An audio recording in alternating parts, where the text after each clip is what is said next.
His Excellency Governor Martyn Roper, Honorable Dwayne Seymour, Minister for Health, Environment, Culture and Housing, esteemed presenters and panelists, members of the Healthcare Conference Organizing Committee, members of the listening and viewing public, good morning. Thank you for joining us for this 11th annual Cayman Islands Healthcare Conference, being held for the first time in a virtual format.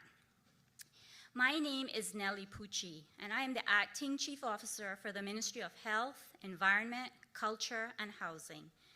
I, along with Ms. Lizette Yearwood, CEO of the Cayman Islands Health Services Authority, will be your hosts for today. We have a packed agenda to get through with a lot of important information around the conference theme, Re-envisioning Life with a Pandemic. Before we get started, I have one housekeeping matter. For those of you in the room, please ensure that your mobile phones are on silent so that we have as little disruption as possible. Thank you for your cooperation. I would now like to invite His Excellency the Governor, Mr. Martyn Roper, to deliver the official welcome. Governor Roper has played a crucial role in the country's response to the COVID-19 pandemic, facilitating the repatriation of thousands of foreign nationals to their homelands and to the return of Caymanians back home to our shores, creating an important air bridge between England and Cayman and the rest of the region and helping to secure any resources we needed from the UK. We are honored that he is able to join us today at this conference. Governor Roper.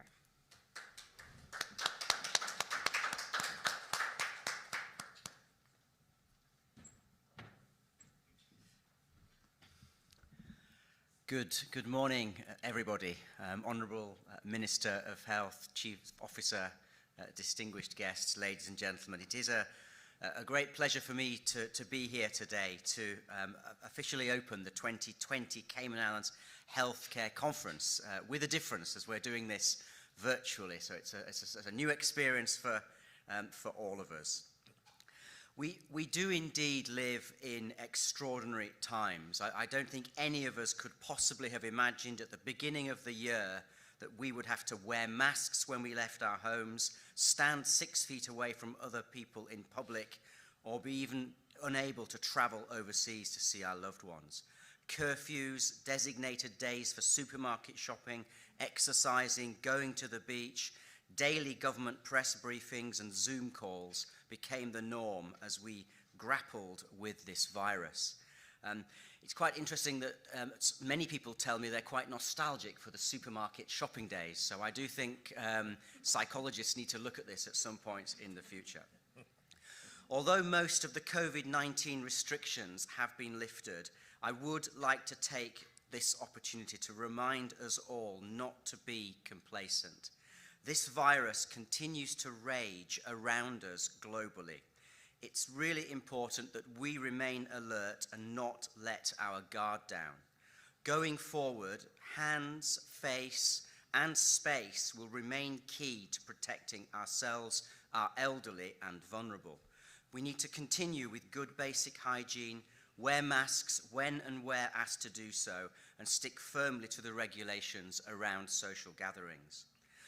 But in that context, I am so pleased that the Healthcare Conference is taking place this year. If ever there was a time that healthcare needs to be brought to the forefront and the various trends and developments taking place in the industry be discussed, it is now. Even more important, the Cayman Islands has a success story to share, and this conference is one of the forums that can be used to communicate that narrative.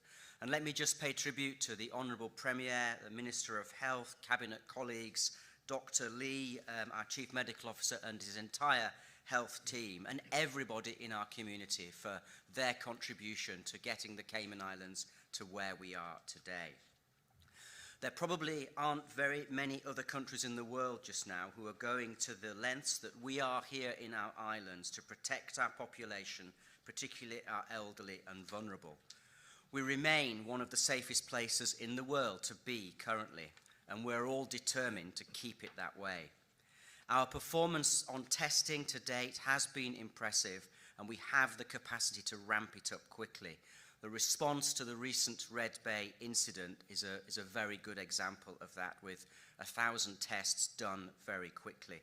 And the quality of our testing remains high, as confirmed by PAHO, the Pan American Health Organization, and indeed the World Health Organization itself. So we can all take pride in what we have accomplished so far, but as I've said, we are far from out of the woods yet. We do have much work still to do, and we rely on the cooperation of everybody in our community, particularly returning travellers, as the recent cases yesterday underline. But I am extremely pleased to see the theme of this year's event, Re-envisioning Life with a Pandemic. As we tackle the day-to-day challenges of this very difficult virus, we do need to step back and look at the bigger picture, both around vaccines and how we can prevent pandemics like this happening again. In his virtual address to the United Nations General Assembly on 26th of September, the UK Prime Minister Boris Johnson announced a series of new measures to help lead the world out of this crisis and set out an ambitious 5-point plan to prevent future pandemics. The plan, developed in consultation with the Bill and Melinda Gates Foundation and the Wellcome Trust, starts with a proposal to develop a worldwide network of zoonotic hubs to identify dangerous pathogens before they leap from animals to humans, as COVID-19 is believed to have done. Other measures include boosting manufacturing capacity for treatments and vaccines, improving pandemic early warning systems, agreeing global protocols for health crises, and removing trade barriers. The UK Prime Minister also announced a contribution of up to £571 million to COVAX, a new initiative designed to distribute a COVID-19 vaccine across the world. Of this sum, £500 million will be for the COVAX Advanced Market Commitment for developing countries to protect themselves. And as we know, Cayman has signed up to the COVAX process, and we also have a promise from the UK to provide Cayman with vaccines from its supply when they are available and safe. The reality is that we have to find a way to live through this pandemic and to get on with our lives. And I believe this conference will give attendees the tools to do just that. The topics cover various aspects of a public health crisis, from the mental and emotional toll, the physical effects of the virus, coping with professional obligations as an employee or business owner, new ways of interacting and connecting with our physicians, and addressing some of the myths and fake news that circulate, causing panic and fear during a national crisis. We have a group of distinguished local and international speakers who have been at the heart of the response. You will also hear the unique perspectives of some of our members of our community. We're all living through this pandemic, but each of us is experiencing it in different ways. So this conference promises to be an informative one, and I hope the wealth of knowledge that will be shared today will help you and your loved ones move forward as we seek to navigate our way through this extraordinary situation that we're all facing. Thank you very much. Enjoy the conference, and very best wishes.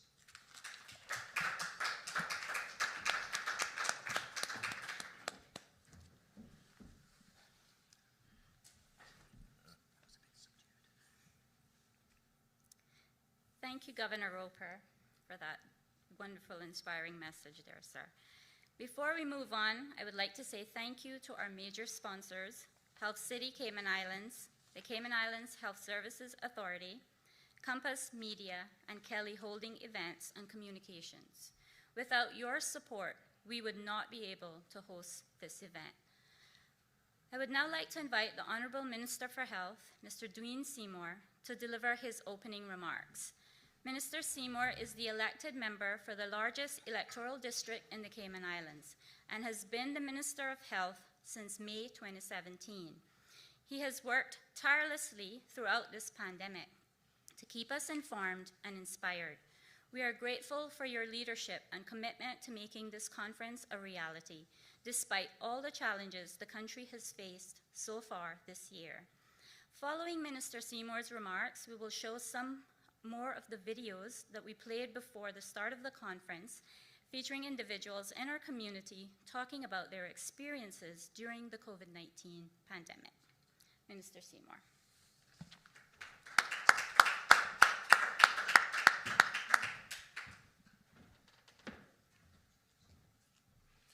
A very good morning to you. It is my pleasure to be here at the 11th Annual Cayman Islands Healthcare Conference. I would like to add my welcome to His Excellency and also thank everyone who listened to the viewing this year's virtual conference. 2020 has indeed been an unusual year. Our lives have been completely disrupted by a global pandemic. COVID-19 has changed the way we interact with one another, affected how we move about our community, and altered our mindset as it relates to work, social activities, and travel. It is against this frame of reference that the Healthcare Conference Organizing Committee had to consider how to host this popular event, which is a permanent fixture on many people's calendar. Different scenarios were put forth and debated, and ultimately the consensus was that an online event is the safest method of delivering the conference. This approach not only ensures that you as attendees have the opportunity to get the information you are seeking, but also provides an added level of safety and security for everyone involved.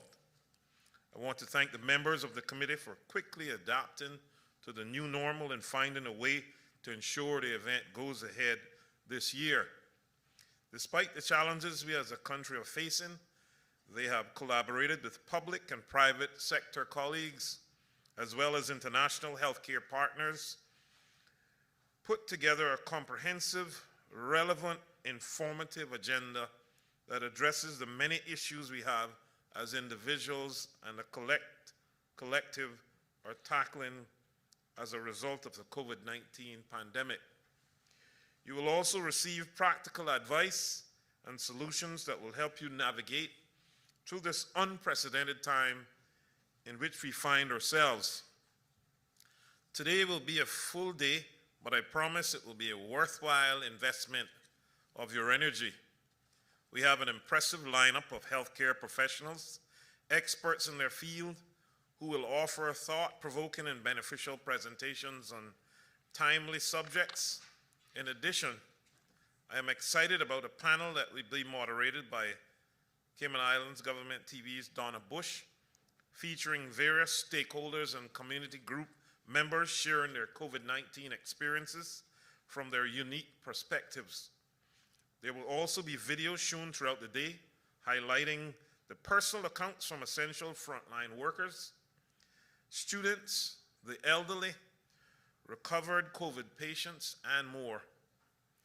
Every one of our stories is different, yet we are united by this one event, COVID-19. What a humbling and comforting feeling. First on the program will be our Honorable Premier speaking to us on the topic of a resilient Cayman. In my opinion, a nation is only as strong as its people.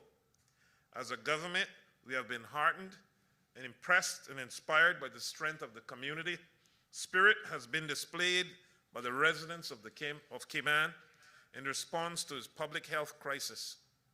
You have rallied behind us, the Public Health Authority and the law enforcement, complying with our instructions and regulations, even if you did not necessarily agree with our methods of reasoning. At this year's conference theme, Re-envisioning life with the pandemic, suggests COVID will be with us for a while, and we will have to learn to peacefully coexist. However, the Cayman Islands' initial response to the pandemic was quick, decisive, and consistent, which has resulted in these islands leading the way in testing, contact tracing, and overall public safety.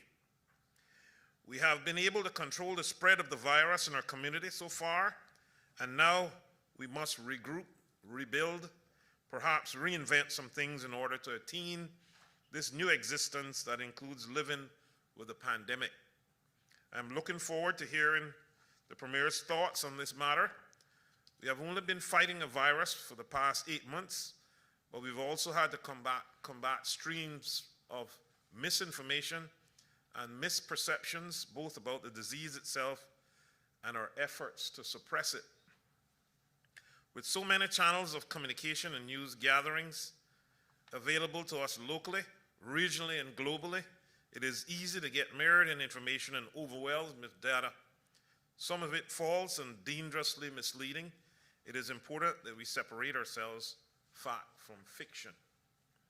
Today, we are fortunate to have Dr. Courtney Cummings from the Cayman Islands Health Services Authority, Dr. Archita, Joshi-Bhatt from Health City, Cayman Islands, Dr. Yaron Rado from the Doctors Hospital to give us the truth about COVID-19, debunk the myths, and talk about the latest trends. Everyday scientists are discovering more about the novel coronavirus, so as I hope that this session will give you a better understanding of what the experts are learning from the research, patients, and those on the front line.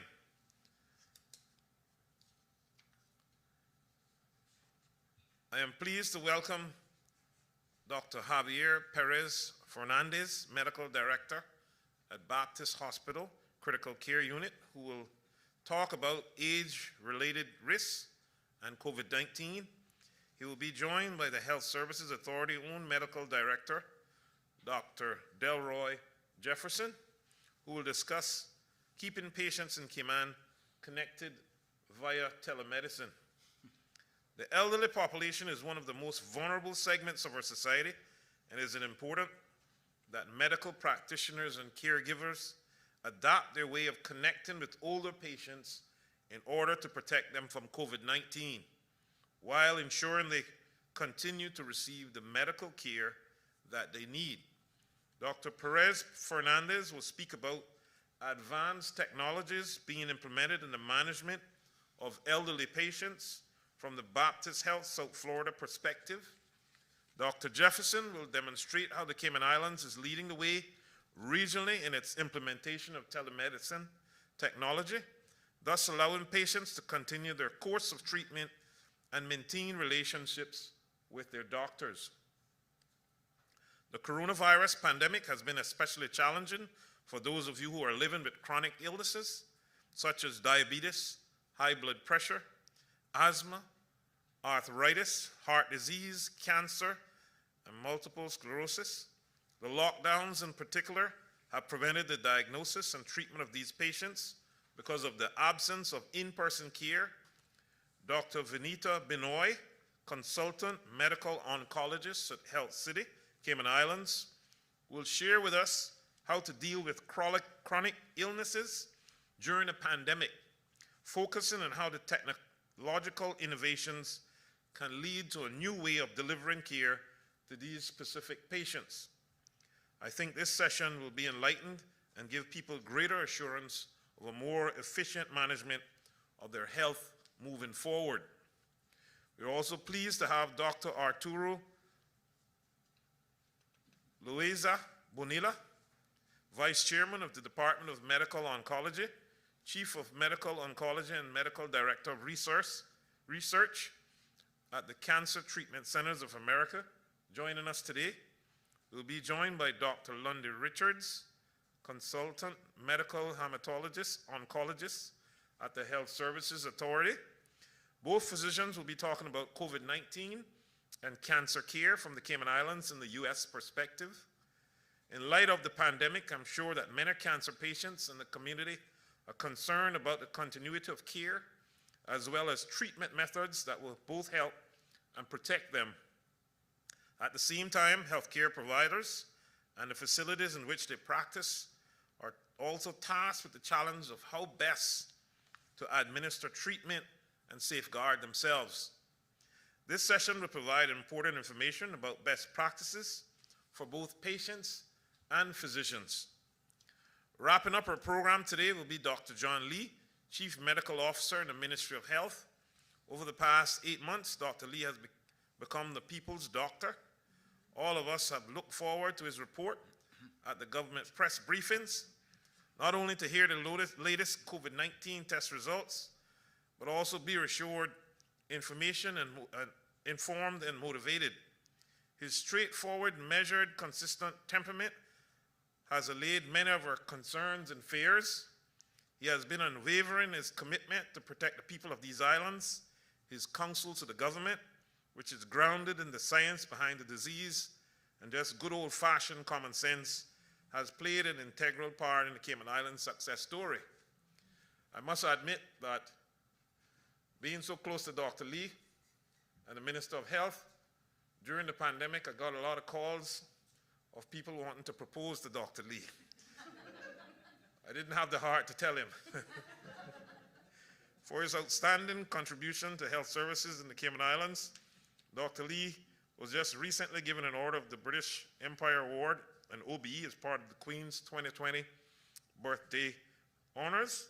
Congratulations to him and all the healthcare workers, volunteers, and other public servants who will be receiving various honors. Dr. Lee will not be giving us any test results today, I don't think. Instead, he will be speaking to us about working through a pandemic, giving us some unique insight into the massive amount of effort that has been put forth to keep Cayman safe during this public health crisis. I can attest to the fact that thousands of hours have been spent by Dr. Lee, the team in my ministry, and the National Emergency Operations Center tackling this crisis. It has been a stressful period, but also worthwhile as we now observe the enviable position in which Cayman finds itself. I think you will agree that based on content of this year's very packed program, we will all come away from this event enlightened and equipped with information that will help us see our way through this pandemic. I also believe that what we've learned here today will also change the way we think and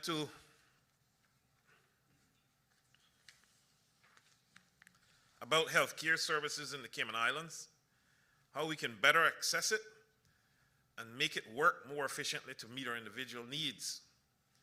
This would be an opportune time to thank our sponsors for helping to make this year's conference a reality.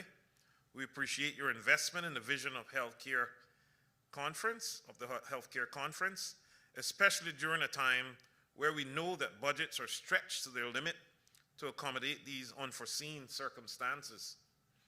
Your support allows us to secure quality speakers, such as the ones I have just mentioned, and offer a solid program to attendees. Your concern for the health and well-being of the people of the Cayman Islands is indeed commendable.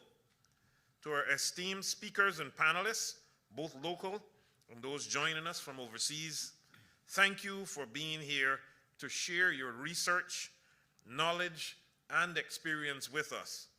Your input is invaluable, and we look forward to hearing from you. And to the attendees tuning in today, thank you for your commitment to enhancing your lives and the lives of your loved ones, which has compelled you to seek out information at this conference that will ensure a healthier and safer future. Finally, I would like to thank CIG TV for broadcasting the conference live on both its cable and YouTube channels, as well as the Cayman Compass for live streaming the event on its Facebook page. Ladies and gentlemen, I thank you for your time. Enjoy the conference, and God bless you all. Thank you.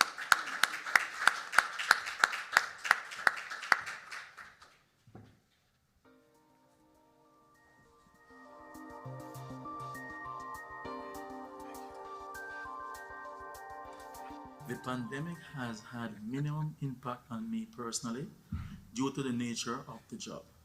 We are essential workers. Unfortunately, Cayman is small, and the people of Cayman have been very compliant with the police, Overall, I believe we had overwhelming support from the public. How COVID impacted me personally was that I was sad. I couldn't see friends, I couldn't go to school, but I was also happy because I was with my family. I knew they were safe. How it affected me emotionally, it kind of made me scared.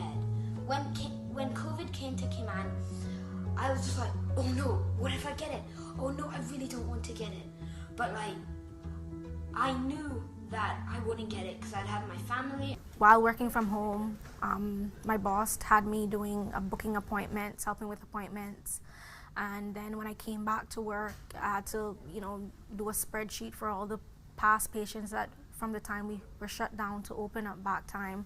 Then every morning my hours were changed. I used to come in like from either 7 o'clock or 7:30 every morning, knowing that I had a young child at home, had to work from home. So not every evening I would go home, so my family back home would have to take care of him, then come back to work the next day, and then had to maintain him with homeschooling, make sure that he was on time for online classes. But I managed to cope through everything. And my workplace was okay with flexible time to work, and they worked along with me, and I thank them a lot for that. The personal impact of the pandemic on me has been that it's tested every coping mechanism that I've ever used to get through any difficult situation. So even small tasks like running errands, going on the road has taken a lot of adjustment because of new policies and national decisions and implementations. So something that you wouldn't have given a second thought to, you had to readjust your life. So it's tested everything. There's also been a call for balance, because as a professional, you have to put a face forward that I know what I'm doing, I have all the answers, when you don't, because policies were always changing, there was always new emerging information, but you also had to be a role model for the community to present a sense of reassurance and calm that we can get through this. The Cayman Islands has been in kind of a safe space and has done pretty well, but there are still some anxieties as to what the future holds, what our new normals are going to be. When our borders open, how are we going to get through all of those? But we continue to hold our heads up, we continue to step forward, and we hope that we will get through this safely. In terms of how the pandemic has affected me personally and emotionally, I think it gave me an opportunity to slow down a bit and to really just focus on my family and my family's mental health. And I think that has been an actual positive thing that came out of the pandemic, is it forced, I think, lots of families to focus on the things that really matter and spending time together and growing together emotionally as a family. They tried to make me an old man in 4 months. But I came out of that. For weeks and months I didn't go outside the gate. So it was very nerve-breaking. But I think we came out with flying colors. I must praise our government for doing an excellent job. Covering the pandemic as a journalist has been an experience that I would say is difficult to encapsulate in a few words, but for me, being part of the coverage in a small community like ours has been life-altering for me personally, because it gave me an opportunity to actually interact a lot more with the community. It gave me an appreciation for the role that I play as a journalist, the importance of that role, and how much people really depend on us as journalists, as a newspaper, to give them the information that they need, not just to inform them about things that are happening in their community, but in this particular case, to basically keep them alive.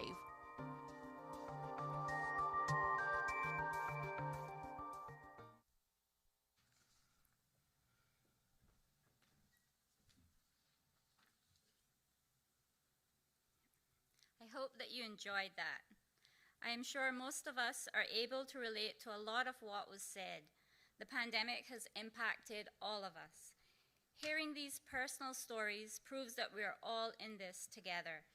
Thank you to these individuals for sharing their thoughts. Our first presenter and keynote speaker, the Honourable Premier Alden McLaughlin, unfortunately is not able to join us today as he has lost his voice. Premier, we wish you a speedy recovery. Premier McLaughlin has been the backbone of Cayman's response to this pandemic. Despite enormous pressure, he has not wavered in his commitment to do whatever it takes to ensure that the people of these Cayman Islands are safe. The Premier has been a solid presence in the Cayman Islands government since he was first elected to the Legislative Assembly in 2000. He has served as Minister for various ministries during his career, including Minister for Health from 2015 to 2017.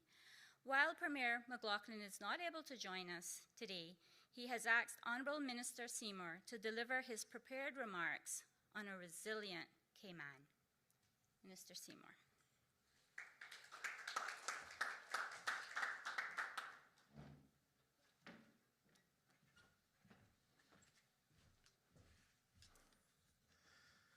Thank you. Good morning again. I am convinced that the Premier also wants me to get laryngitis, but I agreed to come because I know some doctors would be here. I bring remarks on behalf of Premier McLaughlin. I bring apologies for the Premier, who has given his voice a rest after a bout of laryngitis. We were in the Legislative Assembly this past week, where he gave a couple of lengthy speeches alas.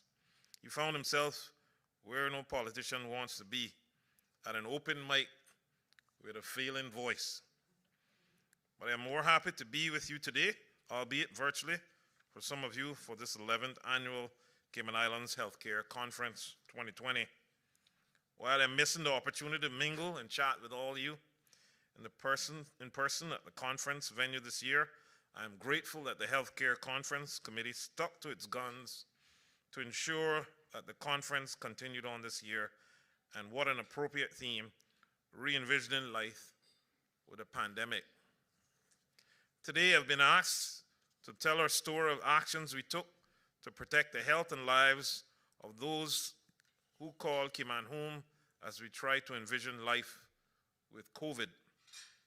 2020 has taught us much on how to re-envision many things, from working at home to holding Zoom meetings while still in our pajamas, but sporting a blazer. It has also given us time to learn about trivial but interesting facts. For instance, the World Health Organization, colloquially known as WHO, say the word, don't spell it, has announced that dogs cannot contract COVID-19. Happily, dogs previously held in quarantine can now be released. To be clear, who let the dogs out? Sorry, just a little levity to get us going this morning. While COVID-19 is a serious matter, we must remember to keep our sense of humor. It's good for our psyche.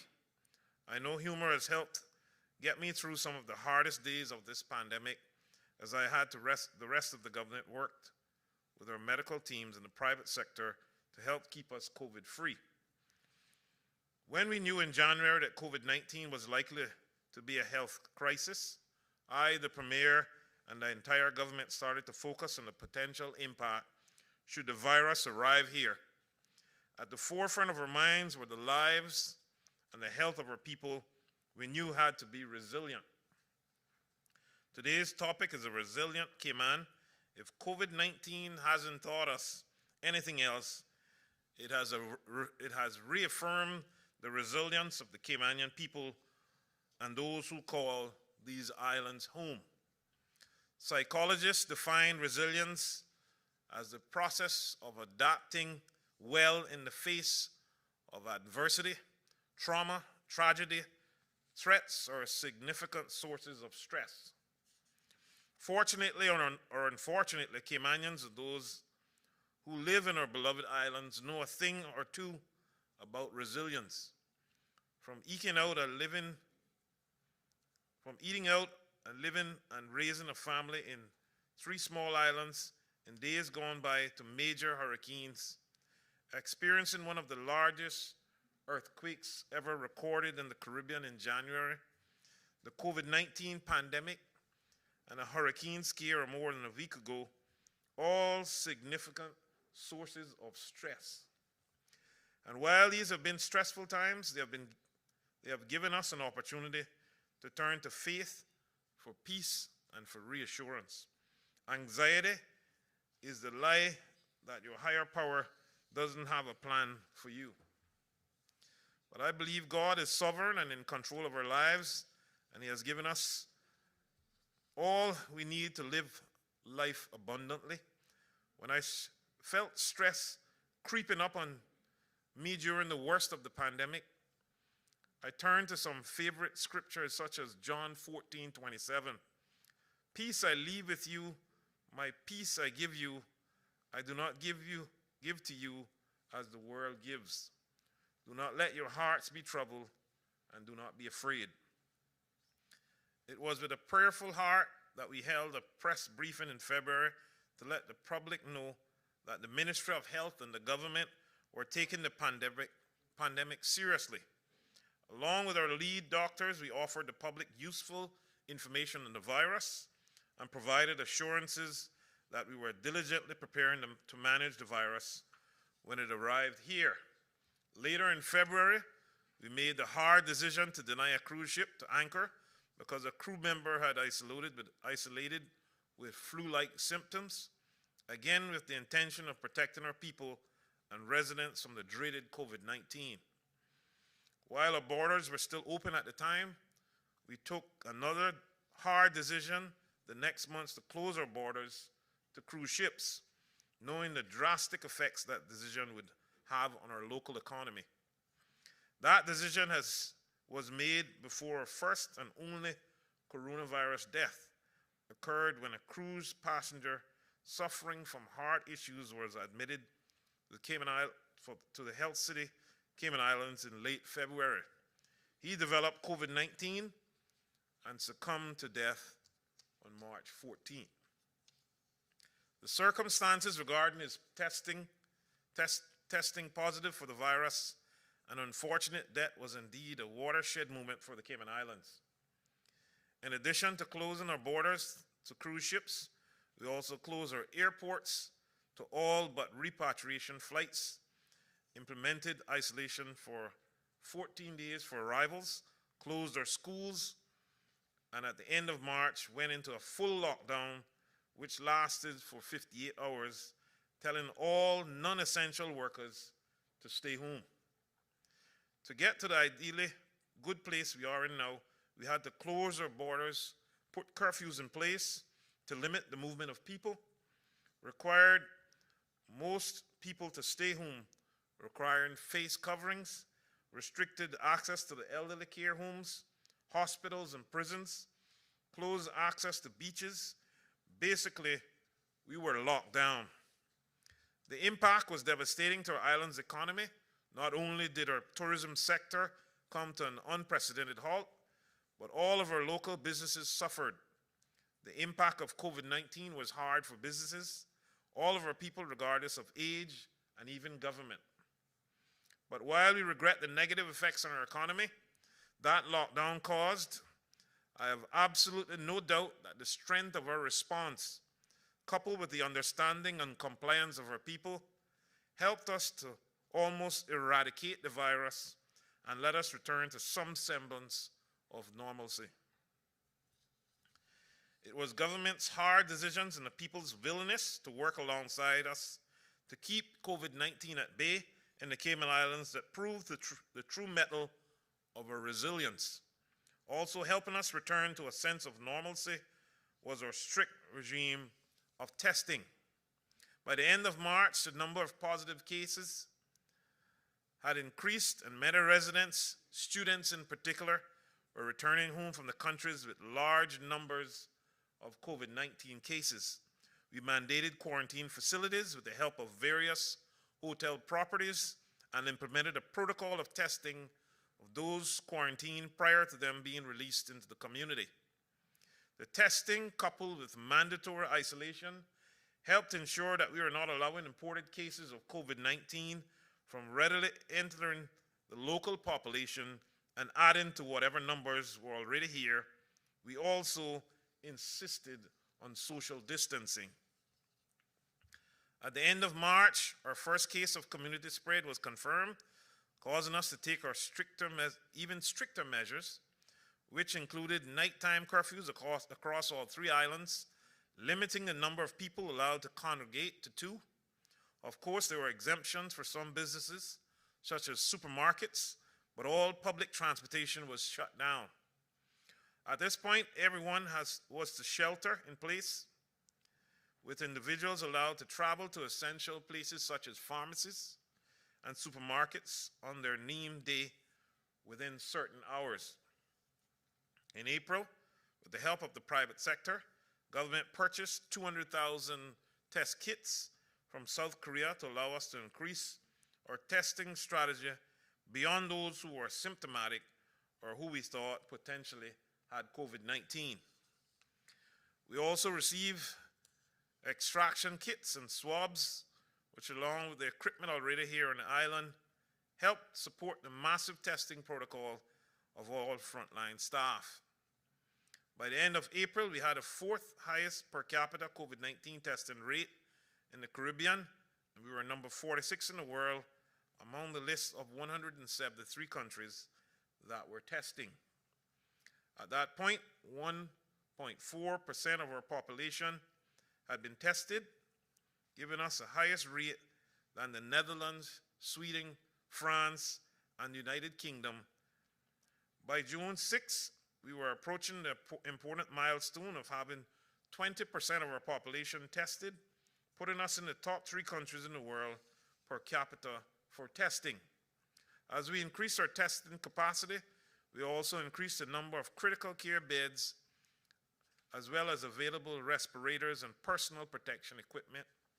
Soon we were all prepared as we could be to remove restrictions safely, provided we did so slowly and continued increased testing, including screening frontline people at supermarkets, banks, the Health Services Authority, pharmacies, restaurants, and so on. Because of the success of our actions to keep COVID-19 at bay, we were able to begin reopening of our economy of the Cayman Islands at the end of May, putting about 6,000 people back to work. And we lifted the curfew on Little Cayman, and some restrictions were taken away on Cayman Brac. On Grand Cayman, shelter-in-place provisions remain as the country continued to fight to suppress the virus. Nighttime hard curfew and Sunday curfew remained. Our planned reopening was based on a 2-week cycle, and things went on so well that 2 weeks later, we lifted more restrictions. Every 2 or 3 weeks, we would lift some restrictions, waited to see how that went, and then lifted a little more. At this point, the relaxation of restrictions was an important achievement for our society and economy because it increased our outdoor recreation and added economic activity by allowing more businesses to operate, including hardware stores and Home Depots, in readiness of the reopening of construction and the development sectors in late May. On June 21st, we eased even more restrictions. Helpers and child care providers were allowed back to work, and educational facilities could open with appropriate protections in place. The nighttime and Sunday curfew regimes also ended. The message changed from stay home Cayman to stay safe Cayman. The majority of people were not allowed to move about their life, were now allowed to move about their life with some sense of normalcy.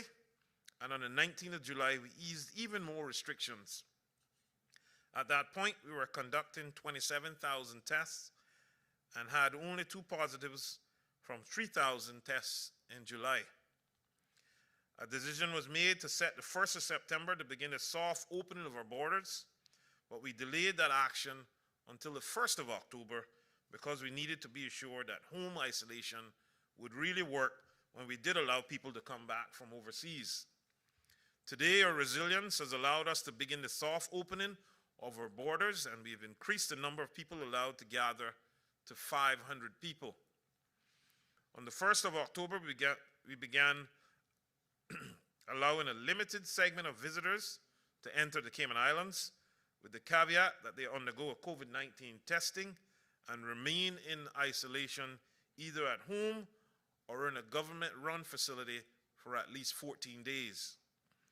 Only those testing negative were released from quarantine after a negative PCR test on the 15th day. And we have turned to the modern medical technology to help us monitor those who quarantine at private residences. Each person is given an electronic device which is worn around the wrist, tracks the user's whereabouts, and sounds an alarm if the wearers leave the permitted area or damages the tracker. We are using the month of October to pilot the home quarantine program, and will make tweaks and adjustments as needed. We will review what happened in October and see how we move forward in November and December, but we know that there will be no immediate return to the traditional tourism. But even with that knowledge, we are looking at ways to bring in business, including a proposal for bubble resorts and a global citizens initiative to attract residents to live here in Cayman and work overseas as digital nomads. The Global Citizen Concierge Program is strategically designed to welcome high net worth individuals who are global professionals with the flexibility to work remotely. The program is aimed at eligible professionals and families that can support themselves while on an island, are willing to quarantine as prescribed by current regulations, and intend to enjoy a longer stay in the Cayman Islands. While those who take part in the program cannot earn citizenship to the Cayman Islands, they will get to experience the Cayman-kind lifestyle that can only be found on our shores. Throughout all of our decisions making during COVID-19, we have relied on the science and the advice of medical professionals, and we will continue to do so as determine how and when to move through each phase of reopening the Cayman Islands and our full economy. And while we are trying to figure out the best, safest way to reopen our borders, we keep uppermost mind in the health and well-being of our people and the residents of these islands. I noticed on the agenda for today's meeting that there will be a session about mental health. I believe each of us struggled in our own way with mind care during the lockdown phase of COVID-19 in Cayman. It started with panic buying and only grew worse for some as we had to shelter in place.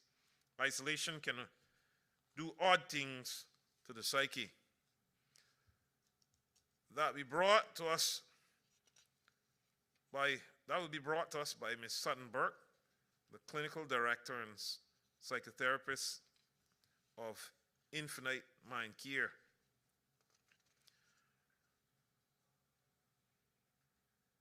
Our own medical director of the Cayman Islands Health Services Authority, Dr. Delroy Jefferson, will deliver a session focused on telemedicine. We in government realized early on that while social distancing was needed to help us fight COVID-19, healthcare facilities and registered medical practitioners would have to continue delivering necessary healthcare services not related to the virus. My ministry works with the Health Insurance Commission to ensure that registered healthcare facilities and registered medical practitioners could provide healthcare through telemedicine and be reimbursed by insurance companies. It was another way in which government was able to help stop the spread of COVID-19, but keeping patients out of healthcare facilities while maintaining their health through telemedicine. Throughout the day, you will hear discussions about COVID-19 and how it has affected elderly patients in critical care, chronic illnesses, and working. So back to the topic at hand, a resilient Cayman. I believe the actions government took on at the early start of the COVID-19 pandemic have helped make Cayman even more resilient. It has helped us appreciate more fully what we have within these beautiful islands, the people and cultures of everyone who lives here. Our response to and recovery from the virus has been and is still concentrated on protecting life and health. We also need to ensure that as we recover, we build back stronger and better. I am confident that Cayman Islands will rebound from this dreadful pandemic. Caymanians come from good stock, people who know how to survive adversity. As we work on ways to effectively, safely open our borders, government may still have to make some difficult decisions that affect the lives of all who call these islands home. But I can assure you that none of the decisions we have made or will make are done lightly. Saving the lives and the health of our people was and continues to be the mantra of this government. Before I close, I must thank our many sponsors who help make this important community event happen each year. Sponsorship means that we can offer attendance to this annual event free of charge, enabling as many residents of these islands as possible to the opportunity to explore with us the health issues that face our nation. I also thank our many healthcare professionals and others who are today's speakers and panelists, both local and international.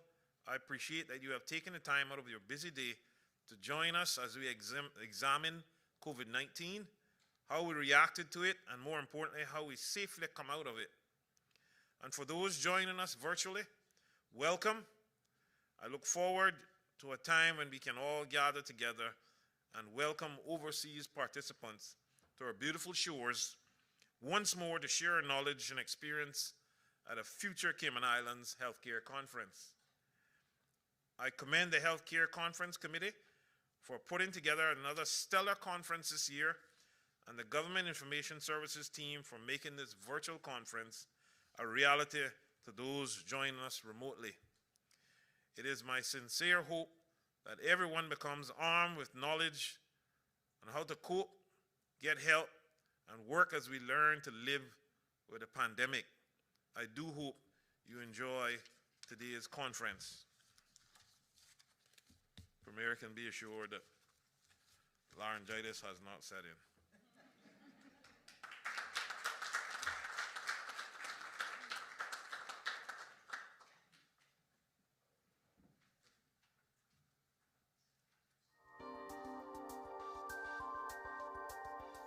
The pandemic has had minimum impact on me personally due to the nature of the job.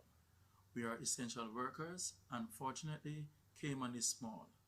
And the people of Cayman have been very compliant with the police. Overall, I believe we had overwhelming support from the public. How COVID impacted me personally was that I was sad. I couldn't see friends, I couldn't go to school, but I was also happy because I was with my family. I knew they were safe. How it affected me emotionally, it kind of made me scared. When COVID came to Cayman, I was just like, oh no, what if I get it? Oh no, I really don't want to get it. But I knew that I wouldn't get it because I'd have my family. While working from home, my boss had me doing booking appointments, helping with appointments. And then when I came back to work, I had to, do a spreadsheet for all the past patients that from the time we were shut down to open up back time. Then every morning my hours were changed. I used to come in from either 7 o'clock or 7:30 every morning, knowing that I had a young child at home, had to work from home. So not every evening I would go home, so my family back home would have to take care of him, then come back to work the next day, and then had to maintain him with homeschooling, make sure that he was on time for online classes. But I managed to cope through everything. And my workplace was okay with flexible time to work, and they worked along with me, and I thank them a lot for that. The personal impact of the pandemic on me has been that it's tested every coping mechanism that I've ever used to get through any difficult situation. So even small tasks like running errands, going on the road has taken a lot of adjustment because of new policies and national decisions and implementations. So something that you wouldn't have given a second thought to, you had to readjust your life. So it's tested everything. There's also been a call for balance, because as a professional, you have to put a face forward that I know what I'm doing, I have all the answers, when you don't, because policies were always changing, there was always new emerging information, but you also had to be a role model for the community to present a sense of reassurance and calm that we can get through this. The Cayman Islands has been in kind of a safe space and has done pretty well, but there are still some anxieties as to what the future holds, what our new normals are going to be. When our borders open, how are we going to get through all of those? But we continue to hold our heads up, we continue to step forward, and we hope that we will get through this safely. In terms of how the pandemic has affected me personally and emotionally, I think it gave me an opportunity to slow down a bit, and to really just focus on my family and my family's mental health. And I think that has been an actual positive thing that came out of the pandemic, is it forced, I think, lots of families to focus on the things that really matter and spending time together and growing together emotionally as a family. They tried to make me a old man in 4 months. But I came out of that. For weeks and months I didn't go outside the gate. So it was very now breaking. But I think we came out with flying colors. I must praise our government for doing an excellent job. Covering the pandemic as a journalist has been an experience that I would say is difficult to encapsulate in a few words, but for me, being part of the coverage in a small community like ours has been life-altering for me personally, because it gave me an opportunity to actually interact a lot more with the community. It gave me an appreciation for the role that I play as a journalist, the importance of that role, and how much people really depend on us as journalists, as a newspaper, to give them the information that they need, not just to inform them about things that are happening in their community, but in this particular case, to basically keep them alive.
Thank you, Minister Seymour, and thank you again to those who participated in the video testimonials. Hearing their opinions and how the handling of the pandemic could be improved may be helpful in planning for the future, and the range of voices from adolescents to senior all provide crucial insight into what different segments of the population were experiencing. That video is an excellent lead-in to our next presentation called COVID-19, Myths, Facts, and Latest Trends. You're about to hear from 3 of Cayman's leading medical experts, all of whom were members of the task force put together to combat the pandemic. Dr. Courtney Cummings from Health Services Authority, Dr. Archita Joshi-Bhatt from Health City, and Dr. Yaron Rado from Doctors Hospital. Thank you for being here with us today. Throughout the pandemic, you have modeled a spirit of teamwork. Your collaboration is one of the reasons Cayman's response is an example for other jurisdictions to follow. For those of you attending via Zoom, if you have time for questions at the end of this session, we will accommodate you. So please type your questions in the online chat, and our team will select a few to pose to the presenters. Where possible, we will provide answers to questions on our website, healthcareconference.ky, within a week of this broadcast. Panel.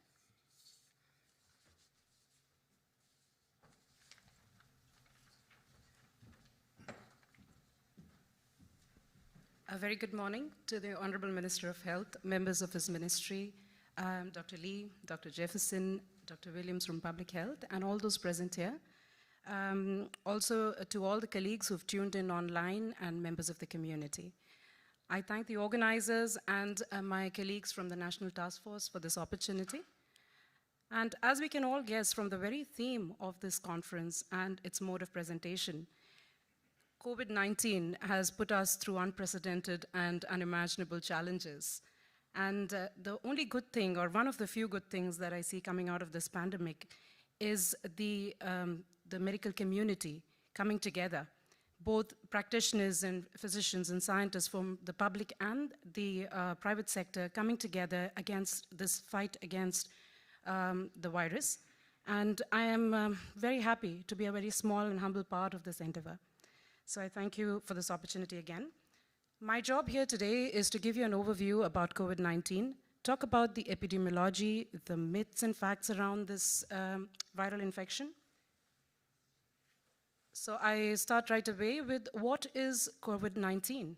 COVID-19 is actually short for coronavirus disease 2019, and it is an infectious disease which is caused by a newly discovered strain of coronaviruses, which was first identified in Wuhan in China in 2019. As of October 2020, earlier this week or last week, there have been over 37 million cases of COVID-19 and over 1 million deaths reported by the WHO worldwide. Just to look at where we are on that scale, and I apologize because this is an older figure, Cayman Islands had reported 221 and now 225 cases and only 1 death. So I think we are very fortunate, and thanks to the endeavors of the government and, of course, the entire healthcare sector here, that we've had very few cases here in Cayman Islands. Talking about the virus itself, COVID-19 is caused by the SARS-CoV-2, which is an enveloped virus with a positive single-strand RNA genome, and it belongs to the family of beta coronaviruses. How it derives its name is interesting. If you may see the structure in the picture given there, the virus has a membrane, and it has spike-like projections out of that membrane, which give it the appearance under a microscope of a crown, and hence the name coronavirus. And this virus primarily affects airway and alveolar epithelial cells in our body, which are cells in the lungs, which present certain types of receptors known as ACE2 receptors on their surface. However, this virus can also affect or infect any other cells in the body which present this receptor, including the endothelial cells, the vascular smooth muscle cells, and hence its widespread manifestations. Just to understand how it really does this job is the virus uses its projections, the spike protein, to get into the host cells. And once it gets into the host cells, it starts replicating. It produces its own proteins and assembles them together to replicate. This viral replication, in turn, leads to a lot of inflammation. The body recognizes this as a foreign particle and then releases pro-inflammatory cytokines and chemokines, which then lead to infiltration of cells into that area of the body, in this case, the lungs. And the local inflammation, the battle that goes on there, then spills on to the systemic circulation, hence causing the damage. Just to understand how this virus is transmitted, as we've been hearing over the last few months, the most common mode of transmission is through droplets. So this virus basically is most commonly a respiratory virus. And so when we talk, when we cough, sneeze, we release certain particles, respiratory particles known as droplets, which are coarse particles. And these are the most common mode of transmission of the virus. The distance these droplets usually travel up to is about 2 meters or 6 feet.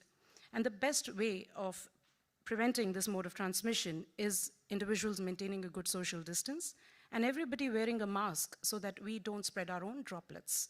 Wearing eye protection can also protect against mucosal exposures, and remaining outdoors or in well-ventilated spaces can be beneficial. The next most common mode of transmission is through fomites. These are inanimate objects or surfaces where the droplets actually settle down and which we often touch and then touch our face or our eyes and then or our nose, and we transmit the infection to ourselves. The best way to prevent this mode of transmission is by frequent cleaning of hands, so hand washing or using hand sanitizers. The initially disputed but now accepted another mode of transmission is through aerosols. And aerosols are much finer particles of respiratory secretions which can stay suspended in the air for longer. And these are generated usually during medical procedures when we are performing nebulizations, suctions, intratracheal intubations, endoscopies or bronchoscopies, but occasionally also when an individual shouts or sneezes. And these can remain, as I mentioned, suspended in the air for a longer period of time. The way of preventing this mode of transmission is wearing masks, maintaining social distance, and having good ventilation in the room.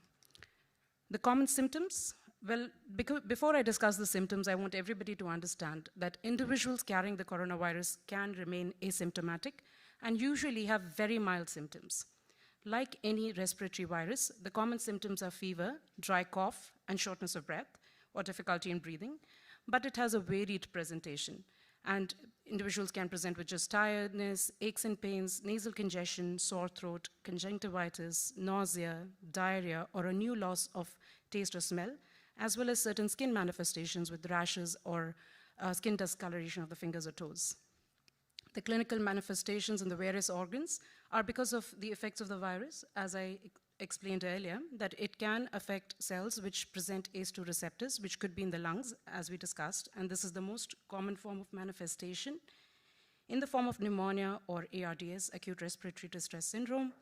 It can cause elevation of liver enzymes, it can damage kidneys, it can cause diarrhea due to affecting the intestinal cells.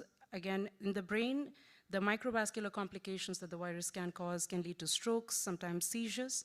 It can cause inflammation in the eyes and nose, and of course in the heart and blood vessels, which may lead up to heart attacks or clots. To understand the course of the illness, again, as I mentioned, about 80% of the individuals will recover from the disease without needing any hospital treatment, and they have a mild course of the illness. However, 1 out of 5 people who get COVID-19 can become seriously ill and can develop some difficulty in breathing. Older individuals and those with underlying medical problems like high blood pressure, diabetes, heart and lung disease, diabetes or cancer are at higher risk of developing serious illness. However, what is important to remember is that anyone can catch COVID-19 and can become seriously ill. Now, there was a myth where initially everybody believed that younger individuals would not develop serious illness or children cannot contract this virus. However, it is not true, and we've seen now the facts and figures tell us that anybody can get COVID-19 and can become seriously ill. So we need to remember that. The period of infectivity due to this virus actually begins before the onset of symptom and can be up to 1 to 3 days before symptom onset. However, the highest risk of infection and the highest viral loads are around the day of symptom onset and gradually decline over the course of the disease. So the duration of PCR positivity, this is the common test which is done to detect the virus, and Dr. Rado will of course be talking about it later. It remains positive for about 1 to 2 weeks for asymptomatic persons, but can remain positive in mild to moderately symptomatic for 3 weeks or longer, and in severe disease for much longer. Infected persons without symptoms can also transmit the infection and infect others, and this is very important to remember, and this is known as asymptomatic transmission. And hence bringing me to the next point, that prevention is better than cure, which is an age-old adage, but in this case, prevention is better than having no cure. And so, as we all know and have been hearing over the last few months, washing hands is the best method of preventing this infection. Washing hands with soap and water for 20 seconds or more, using alcohol-based hand rubs with 60% alcohol or more, maintaining a good social distance. Like I mentioned, the mode of transmission is through droplets, which travel over up to 2 meters or 6 feet. So maintaining a good social distance of about 2 meters, avoiding shaking hands, hugging, and kissing when we meet and greet, good respiratory etiquette, where we cover our sneezes and coughs with a tissue paper and then discard them into a closed bin, or use the crook of our arms, or the elbows or our sleeves to cough into or sneeze into. Not touching our face or eyes with contaminated or unclean hands, and of course frequently cleaning surfaces that can be contaminated with the virus. Again, a very important aspect, and of course the much politicized aspect of wearing masks. Well, wearing masks in public and public places and indoors is a very important aspect of preventing transmission of this virus. And again, there's a very common myth where people believe that the mask protects you alone from acquiring this infection. And I want everybody to understand that yes, this may be true to some extent, but masks are usually more important for source control. So they prevent the spread of infection of the virus to others. And if all of us wore a mask, we would be preventing community transmission of this virus and hence protect each other. Now, when I talk about masks, I think it's very important to just quickly talk about how to wear a mask, because especially since there are members of the community listening and tuning in, I would want to make a point that wearing masks appropriately is very important. Just wearing it because we have one and we have to wear one doesn't make sense. So as you may have seen, there are people who will wear masks around their ears, around their chin, not covering their nose. A mask is meant, either a cloth mask or a surgical mask, is meant to cover both the nose and the mouth. And one should make sure that we only use the straps of the mask to handle it, to take it off or to wear it on. Make sure that it is either discarded into a closed bin or put into a wash if you're using a cloth mask, and you wash your hands after it. So that's an important aspect. There are some more myths about this disease which I would want to clarify. And among the general population, ever since this pandemic started, and there are ongoing beliefs that people believe eating certain nutritional supplements or consuming certain vitamins can be protective. Well, unfortunately, we have no scientific data backing this belief. And we have seen a few cases, and I'm sure my colleagues in the room and online would vouch for this, that there have been individuals who've in fact overdone certain supplements, and that has caused more harm than good. Again, eating garlic, adding peppers to your food, drinking alcohol, they have no proven benefit over this, over prevention or treatment of COVID-19. Also, a lot of people believe that using thermal scanners or a thermometer can screen individuals for COVID-19. And I would like to clarify that thermal scanners and thermometers are only looking for individuals with fever. And there are many causes for fever. Hence, there is no guarantee that somebody who doesn't have a fever, they may be asymptomatic carriers, or individuals who are having fever may not necessarily be infected with COVID-19. Again, antibiotics have no role in the prevention or treatment of COVID-19. Rinsing your nose, using, introducing objects into your nose to clean it are not beneficial and have not been shown to be beneficial against COVID-19. And again, a common misbelief that wearing masks for a prolonged period of time can lead to low oxygen levels or retention of carbon dioxide is not true. Wearing a well-fitted mask with a breathable fabric, or even wearing medical masks, which are N95 masks, does not lead to carbon dioxide retention or low oxygen levels. So I'm going to probably hand over the podium to my other colleagues now. Dr. Rado will be following, who would be talking about the investigations And I thank you for your patient listening. Any questions that you have, we will reserve for the end, and feel free to post them online. Thank you.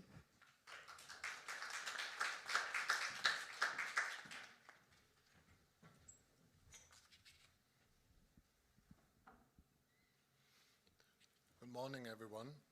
I'm happy to talk about testing and give an overview about different testing techniques, their promises, opportunities, and the pitfalls that we have.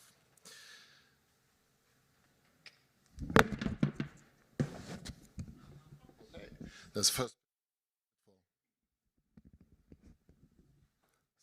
You turn it off?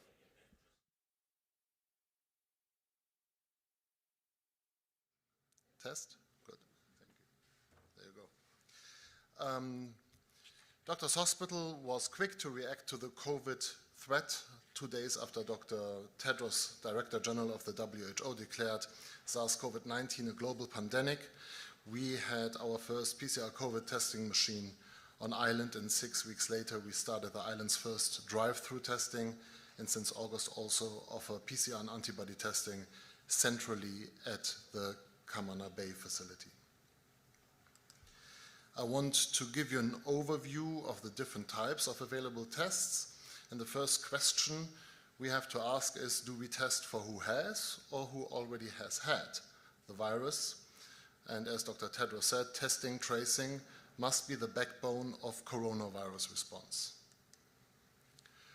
So testing, testing, testing has been the call all over the world, and the Cayman Islands have been a world leader. As of today, 44,000 people have been tested, and early into the crisis, we were on 3rd place in the world index on per capita testing, just behind Monaco and Gibraltar. There are 3 different test types: the reverse transcription or quantitative polymerase chain reaction, the antigen test, which promises in the future to be a cheap and quick test, and the antibody test that detects a patient's body response to having or having had COVID. What we understand as COVID testing today on island is PCR-based testing, which offers the highest accuracy test available today, meaning the highest sensitivity and specificity. This is offered and performed by the Health Services Authority and Doctors Hospital, and all 3 healthcare organizations, including Health City, offer the antibody testing. This graph shows the differences between the 3 tests. PCR and rapid antigen tests can pick up the disease before the patient shows a symptom, and also even if the patient does not even feel the disease and is asymptomatic. PCR tests are more accurate and offer a wider time window than antigen-based tests. Antibodies are a patient's body reaction to COVID 2 weeks after exposure. A positive test result does not help us containing the disease or protecting patients from infecting others. PCR tests have the highest accuracy rate by having the highest sensitivity and specificity, but do sometimes show a false positive result, wrongly suggesting in a healthy patient exposure and infection. That is why we always retest positive results in accordance with the WHO guidelines to improve the test sensitivity and specificity. False positive results have many negative consequences that can be health-related, financial, or psychological on a personal level, but they also impairs the test guidance to public health decisions affecting the whole society. It takes us 1.5 to 3 hours to run a PCR test at Doctors Hospital, depending if we run 1 or 94 tests per plate. These are the steps involved in the PCR test, and recently published new approaches in an attempt to make it even faster. We at Doctors Hospital already combine the sampling in inactivation step, but we also have been doing some in-house research on passing the extraction part. We believe we found a solution to pre-fill the tube where the freshly sampled swab is being put into, and then theoretically allowing us to combine steps A to C into one. More on that in a moment. When you look at the slide, A is sampling the nasal swab. Many of us have had this experience. It is uncomfortable but painless. B, the inactivation step, kills the virus so that our lab techs have no risk of getting infected by handling the test tubes. C, the RNA extraction process cleans the COVID fragments out of the tube solution, and this then D is transferred to the plate that can hold up to 94 tests per test run. The plate is then put into the PCR machine, which uses the enzyme polymerase to start a chain reaction, thus called PCR, to multiply the COVID fragments within the solution. Each self-multiplication is called a cycle, each squaring the virus fragments. If enough fragments are in the solution changes its color, which is then detected by the machine. The dotted line in E, where you see the S-curve, represents the relevant fragment amount needed to call a test positive. More COVID fragments in the original swab means less cycles are necessary to detect the virus in the swab solution. We also test for human RNA parallel to the COVID fragments to see if the swab was done successfully. If the human RNA is not detected in our test, it has to be repeated. What you see here is a test result that we give out. In the findings field, you have the first line that shows your COVID result, which is negative if no COVID fragment is detected by 40 cycles as per WHO guideline. That is ample. 2 raised to the power 40 is 1 trillion. The second line shows the false positive control. This is a sterile water column that should show nothing. The third line shows the result of the human RNA control. This proves the swab has been properly performed technically and human cells have been successfully sampled. This protects us from false negative results. And the fourth line, the positive control, shows that the PCR was overall successfully activated in the plate, and again that protects us from another false negative result.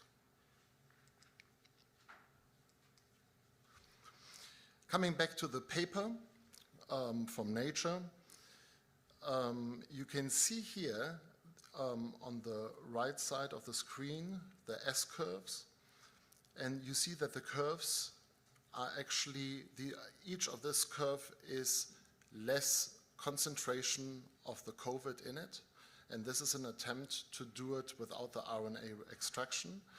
And you see something we saw in our research as well, that it doesn't really do what you expect it to do. What you would expect to do is the less COVID you have in the solution that you put in, the more the S-curve should move to the right, the more cycles it should take. But that is not what happens. The curve gets depressed. The paper doesn't really go further into this, but we have found that actually our scientist, Dr. Köntgen, who is the brain behind our testing lab, found the problem was the RNA stability in the solution. And here you see in one of our internal tests where we tried this out, and we found a way to overcome this by changing the buffer. And we think we could bypass not only the inactivation step, but also the extraction portion of the PCR test, something we talked about early into the whole testing problem. That would make the test faster, cheaper, and less prone to the supply chain issues the world faces. I want to point out that we are not using this extractionless process in the moment, and we keep to the established and approved protocol. Another solution to the same problem is going a different route, and like a pregnancy test, antigen test promise a cheap and fast solution to the testing problem. First generations of the test lack the necessary sensitivity. Patients would test negative despite them being infectious. So the question is, if we cannot trust the test, why should we use it? But new promises are being made. 3 weeks ago, President Trump, together with Abbott Laboratories, announced a new rapid antigen test that combines being quick, cheap, and easy to administer. It even promised to come with an app that displays a temporary health pass. So that leaves me for the last of my presentation, the antibody test. Antibody testing are overall less accurate. The hope for antibody tests was in the beginning that having been through a COVID episode would give you lifelong immunity so one could not get sick again. People were hoping a positive antibody test could work as a health pass that would allow us to regain our freedom to live our lives again as we could just 8 months ago. The first evidence, even though this has not gone through proper peer review, was published in August, where on a fishing vessel everyone got COVID, but the 3 men that had antibodies before were spared. When they set sail, everybody else came back and they were good. So that was the first proper idea that we had the feeling this antibody thing might help. This is from The Lancet from a week ago.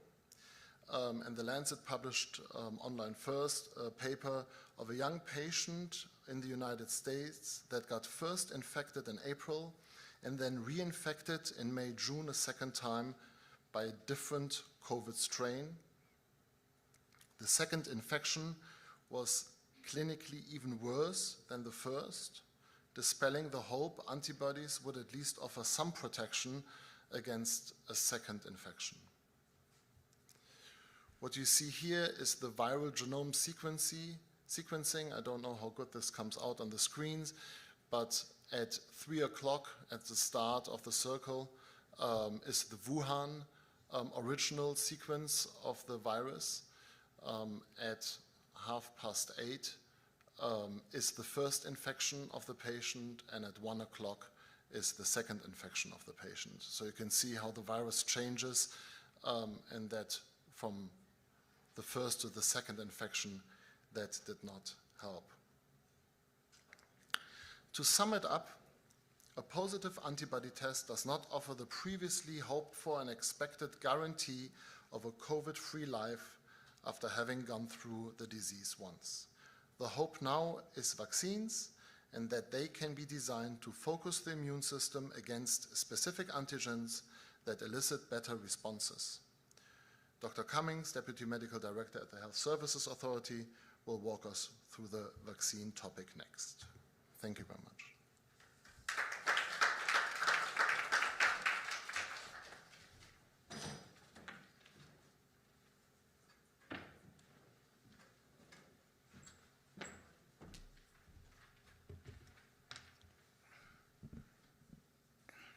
Good morning. Protocols have been established before, and I'm sorry to learn of the Premier's battle with laryngitis. I too had that problem a couple of days ago, and I have good news to the Premier. These mints will help you, sir, if you can see them. I will talk with Dr. Jeff, who's our medical director, and he's an expert in telemedicine and teletransmission, and he can transmit some of this for you at no cost to you. Failing that, I will try to find a female doctor who might get some for you. My task today is to, and by the way, I'm COVID negative, if you see me coughing. My task today is to complete this clinical session that was started by my distinguished colleagues, Dr. Archita and Rado. From the outset, I want to submit that despite the social distancing, the masking, the hands hygiene, all of those measures that were taken and that were somewhat successful, societies will remain in a state of what I call semi-paralysis until such time that either a specific drug treatment or a vaccine has been discovered for COVID-19. And so, walk with me, please, as we try to unpack all the issues pertaining to vaccines and treatment. I want to start by showing you this first slide. I must declare my conflict of interest. And as you can see clearly there, it's written clearly for you to see. I've had no association with Gilead that makes remdesivir or any of the major drug companies. So I am free of any conflict of interest. I want to start with vaccines, if I may. And I want to propose to you the following. Immunity is resistance to the effects of an infecting agent. And immunity to SARS-CoV-2 occurs under two circumstances. When a patient is exposed to the virus and recovers, or if a patient receives a SARS-CoV-2 vaccine, which we do not have at this time. So those are the ways in which one can become immune to the virus. Vaccines are made of a portion or the entire, a harmless entire virus or bacteria, but we're talking about a virus now, and exposing that portion or virus to the immune system. When that is done, the body forms what we call antibodies to the presence of those particles, those antigen. And I want to pause and say, so antibodies are what your body forms against anything that is unnatural, that is not supposed to be there. By antigen, we refer to the germ that gets into the body. And so the vaccines allow one to be exposed to weakened germ, so you still present and produce antibodies that can fight against the germ if the real thing happens over a period of time. And so you see in red, safe exposure of the immune system to a weakened germ initiates production of antibodies and white cells that identify and destroy similar incoming germs before illness develops. I want to continue to make the case for a COVID-19 vaccine. Vaccines reduce infections not only in the persons who are vaccinated, but in others, the so-called herd immunity or community protection. Herd immunity occurs when 60 to 70% of a population becomes immune, either as a result of natural infection or vaccination.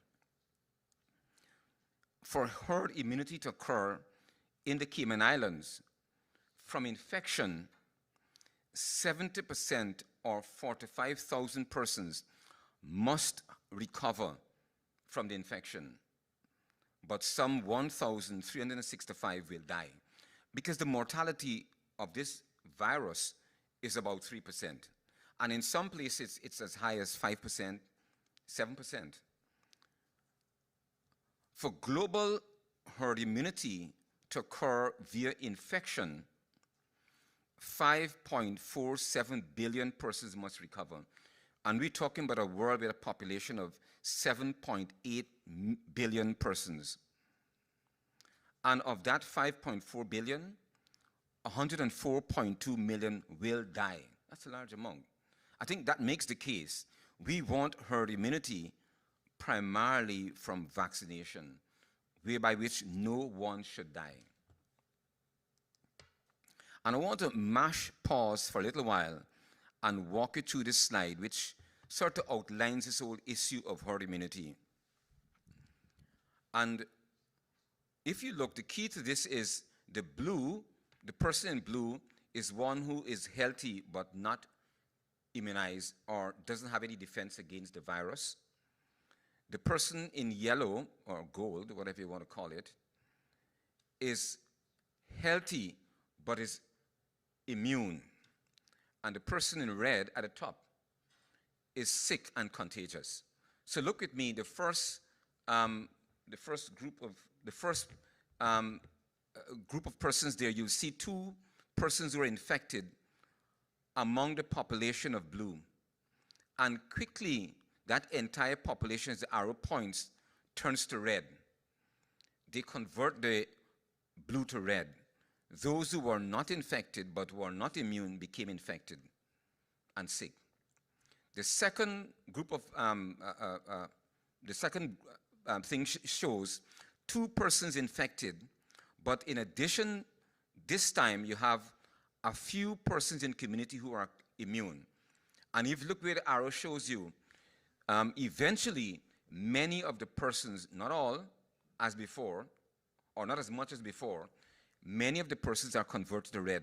Many of the persons become sick. But the bottom chart, part of the chart shows, again, 2 persons are ill, and quite a few persons are immune to the virus.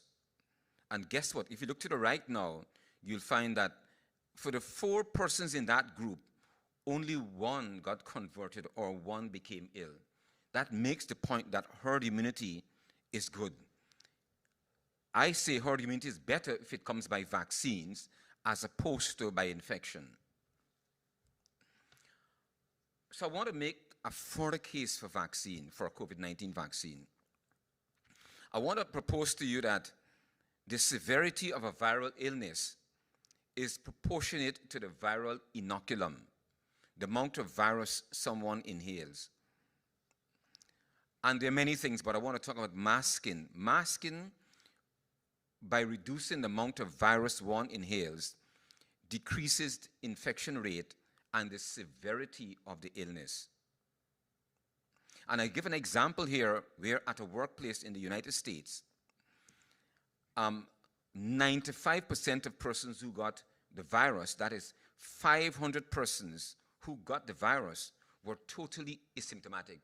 But it was a workplace where masking was mandatory. And the other 5%, they got mild to moderate disease only. Making the case that, yes, the measures are quite helpful, they're useful. But I think the next point here is that the death rates in countries with mandatory masking and social distancing have remained low even after resurgence of cases after lockdown were lifted. That's very important.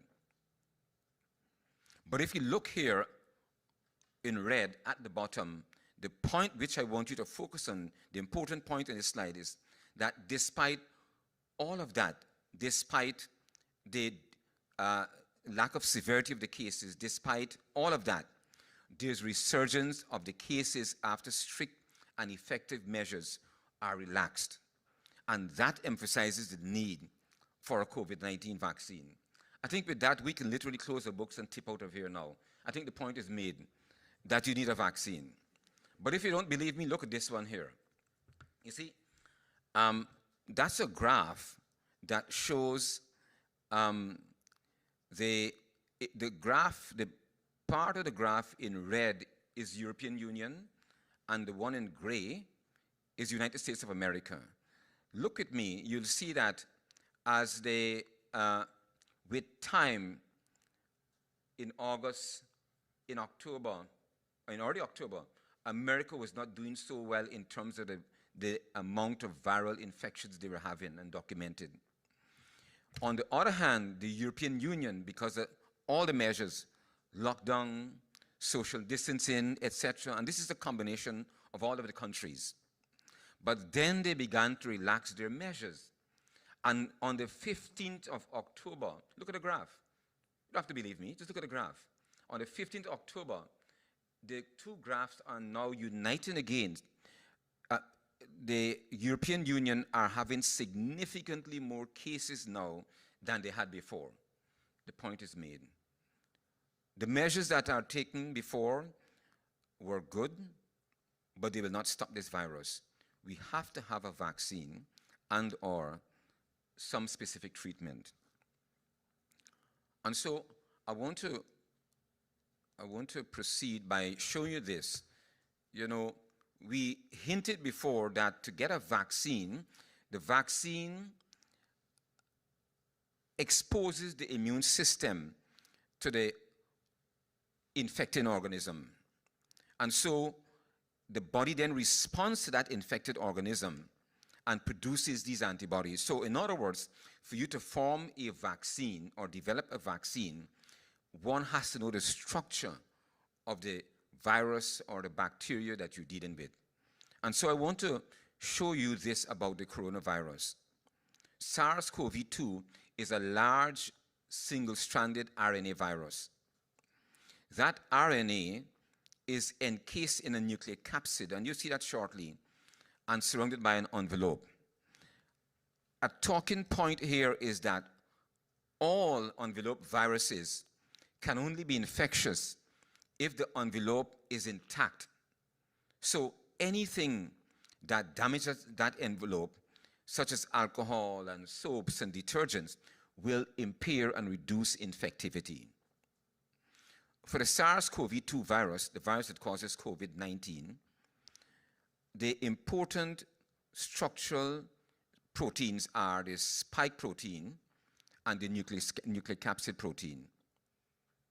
Because, as the bottom shows, those proteins function as the antigen.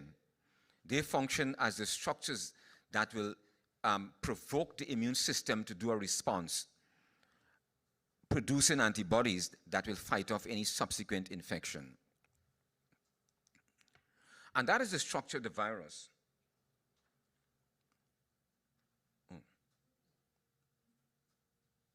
Right, that's the structure of the virus. And you can see on the virus, you can see on that structure there, I can point it, there is the, you can see the, okay. Right, you can see the glycoprotein, the spike protein marked S, you can see that. And that's the protein that allows the virus to attach, as Dr. Archita said, to the cell that is going to infect. That is the most important immunogenic particle of that particular virus. And indeed, all of the vaccines that are being produced now, they come with using some part of the S or the spike protein. The other important structure I want you to take note of is that red bar around there. That is the envelope. And this is what the soap destroys. This is what the alcohol destroys. It pulls it apart and breaks the viruses up. So the envelope is very important. And then, of course, you have the nucleic capsid, that golden part in the center, that covers or encases the genetic material, the RNA. And so, how do we develop a SARS-CoV-2 vaccine? So first we obtain a protein that is going to be useful, that is going to be immunogenic, and we have identified the S protein as the protein that is going to be immunogenic, is going to cause the system to produce antibodies to its presence. And in fact, the second bullet point states that all SARS-CoV-2 vaccines in development include portions of S protein. The antibodies against it are the only ones shown to neutralize the virus and prevent infection. But not only that, after identifying the protein, the structural protein one uses, there has to be a platform for it to be delivered into the cell. And there are different platforms using the live attenuated viruses, you can use inactivated virus, and there's a list of other viruses that one can, or other platforms one can use to get the protein, this immunogenic protein into the system to provoke that response from the immune system. And this graph shows essentially the different types of COVID-19 vaccines that are being developed at this point in time. There's live attenuated viruses being used. There is inactivated viruses. There are protein subunit. The bottom line is there are many different types of viruses or vaccines that are being produced to combat this disease. But when one forms when you actually put together that solution that you think is going to be the vaccine, one has to now send that through a number of testing. And I want to pause and say that unlike antibiotics, unlike medicine for the heart, unlike other types of medications, vaccines, the bar for safety and efficacy is much greater. Why? I'm glad you asked me. It is greater. You know why? Because we give vaccines to persons who are well. And so there's little tolerance to causing disease in persons who are well.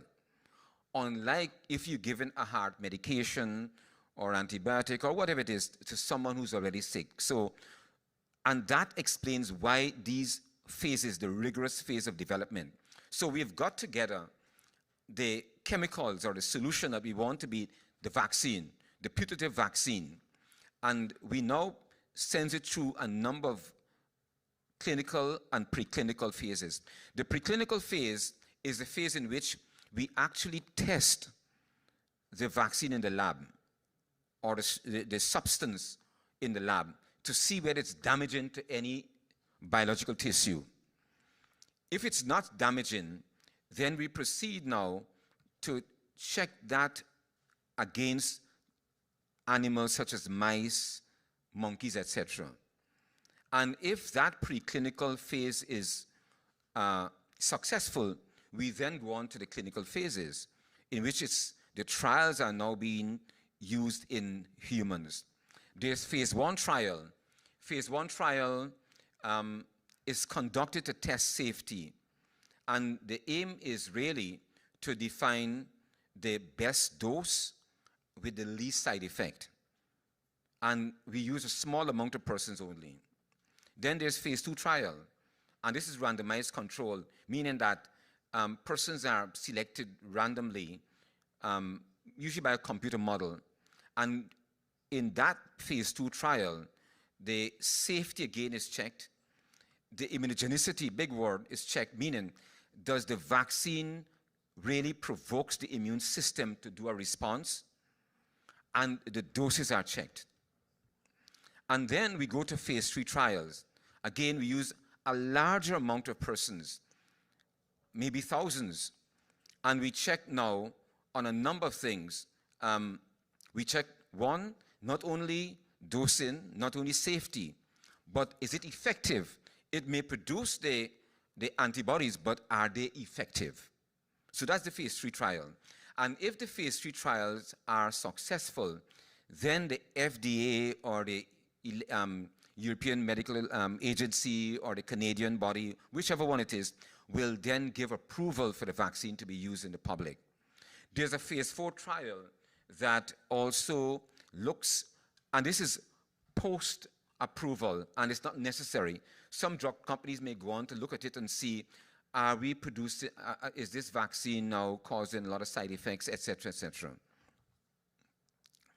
And this slide quickly shows what I mentioned before. There's the exploratory and preclinical phase, and the 3 phases, the 3 clinical phases in human beings. This slide now shows a timeline for vaccines production. And if you look carefully, for classical vaccines, it takes about, in the preclinical stage, takes about 18 to 30 months. The phase 1, about 30 months, phase 2, about 32 months, and phase 3, about 30 months.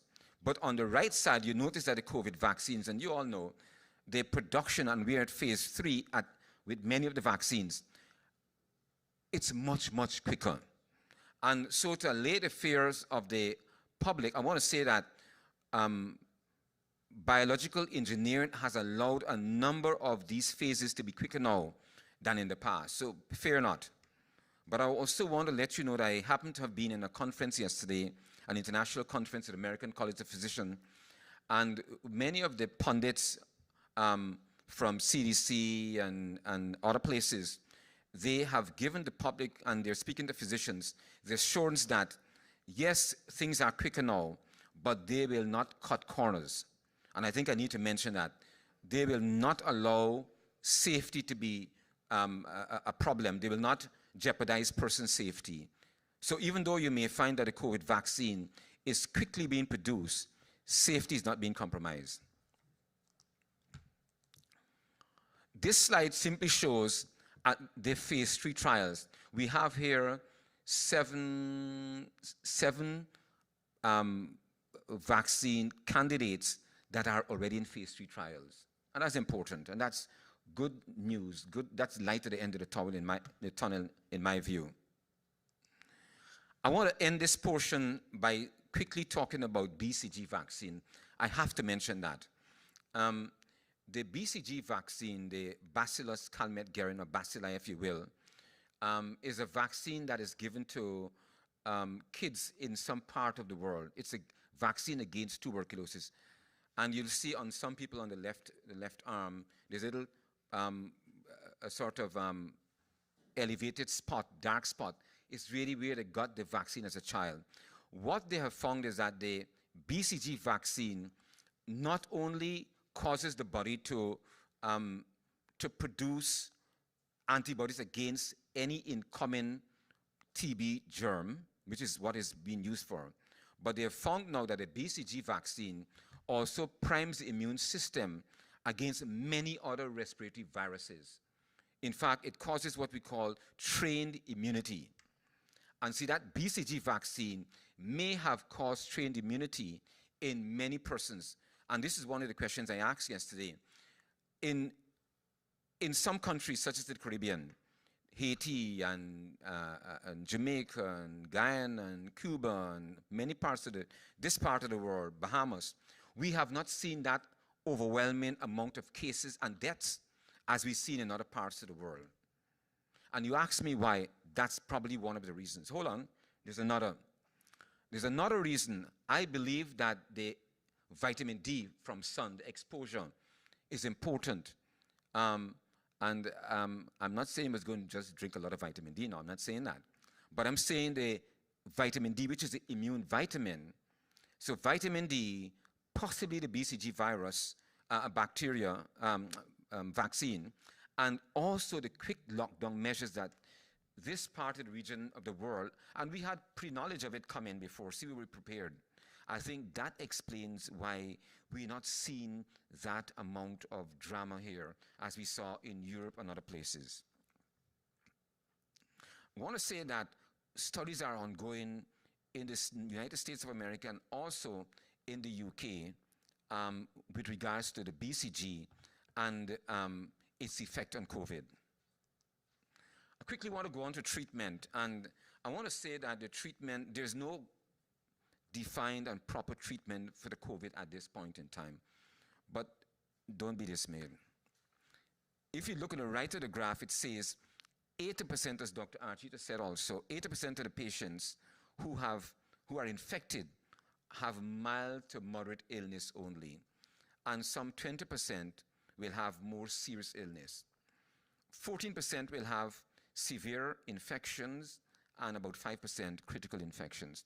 Severe infection refers to those whose oxygenation are dropping, and critical infections, those who need to be not only on oxygen supplement, they need to be on things like ventilatory support and or ECMO, fancy term, extracorporeal membrane oxygenation.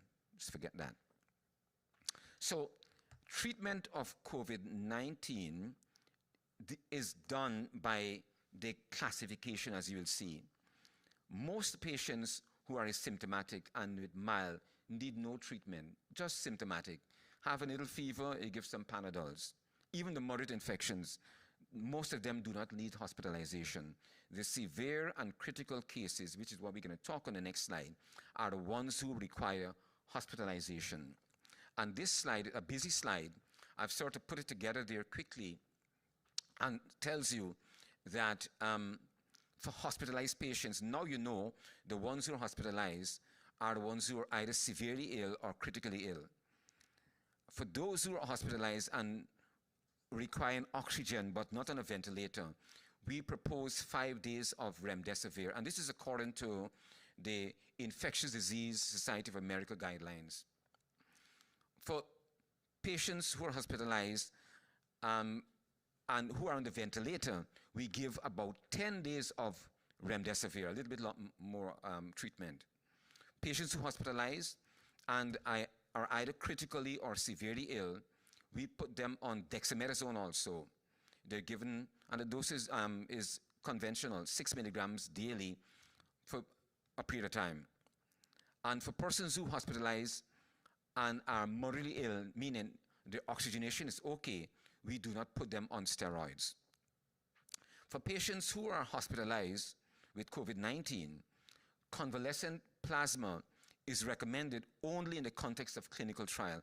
Convalescent plasma really is plasma obtained from persons who've recovered. And so that plasma is rich in the antibodies against the virus and should be helpful. For persons who are hospitalized with COVID, lopinavir, ritonavir is recommended only in the context of clinical trials. And for persons who hospitalized with COVID-19, chloroquine, hydroxychloroquine, with or without azithromycin is not recommended. And this is by the Infectious Disease Society of America. For persons hospitalized with COVID-19, use of tocilizumab is not recommended. And that's what we call a monoclonal antibody. It's similar to the convalescent plasma, but it's antibodies that are formed in the lab. And finally, for patients hospitalized, the use of famotidine as treatment is not recommended. I want to thank you for your attention. And I think because you are very good, I want to leave that with you. Thank you very much, and good luck.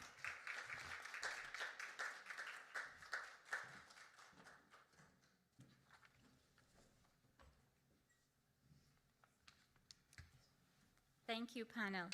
So we do have a little bit of time remaining that we can ask a few questions that have come through from the audiences, please. So feel free, whomever, to answer the questions. So one that we've received is, with different virus strains, how can one vaccine protect against all strains of COVID-19, seeing that persons are being reinfected with different strains and the second strains are even more severe? Am I on? Yeah. Okay, thank you very much for that question. Very important question. May I say that there's a concept of antigenic drift and antigenic shift. What is that? Antigenic drift is the scenario in which the virus replicates itself in the infected human being. And ever so often, the virus that is replicated is slightly dissimilar to the original virus, but there's no major difference. And so as a result of that, even though there are minor, very minor shift, the vaccines will work. If there is antigenic shift now as opposed to antigenic drift, it's a completely different viral particle, and that vaccine will not work. What we're seeing now is antigenic drift. Minimal changes, but the vaccines will work for that particular case. Thank you. Okay, one more. What strategies can be suggested to influence those who honestly believe that vaccines are not good? Those who are not vaccinated may pose a public health risk in the future. So I know that you've gone through the benefits of it, but do you have any suggestions on what strategies might drive vaccinations? Yeah. So I think there is a group of persons who are vaccine haters, and I think it's a good question, first of all. I think one has to give the public the confidence that safety is not being compromised. Two, I would say to you that millions of lives have been saved around the world from vaccines, be it the measles vaccines, whatever vaccines you want to talk about. It saves millions of lives. But we also know that this virus has killed over 1 million persons so far. And so when you balance the risk with the benefit, and I said earlier that the bar for safety and efficacy with vaccine production is much greater than any other type of treatment that we give to patients. So the person should be confident that the vaccines are going to be safe, they're going to be effective, and they're going to be life-saving. Okay. Another question we received, in regards to the wearing of masks, shouldn't there be a stress on the regular changing of masks because after a certain number of hours they become ineffective, or are the persons wearing them still safe? It's again a very good question. Frequent changing of masks is recommended. If you're wearing a cloth mask, typically you may use it for up to 6, at the most 8 hours at a time. And if you're wearing a surgical mask, it's a similar duration. Masks, when removed, should be, of course, I have already mentioned, should be removed with the straps. And if you plan to reuse your mask, within a short frame of time, perhaps it's a better idea to keep it in a paper envelope or in a Ziploc bag, just giving you practical tips, where you may be able to hold on to it, not hold it on your arm or put it on your desk because it's getting contaminated. And you can probably re-wear it because it's not practical to keep changing masks every few minutes. But yes, masks need to be cleaned. If you're wearing a cloth mask, you should have at least 2 or 3 to spare so you can rotate masks. And if you're wearing a surgical mask or what we know as a disposable face mask, then these need to be changed every 6 to 8 hours. Okay. Can you explain again viral load and why we are now seeing higher loads in recent cases? Well, viral loads are basically the amount of virus that is present in the individual and how much virus may be shed in their bodily secretions, particularly respiratory secretions. And the viral load is always high in individuals who have an acute infection or who are in the acute phase of the infection. And so individuals who have been newly detected with an infection or who may have recently acquired the infection are more likely to have a higher viral load. And that's, I think, what Dr. Lee has mentioned in his recent press conferences, that individuals who have come onto the island may have recently acquired the infection, either just prior to travel or during travel, and they may be bringing this, may be coming in with a high viral load at this time. Then individuals who have probably are in the convalescent phase or are still shedding viral particles but are not acutely infected. Okay. Another question. Please comment on the use of remdesivir. Please forgive me if I'm not saying it properly. In light of the recent declaration of the WHO that the drug is not effective. Okay, so I was hoping that wouldn't come up. Oh, I'm sorry. So WHO, just about 24 hours ago, released a non-peer-reviewed document questioning the effectiveness of remdesivir in terms of its impact on mortality, etc., in patients with COVID-19. However, previous studies, including randomized trials around the world, does suggest remdesivir is useful. Again, this last document that came out 24 hours ago is not peer-reviewed. That is the catch. And again, the treatment for COVID-19 is changing on a daily basis. And so, and I'm glad I made the declaration before that I have no conflict of interest with Gilead and other places. But right now, the backbone of treatment for patients with COVID-19 still remains remdesivir plus dexamethasone. Until we have more convincing evidence, we cannot change that. Everyone who goes into hospital around the world who is ill, who's critically ill or severely ill with COVID-19 gets remdesivir if it's available, plus dexamethasone. Thank you. What do you think about lockdowns, and can you say if they're effective?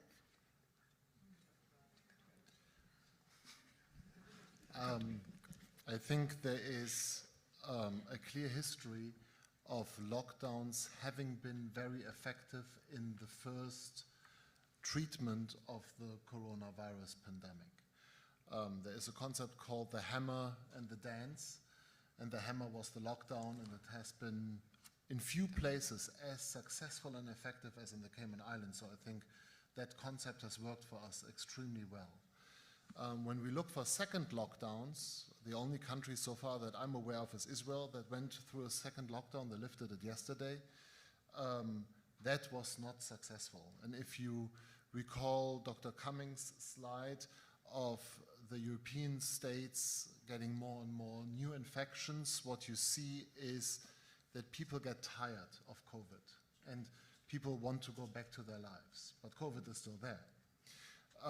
And so I think for the Cayman Islands, we have not had another outbreak, and I hope we won't see one, but the likelihood of getting one is there.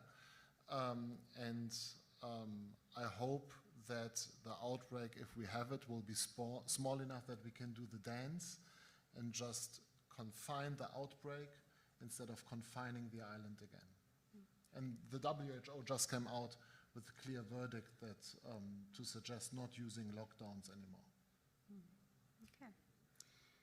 Okay, one final one. Is there any academic publication of the best practices that have been applied in Cayman which can be used to educate the rest of the Caribbean, which are on the failing side of the spectrum in the fight against COVID-19, particularly as they are either opening or have reopened their borders?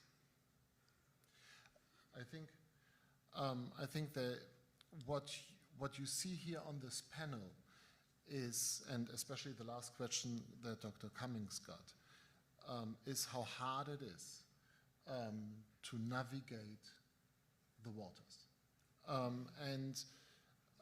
We are learning every day. We stay abreast with what the peer-reviewed publications do and what they don't do. In my presentation, you saw that I put in all the dates of when this was first published, and most of it was from October or end of September. So this is what we need to do. We need to stay on top of it. The remdesivir and WHO question shows how hard that is. And I think in the end, I can only ask all the patients to trust their doctors. If you just go on the internet and read up something, that is not the same as having the experience. You do not become a sailor by reading a book. Thank you. Okay, and so we'll end with that one.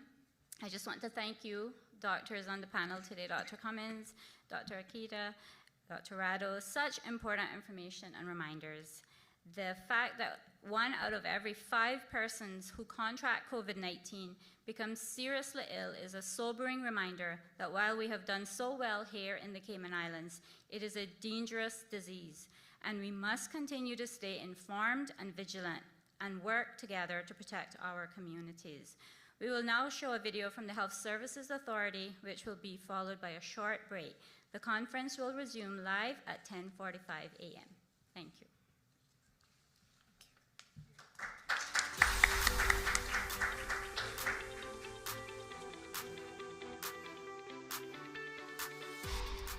Here at the Health Services Authority, you are at the center of everything we do.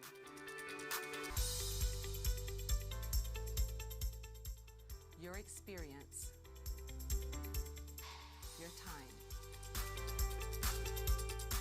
your access, your safety, your care,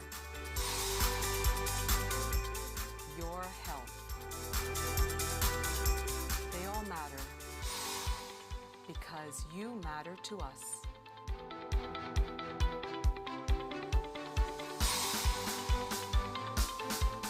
We have been providing quality health care to you and your family for generations. Together, we have been through many of life's journeys. From welcoming your new baby into the world, to hurricanes and pandemics. HSA is here for you because you matter to us.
Welcome back, everyone.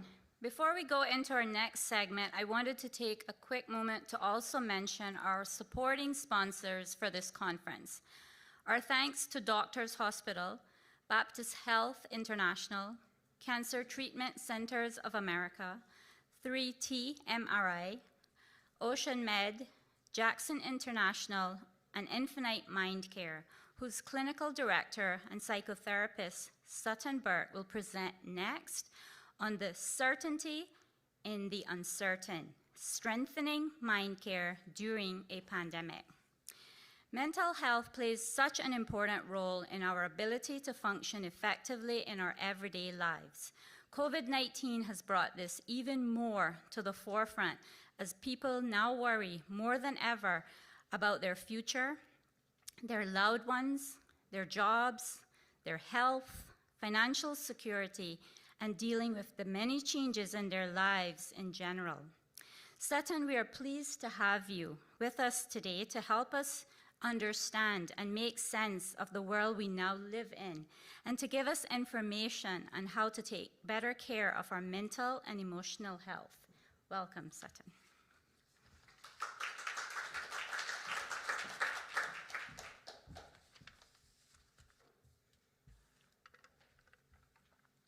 Hello.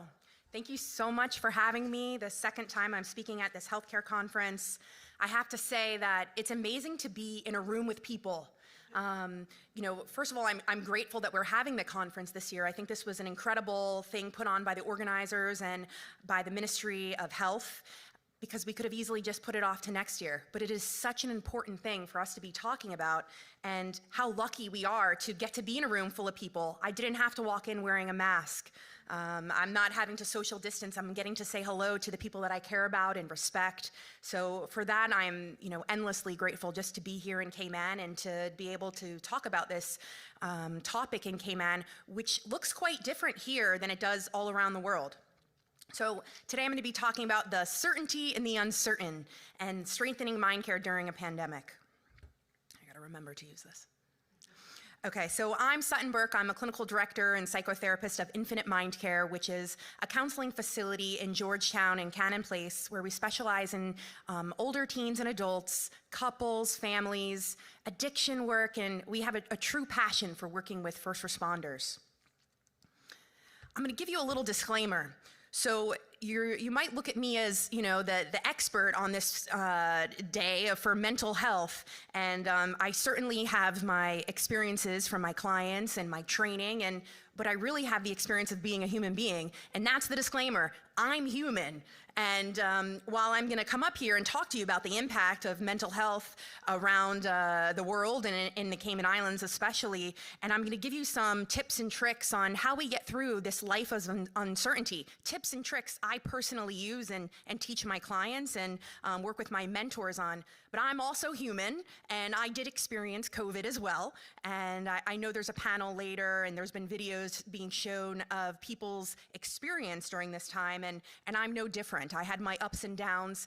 When people asked me about my experience during the pandemic as a therapist, from my perspective, something that I talked a lot about, which is what I'm going to talk about today, is just life is uncertain. So for me, 2018 was difficult. 2019 had its challenges. I had major life changes during those years. And so 2020 came around and it just added stuff to it, right?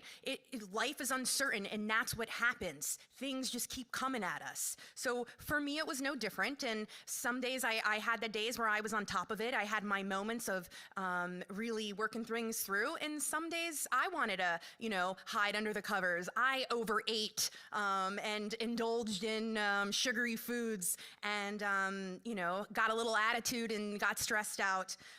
For me, though, it was quite different. We're going to talk about parents and the impact it had on adults and parents. I'm lucky to be happily divorced, and my kids were only with me 50% of the time. So I did a lot of missing of my children during the pandemic. But for me, I didn't have to feel that stuck in the house closeness and overwhelm that so many people felt.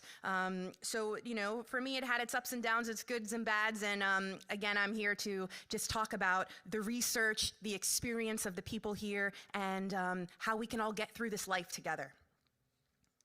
So today we're going to be talking about a bunch of things. Briefly, we're going to talk about the impact the pandemic has had on mental health. So we're going to go through how it's impacted multiple different kinds of people and different groups of people. We're going to talk about fighting the uncertainty of life, because that's what this pandemic, in my mind, is all about, is facing the uncertain. We're bombarded with the uncertainty of life right now, and it was pushed in our face that anything is truly possible, even the things that we didn't think was possible, and certainly things that we never thought was going to happen in this lifetime. Next, we're going to talk about the importance of psychological flexibility, and that's, some of this mind care that I really want to work with you on. How to strengthen our tolerance of uncertainty muscles, and that's a really big one, and we're really going to dive into acceptance commitment therapy, or ACT, which is a therapeutic approach that at my practice and in with a lot of people right now, working in their practices, it's a spin-off of cognitive behavioral therapy. And then towards the end, we're going to talk about other ways to boost our mind care, no matter the circumstances. I'm really going to focus on building that uncertainty muscle. So at the end, I might go through the extra little mind care tips and tricks a little bit faster. So more people are reporting an impact on mental health due to worry and stress. And, I think I have to say it, but, what is mental health? So mental health is our emotional, our psychological, our social well-being. It affects us in every single way. It affects how we think, how we feel, how we behave. And so I feel like I just have to throw that out there. We all have mental health. Just because you're struggling with your mental health, or, say you're managing it, or you're working on it, or you need a mental health day, that does not mean you're crazy. That does not mean anything about you, except you're taking care of yourself just like you're taking care of your physical health and your body. Our mind is such a huge part of it, if everything is combined. So I really want to stress that if you feel like you're struggling and you really have these worry thoughts, that's your mental health, and that's why it's important we talk about this and we get it out in the open. So some of these things that are being impacted due to so many worry thoughts is our sleep. So difficulty sleeping, maybe sleeping too much. A lot of people are reporting waking up frequently in the middle of the night, or having difficulty falling asleep due to those worry thoughts, or what's going to happen tomorrow. Increased alcohol consumption and substance use. There was a lot of time everybody had. People were home. I heard people were drinking when they were working on the computer. They're taking breaks from Zoom, or everybody thinks they're drinking in their coffee cup, their coffee or their tea, but they're drinking wine.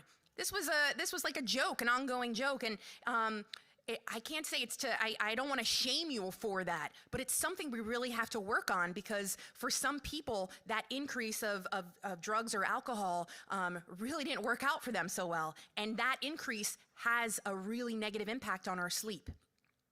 Change in diet. So for some people, maybe they just didn't feel hungry, and maybe at work they're used to going out to lunch, they're used to having these breaks and they're eating, but at home they would just work through it. It was I heard a lot of people either struggling to do the work or overworking and always being on because they were always at home. So that change in diet, I know I admitted myself in the beginning, I have a value of health, and for me, I was really happy that people were still delivering and I could get groceries and, all the goodies that I wanted to bring me some comfort at times were there. We ran out maybe of toilet paper, but not of Reese's peanut butter cups. So worsening of chronic conditions. So for people with, severe mental health issues, maybe they became exasperated. We definitely saw an increase of people coming into the mental health unit at the hospital. That's something that hasn't been widely talked about, but that unit got full, and it was over full, because when we're really, really, really stressed and you have an underlying mental health disorder, an underlying mental illness, that could easily come out in a time like this. Also, when we talk about other chronic illnesses that affect us physically, when we're holding on to that stress, when we're holding on to those worries, it comes out in all sorts of ways, especially if you can't get to those extra kind of doctors that would normally be available. We had so many people available to us, but certain types of people were not available, and certain things you would rely on weren't there. So definitely an increase in that. So let me just go back. Okay, yes. So besides these worry thoughts that were coming on, and the food and the sleep, if we talk about isolation and loneliness, just the fact that we had to be home, that we were away from people, so many different kinds of people were affected in different ways. It's at the bottom, but the elderly especially. The elderly, we know as we get older, our health declines, and so they're gonna have issues just there, being more susceptible of their immune system lowering. However, what about the isolation and the loneliness of people not being able to visit them? We know that the connection between being social and living longer. So the longer we live is very much correlated with our interactions with other people and getting to smile at people and engage, no matter what our mental health status is. So that had a major impact on the elderly.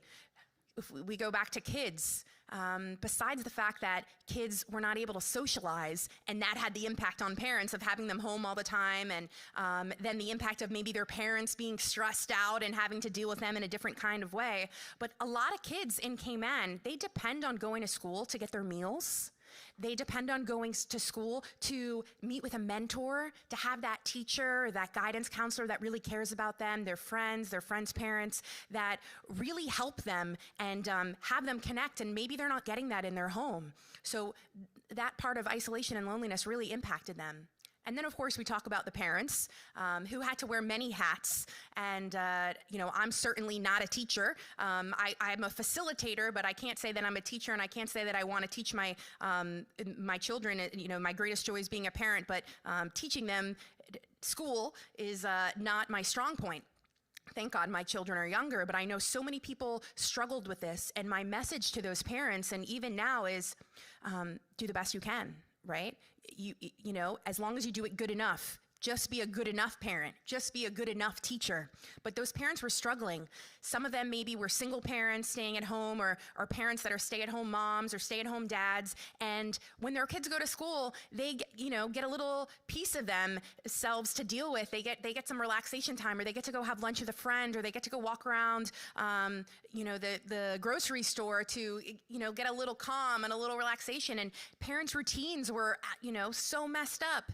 And completely off, and people really looked forward to those, and that caused a lot of stress and worry.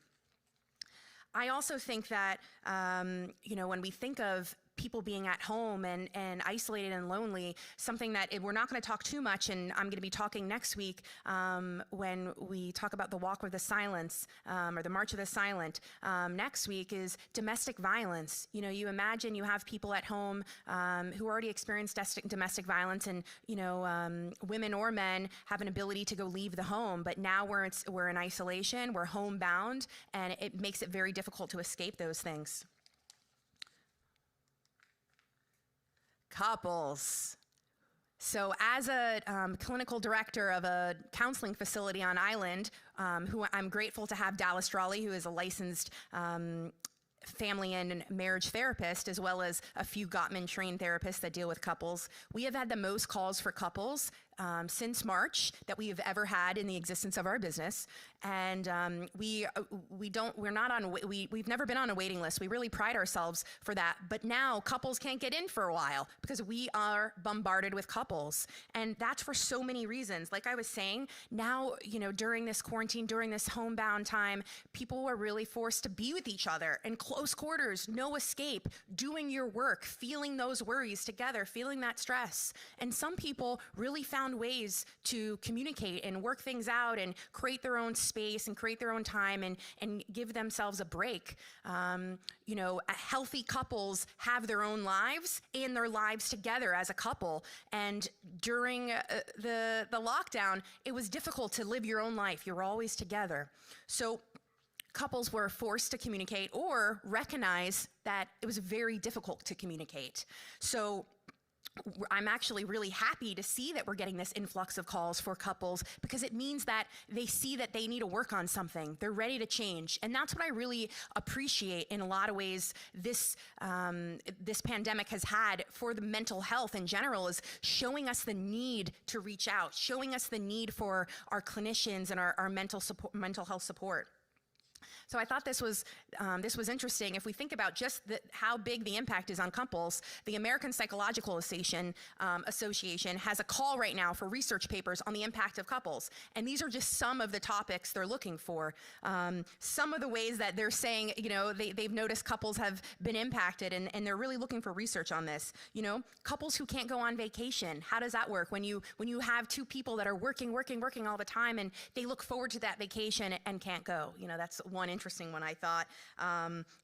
What about a couple that had suffered a job loss, or both of them suffered job loss? How does that impact the relationship? Now I want to talk about our frontline workers. This is huge. What is burnout? Burnout is an emotional, physical, and mental exhaustion caused by excessive and prolonged stress. It occurs when you feel overwhelmed, when you feel like you just can't get all your work done. It started as an occupational phenomenon, but really we're seeing burnout in all different areas. So I really want to talk about this. We're going to talk about our healthcare workers, our first responders, and our essential workers, and the reality that when you have this heightened stress and you're, like our healthcare workers do, there's a correlation and there was a rise in depression among our healthcare workers, of anxiety. And we know that, they're working, that affects their mental health and their physical health. And when we have that combination, it makes it very difficult for them. It makes it very difficult for when they come home. So we start to think about our healthcare workers who had to go home to their loved ones and were maybe fearing that they might get COVID. Research shows that for physicians and nurses with burnout have higher rates of suicide.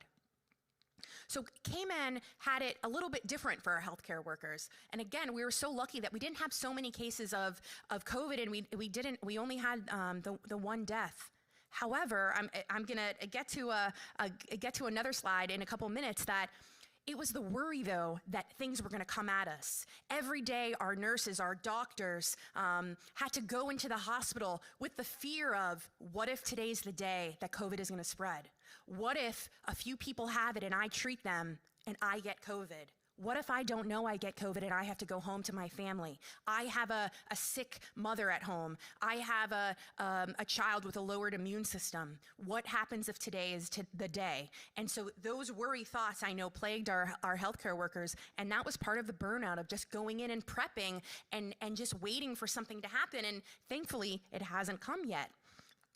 So next is our first responders. Our first responders were hit with so much this year. Our firefighters with that dump fire, and now with COVID. Again, thankfully, we didn't have too many cases, but those first responders, and especially our EMTs, our EMS workers, they went into homes thinking to themselves, what if I go into a home and this person has COVID? There's so much talk on the news and so much talk everywhere. We're preparing. What if I go in someone's home and they're very sick? Now, I know we had a lot of COVID cases on island. We had some COVID cases. I don't want to say a lot, but we did have our share. And we don't want to stigmatize it, because thankfully these cases here, they were okay. And it wasn't a death sentence for them. But we didn't know that. There's still so much information that we know. It's still so uncertain, and our first responders had to sit with that. So that also causes a big burnout, and we know, this increase of stress brings up our anxiety, our fears, lower self-esteem, cause distress, okay? And then last, our essential workers. I couldn't go without mentioning them. Those people that were delivering food, the people that were working at our grocery stores. They're in the front lines. They thankfully had jobs, and I'm sure they were happy to still have their job. But again, they're meeting with people one after another. And is today going to be the day that I meet someone who has COVID and maybe I get sick like I'm seeing everywhere else? So lots of worries on our first responders and on our frontline workers. Job loss. So research shows that job loss is associated with increased depression, anxiety, higher rates of suicide, low self-esteem, higher rates of substance abuse. We did have our fair share of job loss in the Cayman Islands, and I know that lots of people were rallying together for those that lost their jobs, but it brought on a lot of stress. It brought on a lot of worries and fears in the community. while we didn't have so many job losses we thought, or not everybody was affected by the loss of a job or changing their economic status, we had a lot of what ifs. What if today will be the day they cut my hours? What if today I'm no longer needed? What if I go to my business and it's shut down? Worry, worry, worry. One after another. Now, some of these worry thoughts help us. They help us prepare. Maybe you start, I know a lot of people who started school during this time. I know a lot of people who started to think, what could I do in my own business? What would be the opportunity during COVID? So sometimes those what ifs helped us, but a lot of the time it just caused more distress, more worry. It made us debilitated. Having those worry thoughts keeps us away from the right here and right now. So for those people that were at home, I did hear so often that they were trying to do their work from the computer at home, and because they're home and they have the news on in the background, their mind is going astray, and they're thinking about those worries and those what ifs on their job, and that has a huge impact. On their livelihoods, on their families, on the stress that they put forth, the anxiety that they show, and how that impacts their family. And that's all our mental health. For me, as a clinical director, I have 6 staff. We have 2 people on work permit at Infinite Mind Care. So as soon as we went into lockdown, for me, my worry thoughts are, oh goodness, how are we going to continue to keep these people here? Or is this going to impact, our facility and paying our clinicians and, being able to see our clients? Are clients going to not come to us anymore at the time of need? Are they going to be too scared to do anything? Are they going to be too debilitated to reach out? And those were some fears, and for us, it just shows that those were not helpful fears, because the days kept going on for us, and people reached out for the help that they needed. So now we're going to talk about the understanding the uncertainty of life. So I really wanted to use this quote: "The stress of uncertain pain outsizes the stress of certain pain." Earlier, I talked about, the first responders going to a home. Will they? I don't know if this person has COVID that I'm treating, but it's a lot worse not knowing. Maybe they do, maybe they don't. Maybe I'm gonna get sick, maybe I'm not.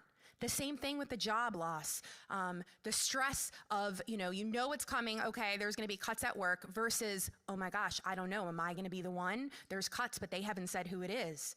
The stress of uncertain pain outsizes the stress of certain pain. There was a study done in 2016 where some of the participants were told that they had a 50% chance of receiving a shock, and the other participants were told that they had a 100% chance of getting the shock. They were gonna receive it, and the other people, maybe not, 50-50. In this study, it showed that the people who had the 50-50 chance of getting the shot were more worried. They were more freaked out. They experienced more stress, and that was proven in their body. And it just shows that worrying of the future is a lot different than if we're actually in it and we're accepting it. So the question is, what we're all wondering, what's gonna happen next? Are we gonna go to another lockdown, or are we gonna be homebound? Is COVID gonna get to our island through people coming in? Will we ever be able to see our loved ones again? Will we ever be able to walk those streets of Paris, New York, London, mask-free, enjoying our favorite bistros and our favorite musicians? Will we get to go to our family member's wedding or funeral? Will we get to hug our loved ones one last time before they pass? This is the life of uncertainty. And certainty is impossible. That's the theme. Nothing in life is certain. We do know we're all gonna die. And I say that again, we are all gonna die. And that's a hard thing to sit with. Reality is, we don't know. It's uncertain. Certainty is impossible. And wanting the impossible is very stressful, because it's impossible. So with technology, we are used to finding out our answers instantly. Anything we want to know, boom, nothing is uncertain. We're having a conversation, you don't know the answer, you look it up.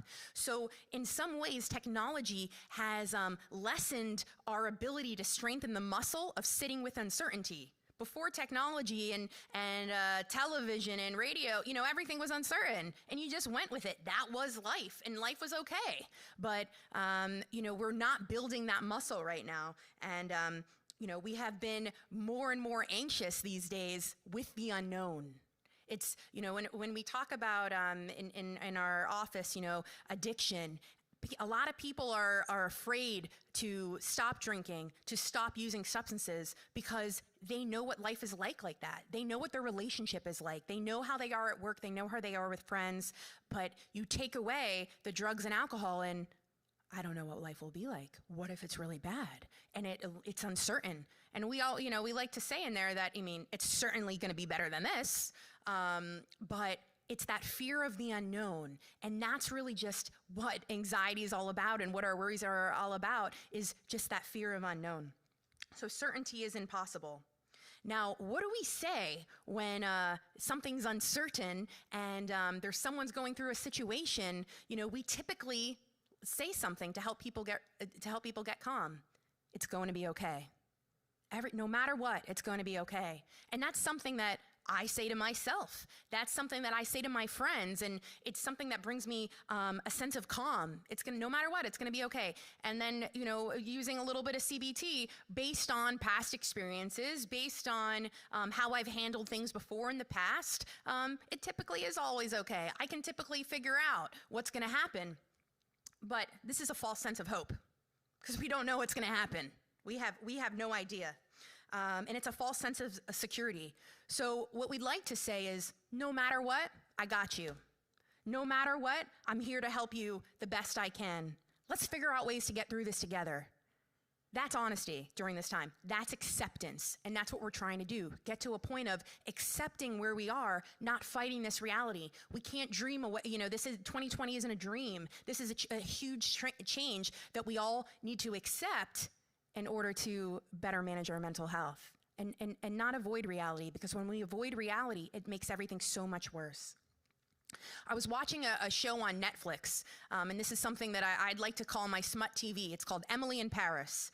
And there was a short scene with Emily, the American, and she's talking to one of her colleagues who's French, and they're talking about movies. And she's saying how, she loves, that movies always end with something positive. The hero saves the day. It's a happy ending. The main character gets their way. And that's the kind of movie she wants to see. That's the kind of theater play she wants to go to. And her French colleague said, that's not life. All around us, people are trying to avoid life. When I go to a movie, I want to relate. I want to get more ways of seeing reality, of learning how not to escape. I want to relate to something. I want to get comfortable with the unknown. I want to get comfortable with bad things happen. Not pretend that they don't, because they do. And it's accepting that and embracing it, not escaping reality. We learn to sit with it, and the more we try to escape reality, the more difficult it is to embrace. So I thought that was such a beautiful scene, and he was like, it doesn't ruin my day. It actually makes me stronger in this life and handling this life right now. So none of us can control what happens in the future. No one knows when this will all end, if this is going to keep going, how many cycles we're going to have, if, everything is going to go perfectly just the way we want. We have no idea. We have no idea socially, economically. We have no idea. Similarly, we cannot control our emotions around this and the feelings that pop up. We can't control what comes into, our brain and in our body necessarily, but we can control what we do in the here and now. We can control right here and right now. And I almost, this is like a cliche, like the mindfulness, the right here, the right now. But that is the truth. All we can do is control right here and right now. I read this beautiful metaphor by Russ Harris, who is the person who came up with ACT, Acceptance Commitment Therapy. And he had this beautiful metaphor that I thought was appropriate for Cayman. He said, when a big storm comes, the boats in the harbor drop their anchor. They do this so they don't get swept out by sea, obviously, right? Now, of course, the boat dropping the anchor in the harbor does not prevent the storm coming. It does not change that weather. Dropping the anchor can't change weather. But what it does is it makes it so as the storm passes, the boat hopefully will be okay in that harbor. So, this is the idea of accepting where we are and right here and right now.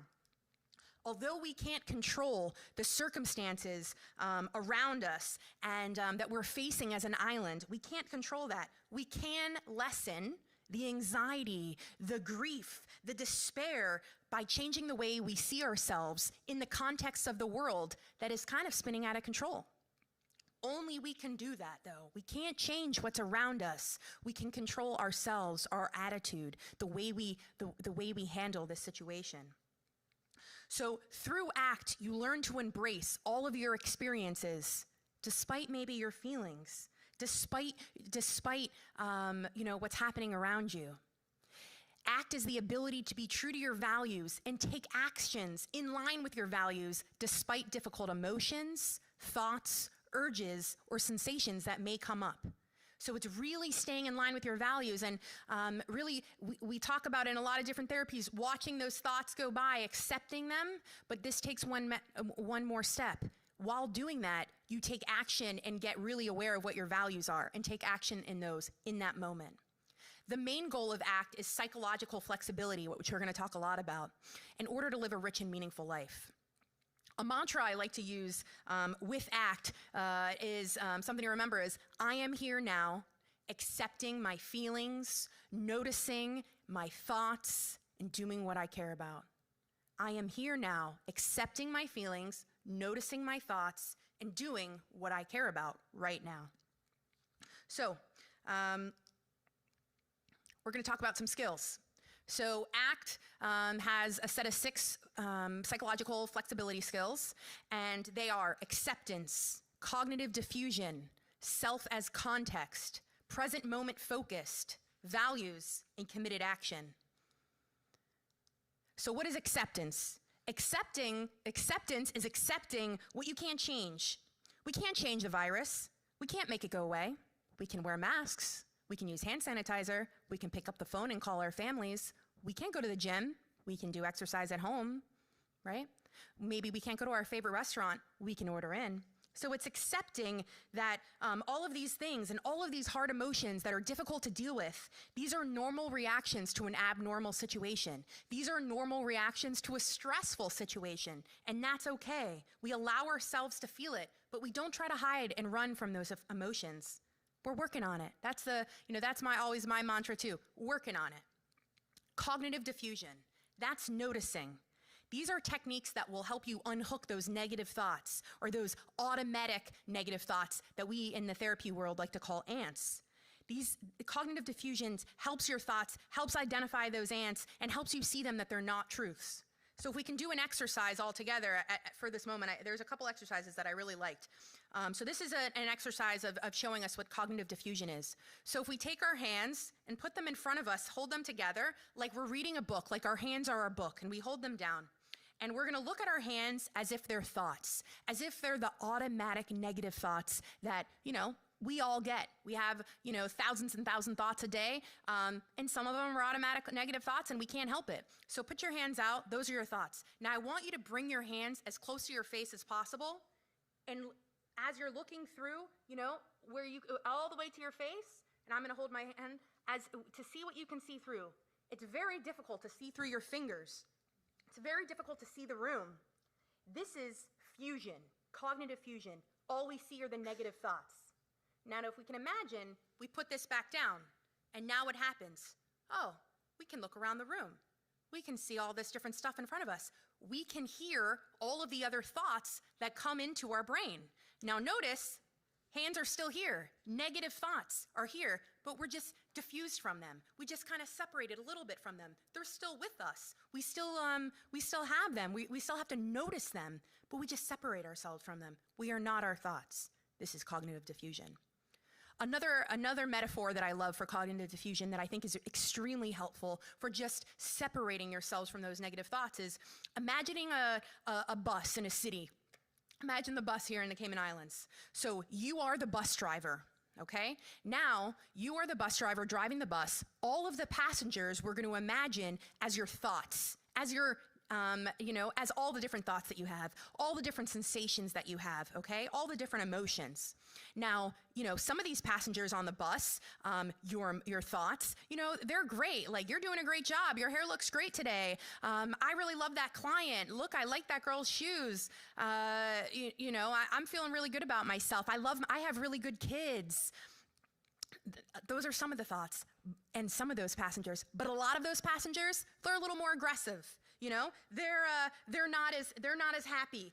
They're a little more difficult. Those passengers are saying things like, "Hey, you're not good enough. Hey, you're a fraud. No one is going to listen to anything you have to say. You're a bad parent. Your legs are too fat. You don't really have a pretty face. You are not respected at work." All these passengers. Now, the bus driver, as you, could do a lot of things. You could start fighting back, turning around and yelling at those passengers and reasoning with those passengers. But these passengers get in your face, and they are loud and they are aggressive, and they are even stronger than you. What happens if you turn, from driving the bus and turn back and look at these passengers? You're not driving the bus anymore. You stopped. You're not driving. Where are you going? We're letting the passengers control you. So, maybe these thoughts are actually aggressive and are stronger than you, but you don't have to listen to them. You have a choice. These passengers, these thoughts are telling you, go right, go left, telling you what to do. And maybe for a little while you even do what these passengers are saying, your thoughts. But then you come into yourself. You don't have to do what those passengers say. You are driving the bus. It is your foot on the gas, your foot on the wheel. It is up to you. And that's cognitive diffusion. You decide to let some people off the bus, or you just keep going. And you notice the thoughts, you just keep moving on, you stop where you want to stop, and you let off or kick off whoever you want. Cognitive diffusion. Next is self as context, or, I am. This is the transcendent self. This is the most spiritual of the bunch. This is the idea that you are not your thoughts. You are you, but you're not your thoughts. You're not that negativity. You are not this mistake you once made. Really noticing that you are the observer of your thoughts. That is not all that you're made up of. The next one is present moment focused, or being mindful, being in the here now. Always refocusing your attention back on the task at hand. This allows you to see things more clearly. I'm okay in this moment. So maybe we're worrying about the future, but what are you doing right now?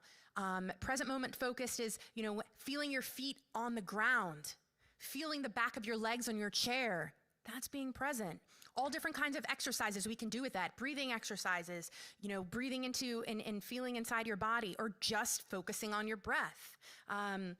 There are so many different things, getting grounded, 5 things I see, 4 things I smell, 3 things I touch, and so on. So many different exercises to help you get back to being the here and now. The next is values, and becoming very, very aware of your values. Discovering the direction you want to take in your life. What is important to you? What is important?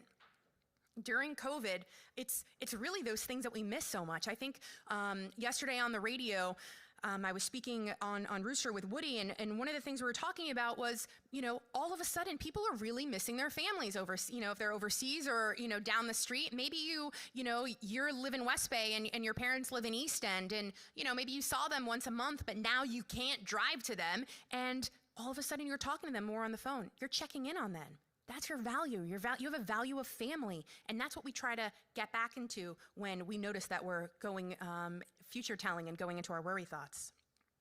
Then the last one is committed action. That's the doing.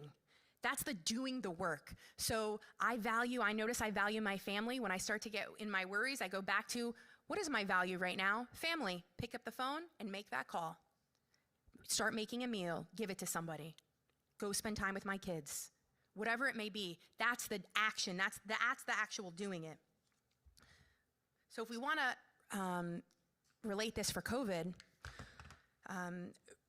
Russ Harris, who, as I said, he developed ACT, or Acceptance Commitment Therapy. He put out this amazing thing online recently, this amazing pamphlet on how to respond effectively to the coronavirus, and it's using the acronym FACE COVID. All of us therapists love acronyms.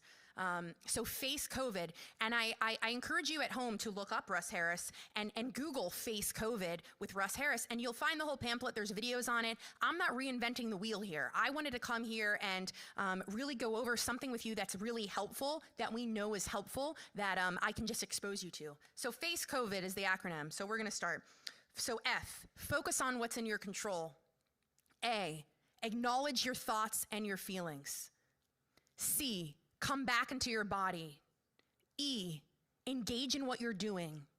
C, committed action. O, opening up.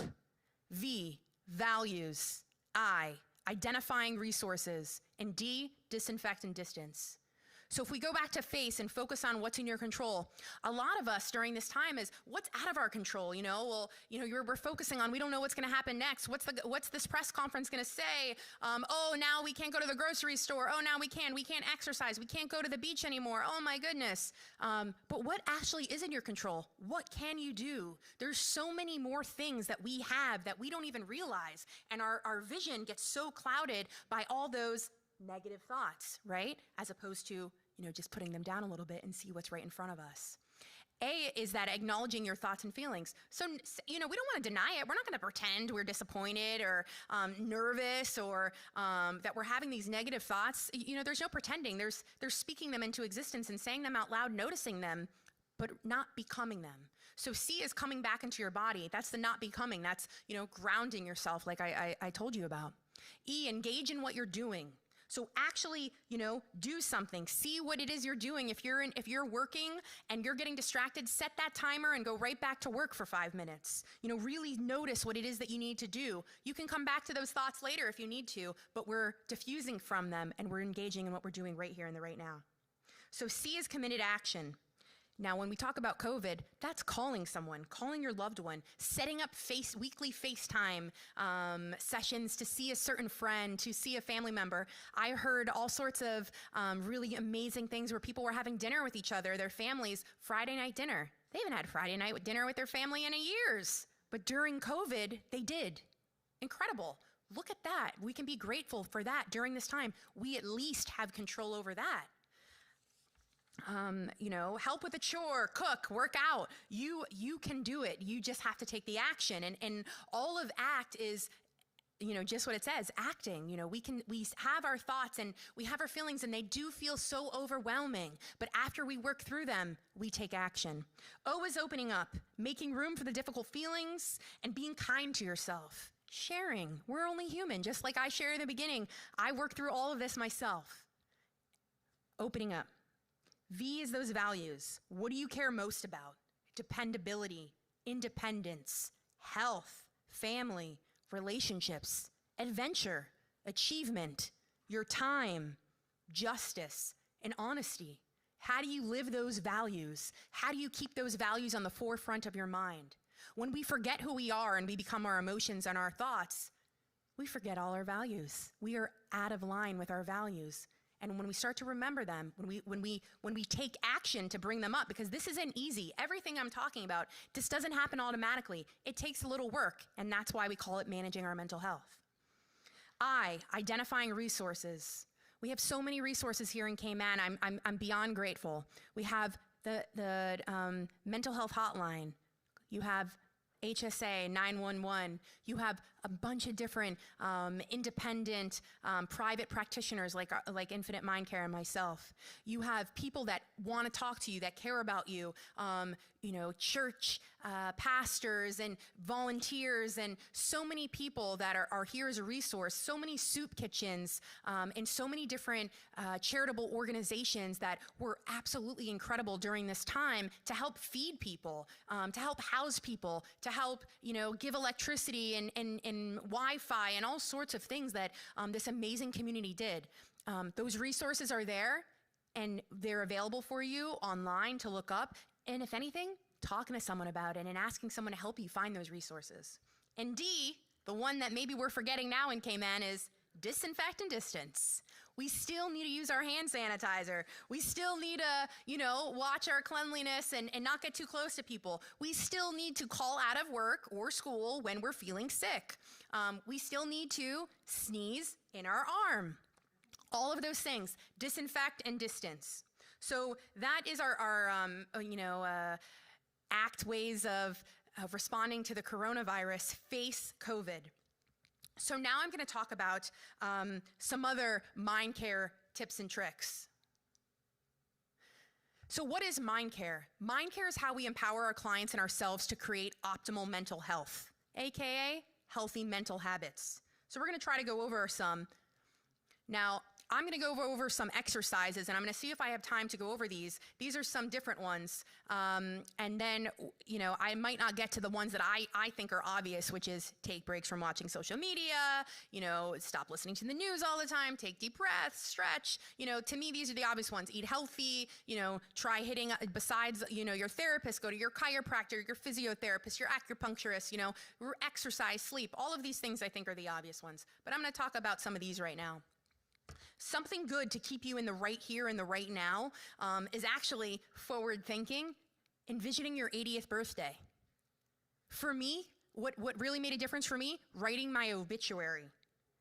What an incredible thing that does, right? And I'm someone who, likes the finer things, or is maybe a little materialistic. I don't know. I'm trying to find a nice word to say it.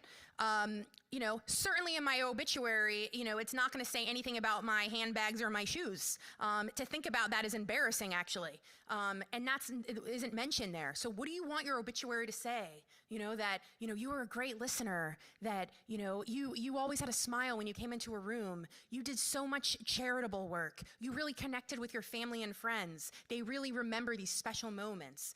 What do you want your obituary to say? What did you do? Now, do you have to achieve so much in your life, and have get your PhD and, be a speaker or, I don't know, travel the world?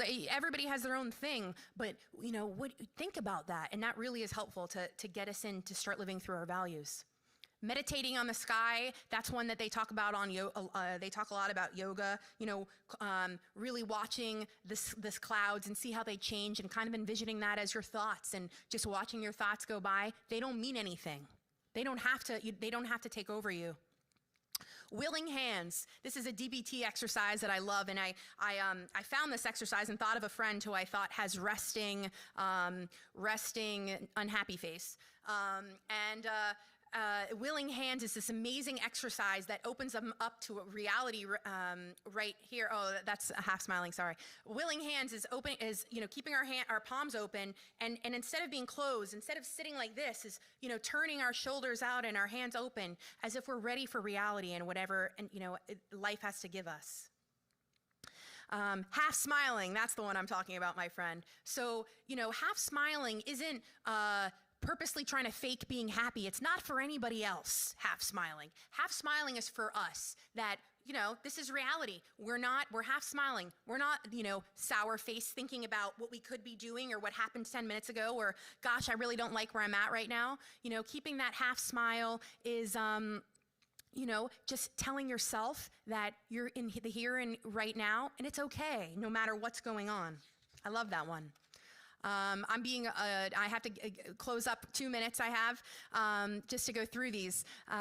Again, focusing on what's in your control. What can you do right now? What's in your control? What can you do today?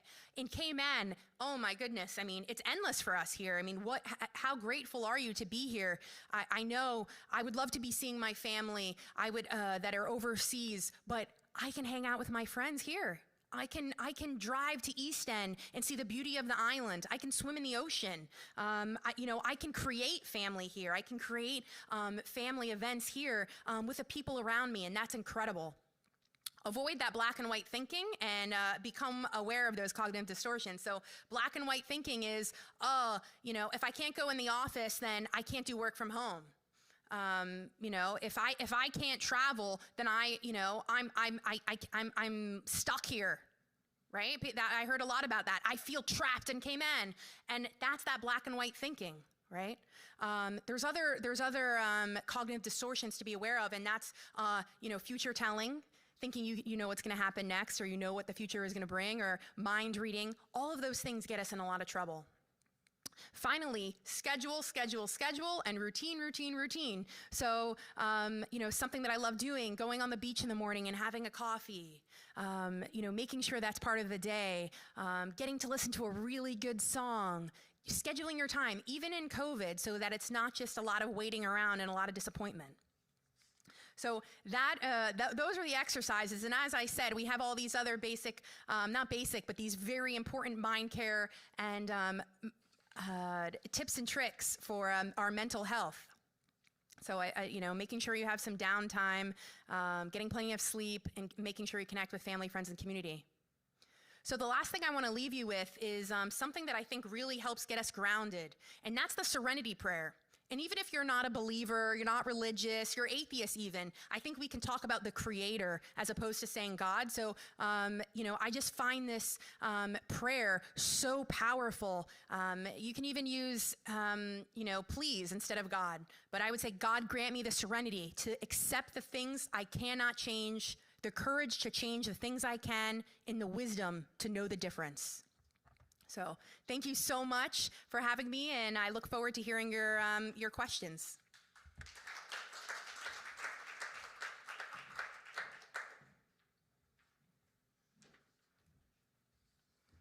Wow. Thank you, Sutton. That was very informative and very helpful. I think all of us now have some tools that we can use to face COVID. We have a couple of questions that have come in. And let's see what we're saying on the online. First, Sutton, it says, are there any strategies that can be implemented for first responders or healthcare workers to reduce worry due to uncertainty, especially for those who are very anxious and worry a lot? I know you've gone through a lot of it, but maybe you can reiterate just some tips. Sure. A big tip that I give to first responders is that combat breathing. Right, is powerful breathing, staying focused on your breath. So, to ground you before you go on a call, before you leave, or even if you're just sitting in the office feeling anxious, is to take a moment.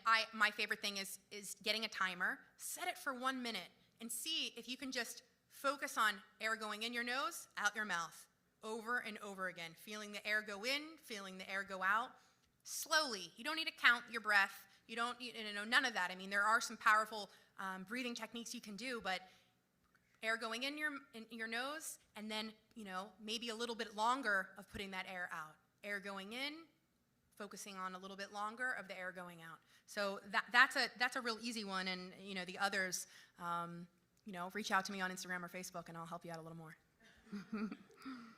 Okay, one more question. In terms of the scenario that was mentioned about watching movies with good endings, although that may not be a reality, don't you think it's also a means of escape for some from all the bad in the world, and allows them to gain hope and try to actually work harder for the good things that they want to achieve later on in life? 100%. I love movies with happy endings. Whenever there's not a happy ending, I'm disappointed. I'm like, that's how they're going to leave us? Because I take comfort in that myself. With that example, it was just showing the difference of people, that one taking, watching a movie to escape, and another watching a movie to build that muscle of sitting with uncertainty. So you can do both, of course. I love my happy ending movies, definitely. Okay. So one comment here and then one final question. So Sutton, thank you for all of your efforts to remove the stigma of mental anguish and help for the community of the Cayman Islands. Understand that this is an important determinant of health for all of us. Thank you, Sutton. Thank you so much. Okay, and then our final question. So in a small community, how do people know the best way to handle running into their therapist at the grocery store, especially if anxiety is one of their core issues? That's good. So, if anxiety is one of your core issues, and I would say you don't want to avoid.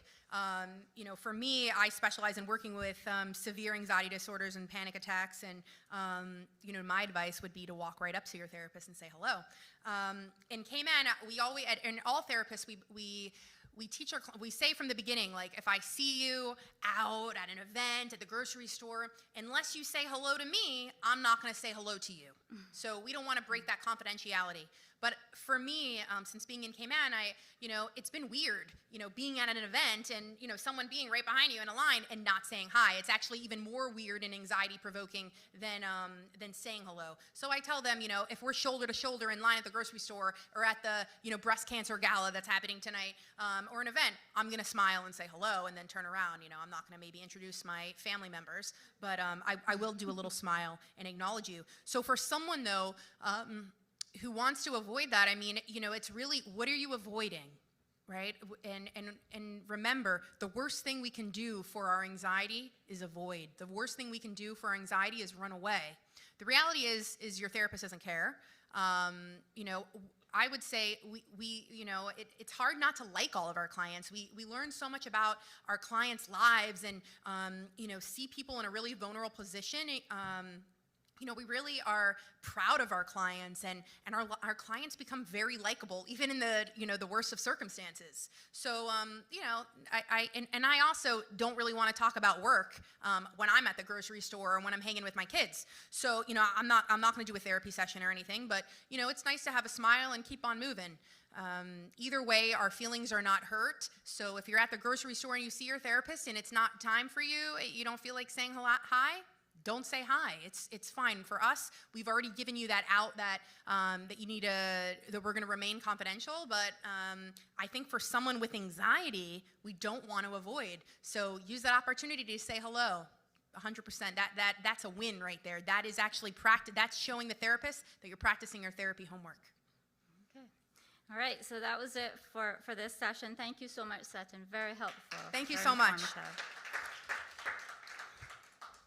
So we'll move right on then into our next session, which focuses on age-related risk and during COVID-19. We have Dr. Javier Perez Fernandez, who is the medical director at Baptist Hospital's Critical Care Unit, and he joins us now from Florida.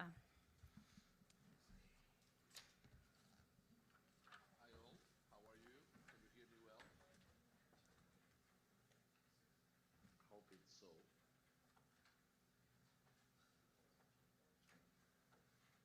Okay.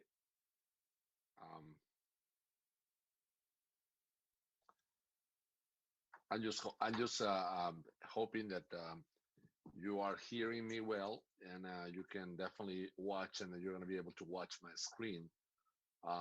If someone can say hello to me.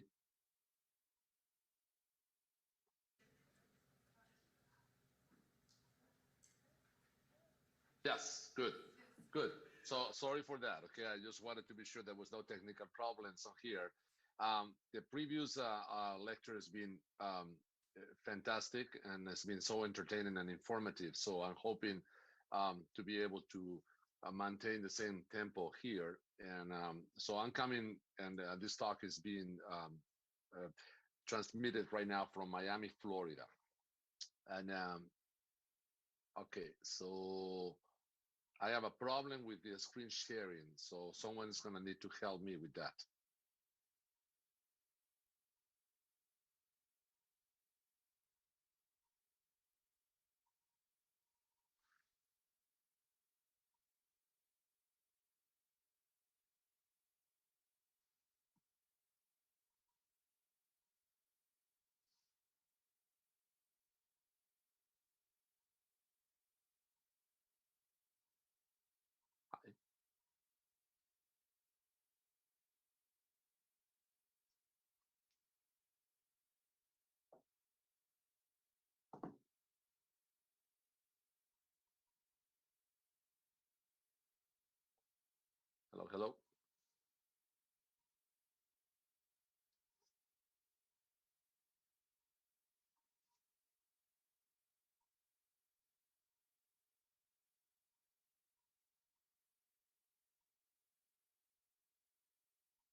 Had it. Okay. All right. So now that we have the screen filled with information, I'm going to mention, as I've been introduced already, I'm the medical director of critical care services at Baptist Hospital in Miami, and we currently have a significant number of patients that we have treated with COVID-19. I'm going to show you a few of those details of our treatment, and I also going to be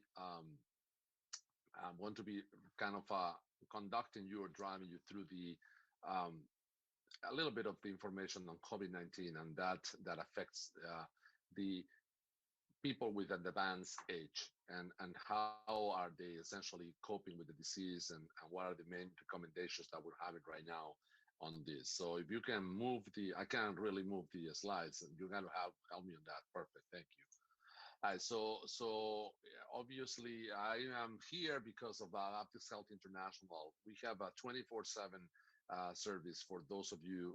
We know that we have a great relation with the Cayman Islands, and I actually wish I would be there right now, but we do have a great group of professionals and a phone number to contact, which I hope we can share in another moment, that will be essentially available to all of you to contact us, and we can not only just respond to your questions, but also possibly address treatment issues with any one of your patients.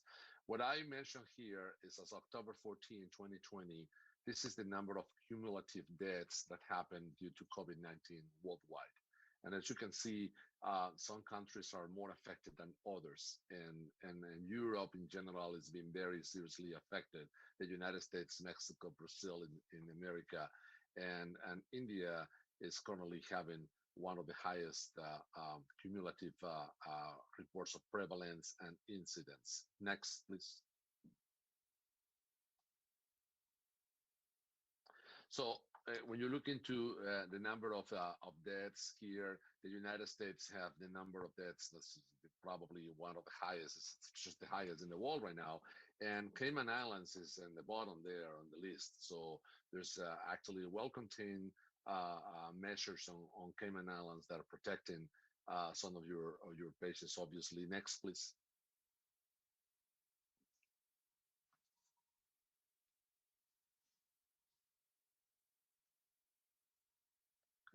So, and this one is the case fatality. What the difference between the case fatality and the number of deaths is a humongous difference, as you can see there.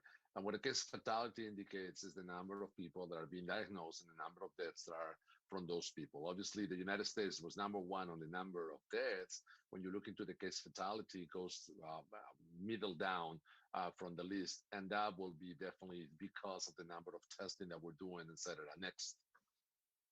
So that's another important issue to look into it. Now, we know from the beginning of the pandemic that adult populations, and especially those age over 65, are at higher risk of having complications. And those complications include the ones listed over there: hospitalization, intensive care unit admission, intubation or mechanical ventilation, and death. Next. So when you look into the deaths that happen into the United States data, and if you think about the maximum number of cases are not the cases with older population. So the maximum number of cases occur in the age range between 40 and 64. And the reason why that happened is probably because we were preemptively protecting people with elderly age. And those people from the initial China reports were known to have significant risk of having complications, and those protecting themselves better. However, even with those circumstances, you see there the number of patients admitted to the hospitals, the number of patients sick with COVID-19, older than 85 years old, only represents less than 5%, but the number of deaths is 30%. So just being over 85 predisposes you, obviously, to die out of COVID, and to a very, very, very high level. Next, please. So when you look into this, essentially representing the number of hospitalizations, again, though the most important group as far as the infection is the group between 18 and 65. The group that really carries most hospitalizations is the 65 and over. Next. So, and again, looking back into the hospitalization surveillance network, and this is a network that was created by the CDC, and this is data from June the 6th. Already at the beginning of the pandemic, we had a significant increased proportion of the group of 85 and older. And again, if you think about it, the group 85 and older represents practically the addition of every one of the other groups. So just looking into the 85 and you look into the 80 and older, that represent most hospitalization, surpassing even every other age group together. Next. So what happened with the intensive care unit, mechanical ventilation or death? Well, essentially it's a reflection of what I just told you. So these are numbers again from the COVID surveillance data in the United States represented by the CDC. Intensive care unit is admitted mostly, it's a share between the 50 and older, but the mortality is significantly higher on the patients over 85 years old. So again, this is there, I mean, over 65 in this case, but obviously over 85 as well. Next, please. So we're looking into the risks of what we call the odds ratio. So what are your risks if you are older than 85 years old versus if you are 18 or 39? So that represents you got tenfold more chances of dying if or being admitted to the hospital if you are over 85 compared if you are 18. So this is the comparison group. 18 to 39, we know that they have practically no admissions to the hospital, and if they have it, it's because they got multiple comorbidities. If you are 85 and older, you got 10, almost 11 times, or even 4 times more chances of being admitted or dying in the hospital because of COVID-19. And it gets into the other reasons. So when we look into renal disease, your chances are 1.33 times more. If you have chronic lung disease, it's 131 times more. If you have immunosuppression, it's 1.38, and etc. So you can see all those data over there. So again, the most important independent factor for dying because of COVID, the most important independent factor for them being admitted to the hospital is age over 85. And we can even go down and say age over 75. Next. So 8 of 10 patients admitted or dying in the United States out of COVID are older than 65, and that's a fact.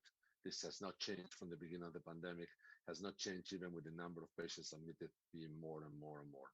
Next, please.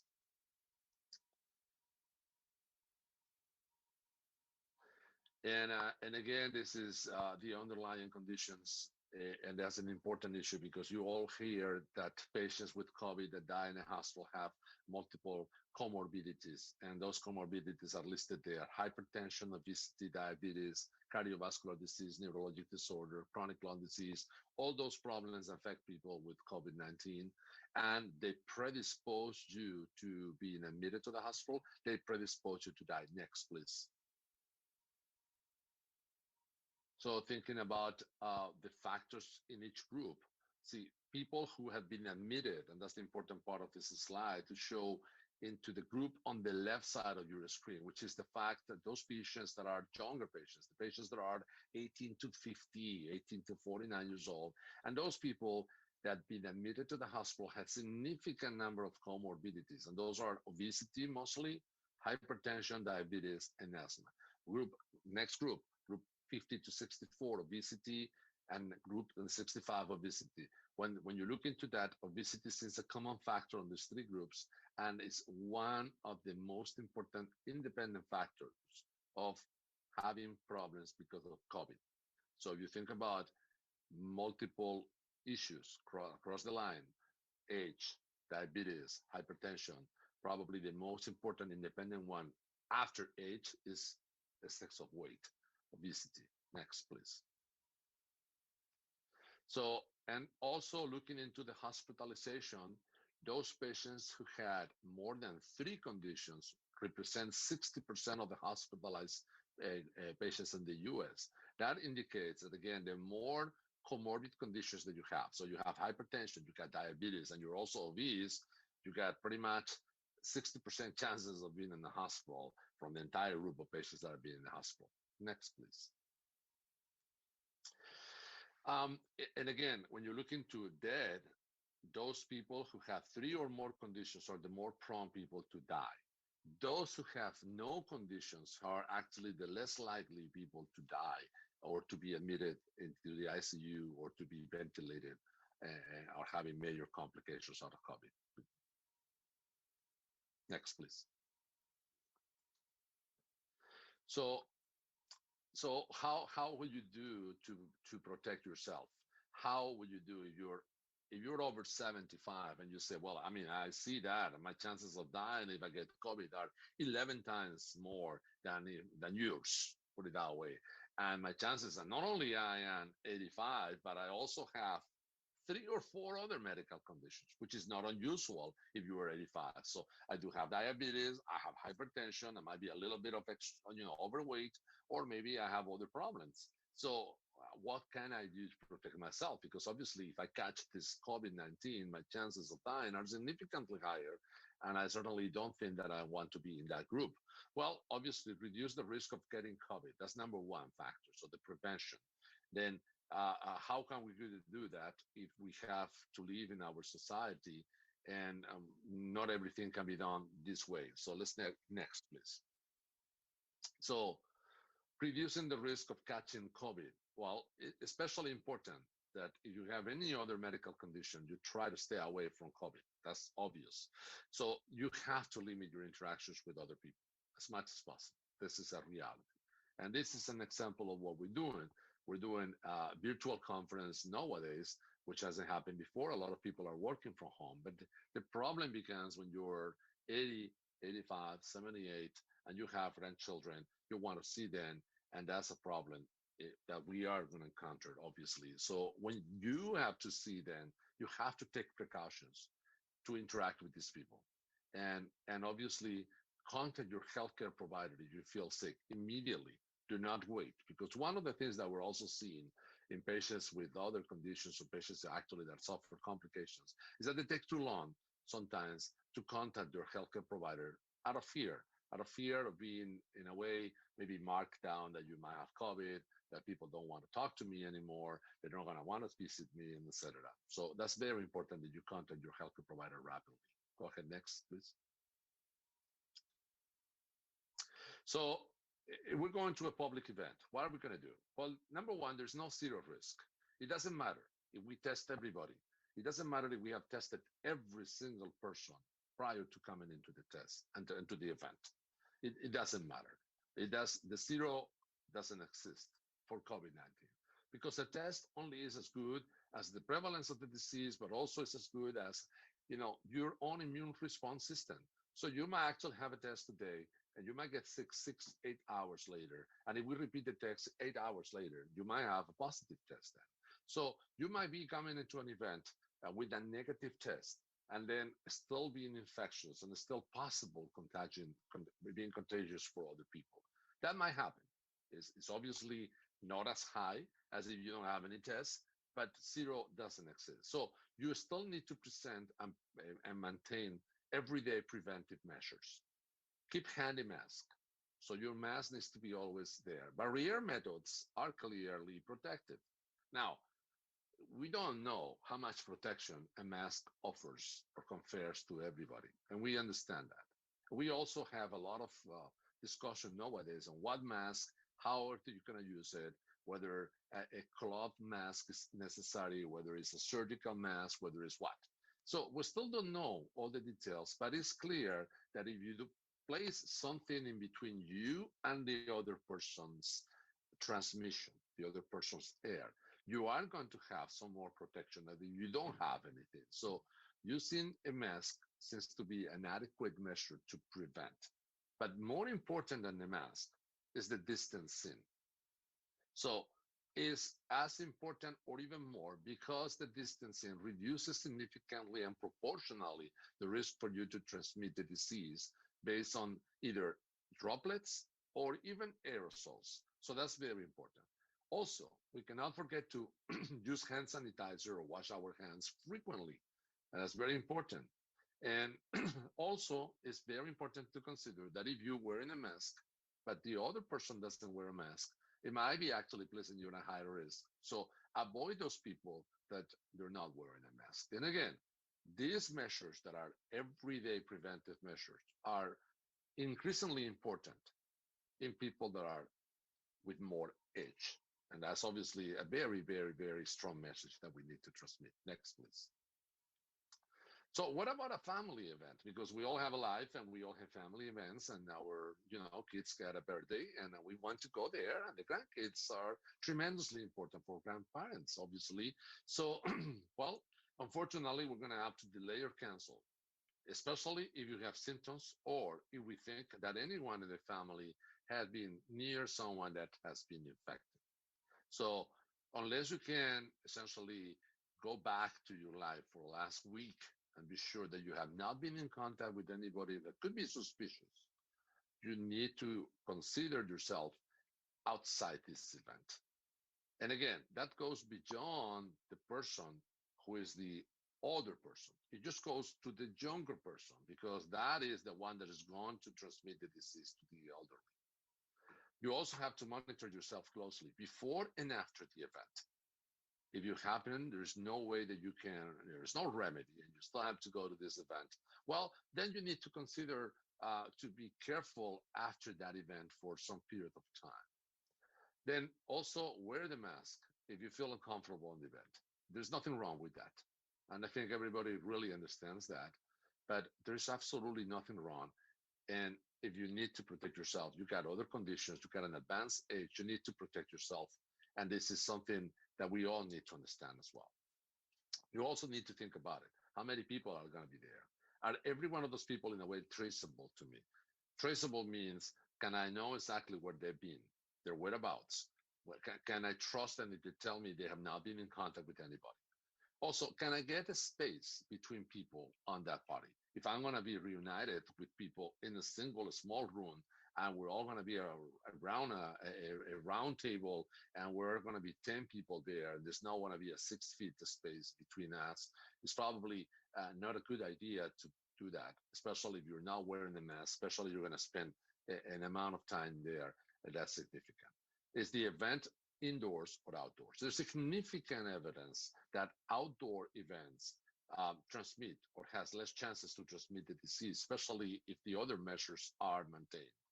And again, an important issue that sometimes we forget is how long the interactions will be. The World Health Organization and the CDC have mentioned 15 minutes as a magic number. There's really not 15 minutes. There's not really 20. It's not 16, 14, 13 and a half. It really doesn't matter. It's not really an accurate number. It's a perception of time. The more longer you stay around people that could transmit the disease, the more the chances are that you are going to get the disease. That's something in epidemiology that we all know. So we're trying to limit these interactions as much as possible. And even if in a gathering, in a group of people that's gathering, we're going to try to minimize the interactions, individual interactions, as much as possible. Next, please. So the World Health Organization and the CDC got together and they defined what we call the risk in any one of the events. What's the risk? What's the lowest risk possible? This. See, I can tell you for sure, I am not going to be infected by any one of you. Not today, certainly, because I am definitely in a significant distance, and so far we know there's no online transmission. So virtual events, they are fantastic because they portray the lowest risk possible. Now, there's moderate risks in a smaller outdoor with at least 6 feet distance space between people, and people that are actually known to each other, comes from local areas. And why is those important? Because again, I told you, the transmission of the disease in a way is back please. In a way is matized by the prevalence of the disease. So if I know what the prevalence of the disease in my area, and I know my people are not infected, that's fantastic. But if people are coming from outside the area, which I don't know exactly what's the prevalence of the disease in those areas, that becomes a little bit of an issue. And again, the highest risk ever is the large size, no distance, and people coming from everywhere. It could be a football game, say it that way. Next, please. So that summarizes a little bit what we know about elderly and COVID-19. But I'm going to tell you a little bit of the Baptist experience. Let's go back. Go next, please. So the COVID pandemic in Baptist affected about over 6,600 patients. This is what we have seen. This is what we personally treat. I've been managing these patients with my team myself, so I can tell you the details of practically every one of those. Unfortunately, we had a significant number of dead people.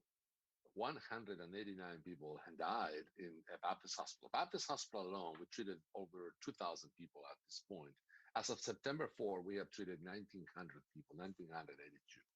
From those, 285 patients were admitted to the ICU and 205 were admitted to the step down. So you keep going to the next one, please. So one thing that we have done to prevent the overwhelming scenario on the hospital is discharging people from the emergency department and discharging them safer. It's not about sending people home, it's about to send people to a safer place. And my mom used to say, there's no better place than home. And it's true. Unless you can really assure safety at home, unless your home cannot provide for you this safety, protection. So what we've done is create this extensive system of monitoring, and we are able to send people home and monitor them oxygen level and other vital signs at home. We have used the system in over 5,000 patients. So if this system will have not been implemented, our numbers will be double to what they are right now. Now, obviously, this is only reserved for people that are less sick, people that could go home and they could be monitored at home. And if anything goes wrong, they are called immediately and they are brought to the hospital for further attention. And that had happened in about 14 to 16% of those patients, which is still is a good number if you think about it, because 85% of the patients that were sent home with this system had not required hospitalization. Next, please. So when you look into our age distribution for admissions, we're very similar to the United States. The most people admitted to the hospital are in the group between 50 and 69, where only at 20% of the population being 70. Now, it's slightly higher than the rest of the United States because Miami and Florida in particular is an area well known by advanced age because people moving. And a lot of people move from upstate New York, Massachusetts, and Pennsylvania, especially at the beginning of the pandemic, looking for warmer weather, looking for escaping a little bit of the first areas of hot COVID, right? That was New York in particular.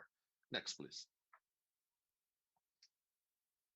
So, and when you look into the intensive care unit admissions, we're similar in that as well. So the most patients admitted to the intensive care unit has been in the group of 50 to 69, and the lighter color on those columns represent the step down, and the darker color represents the ICU, just for differentiation. Next, please. So, and that's the mortality by age. So the group of people that died, we had 189 deaths. In that group, most of them are 70 or older. So it's about 69%. So 2/3 of the entire patients that died were over 70. Only 28% were in the 50 and 69, and only 3% went under 30. Under 49. And again, no one was under 30. So we got no pediatric death. We got no really young person younger than 30. So no teenage death as well. Keep going, please. Next. Look into the critical care mortality, and sorry, the numbers were moved on the transmission, but some of the numbers there can be clearly seen. And again, most of the patients that were admitted more dead in the intensive care unit were in the group of 32%. Now, so think about this for a second, because I think this is important to digest a little bit. From the 189 patients that died, most of the patients that died were on the group 70 and older. And when you look into this, we have divided in the intensive care unit those who were older than 80 and those who were older than 70. As I mentioned before, I was very very clear and very element to mention to you that 70, 75 is really the age, the cutoff age, to my knowledge, and this represents that. If you think about it, both groups representing 60% of the mortality and on the ICU, and I think that's important to this. Next, please. So, and again, we're looking back into the mortality by age group. This is very important because our mortality by age was significantly less than that reported mortality. We got, in the age group of over 80, our mortality, barely reaches the 33%, which is significantly lower than the reports given. Next, please. So, and this was the mortality that we had in May. So in May, we have a mortality of 26%, but in May, we had only 231 patients, and our numbers were significantly higher. But despite that, we kept mortality. Next, please. And finishing up quickly. So, and again, this is the overall mortality that we had in the Baptist. Next, please. And this is our critical care mortality, which is very significantly less than other reports. Again, next, please. So, and things that we found differently is the use of non-invasive ventilation, management of different ways to manage patients. I'm going to cut a little bit on the treatment issues. Next, please. So we got a few options now that you heard about it, and you heard about the different way to treat the pneumonia on these patients, and that's what we are doing. This study came in from mix between London and Italy. Next, please. And Luciano Gattinoni and I have been in contact frequently to define how we're going to do prone ventilation. Next, please. We're doing that in a lot of patients. We're doing mechanical ventilation advanced modes in many patients. Keep going, please. Next. Okay, now anticoagulation. I know there has been a lot of issues whether patients develop thrombosis or not. Next, please. I got to understand that, again, most of the data came in from post-mortem examination, and when people die, is not a good sign. So if you think about the findings on dead people, now do not represent those people who survive most of the time, and that's what happened in this case. Next, please. And again, so the anticoagulation is now limited next to management of preventive anticoagulation. Remdesivir, we're very lucky to treat over 3,500 patients with remdesivir, and remdesivir is now a standard of care in the US. Keep going, please. Next. Dexamethasone in a trial that was published at Lancet and New England Journal of Medicine. Next, please. They're both found significant benefit, and obviously we're using other corticosteroids have the similar results. Next, please. Next. And just to wrap up, finalizing this, next, please. Okay, now we have multiple trials ongoing right now at Baptist. We have several trials that we hope might be very helpful to our patients population. We had enrolled these patients on the trials. They're ongoing right now. They seem to be very positive interim results of most of them. Next. And I think very importantly, we have to inform the community. This is something that you cannot forget. Is to finalize this, I think that it's very important that you keep your community informed, that you keep importantly transparent on everything you've done in the hospital, what's going on. Do not try to deviate from the truth on this. I think informing is the best way to fight the disease. And again, when I say informing, I say not necessarily scam information or confusion information. Clarity, transparency, and accuracy seem to be really the best tools to fight the disease in the community. So this is an example of multiple press conferences that we have conducted to inform our populations, and among other community services that we're offering. Baptist International wants to thank you all for the attention. And I think this is my last slide, and please contact us for any questions that you have, and I'm obviously available here to answer anything. And I'm sorry for the technical issues that we had from the distance.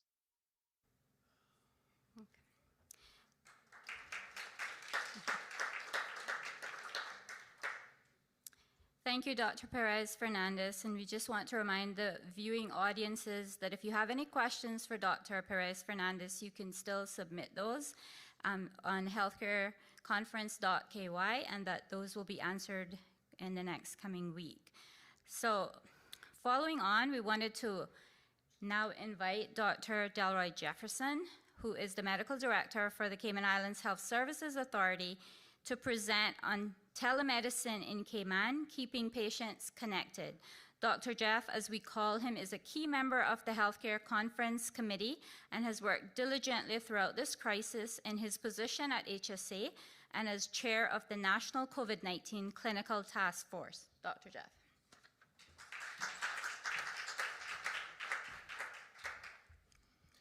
Thank you, Madam Chair, and thanks to all the participants of this conference.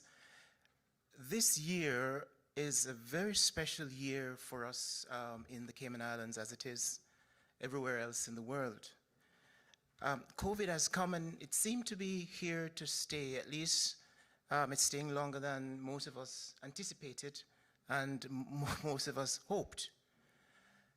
But with COVID and with the COVID-19 disease and the focus on COVID-19, it actually takes some of the attention away from other chronic illnesses that patients have.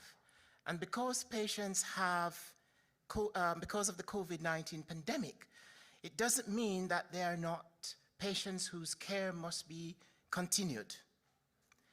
This COVID-19 pandemic has been unlike any previous pandemic.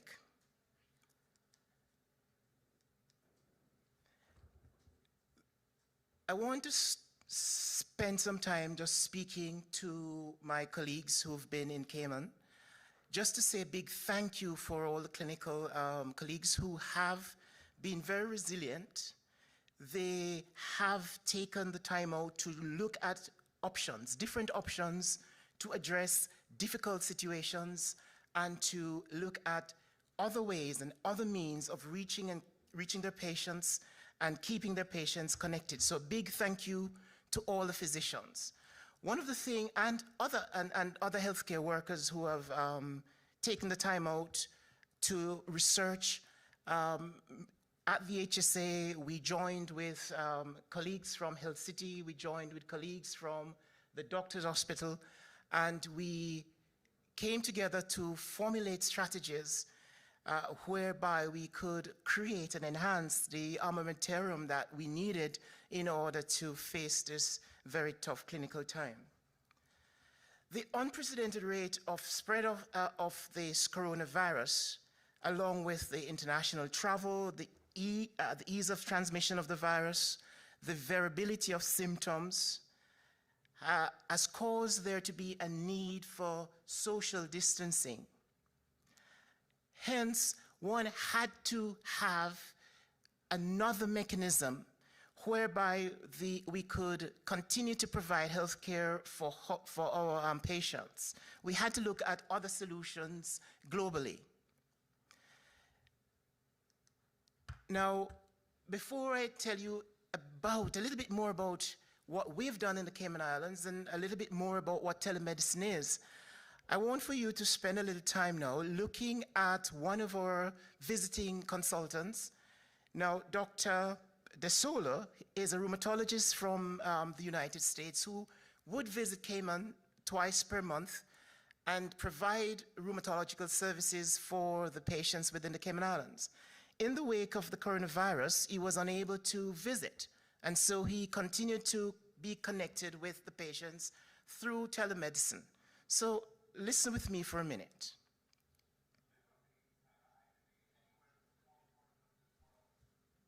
The same conversation with you that we have and are having today. It's extremely handy. I get to see the patient face to face. It's just as good as if I was in front of you. It is. Furthermore, for people who have other conditions different from what you have, this machine allows me to zoom in, and I could literally see a fly on your forehead with it. Wow.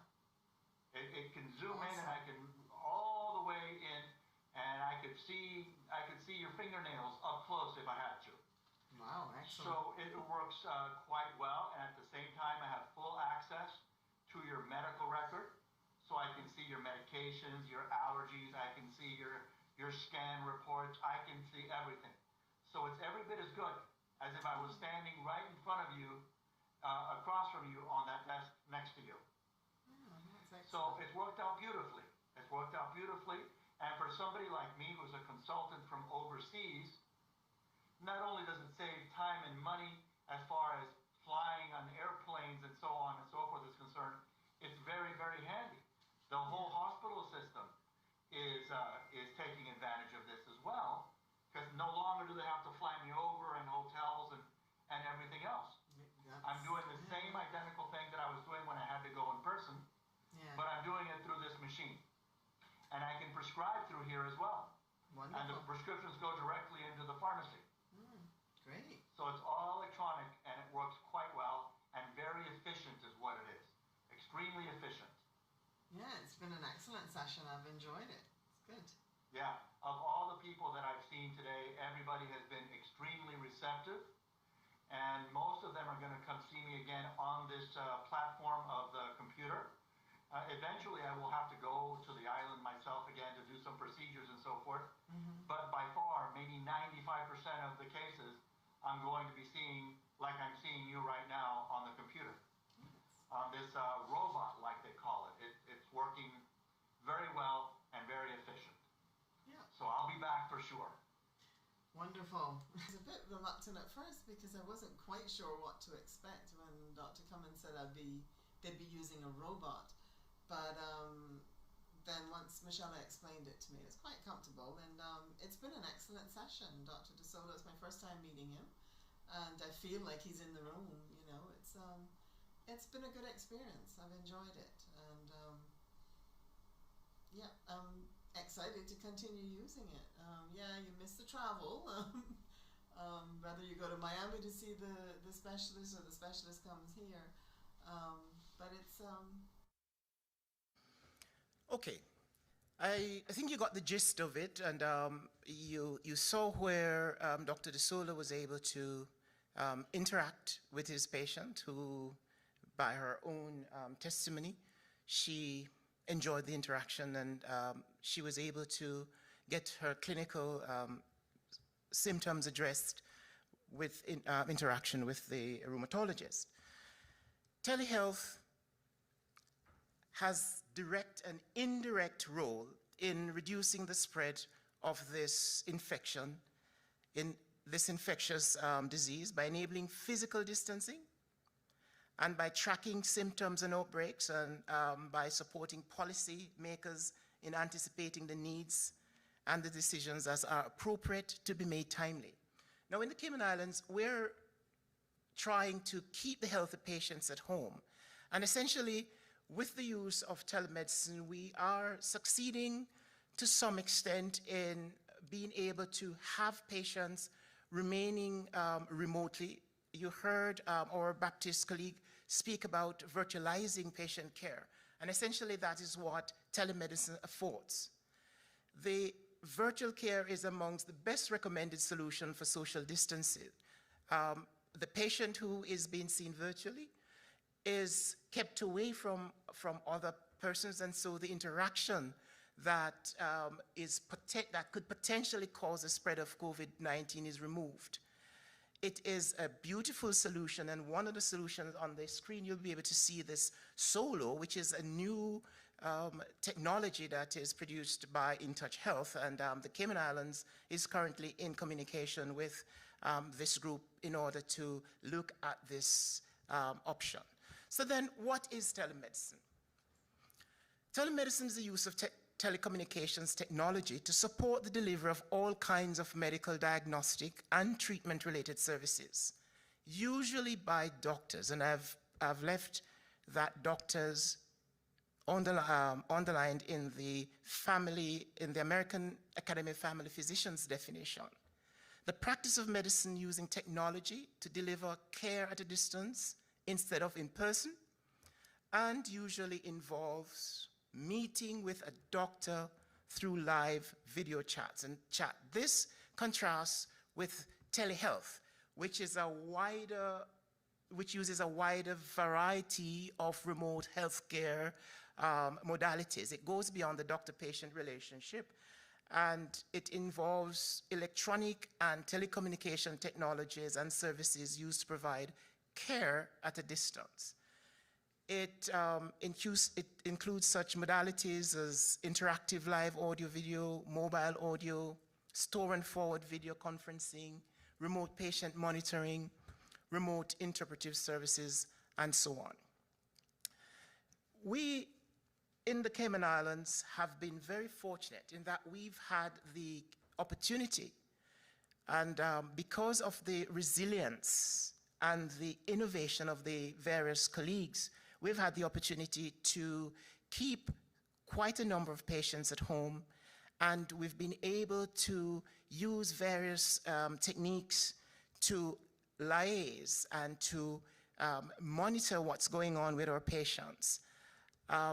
This technology, this one that's called Doctor in a Bag, is a technology that's available on Island, where patients can be remotely seen by any healthcare provider or even by themselves. And the data, their blood pressure, temperature, heart rate, ECG, blood oxygen, can be uploaded to a mobile device, which is then transmitted through the cloud and interpreted by the physician, who could then make the appropriate diagnosis and a plan of care. The technology is used by a number of different services. We could use telemedicine for medication management, for the management of chronic health conditions, for consultations, as you saw in the case of Dr. De Solo, and for follow-up visits. It's usually conducted, as I said earlier, via secure video and audio connection using purpose-designed telemedicine robots. For example, at the HSA, we have our Sally robot, which was donated to us, our first robot, almost 7 years ago by the Seafarers. And in this picture, you'll see the second generation robot that was donated to the HSA. This is a robot that you saw in that video by Dr. De Solo.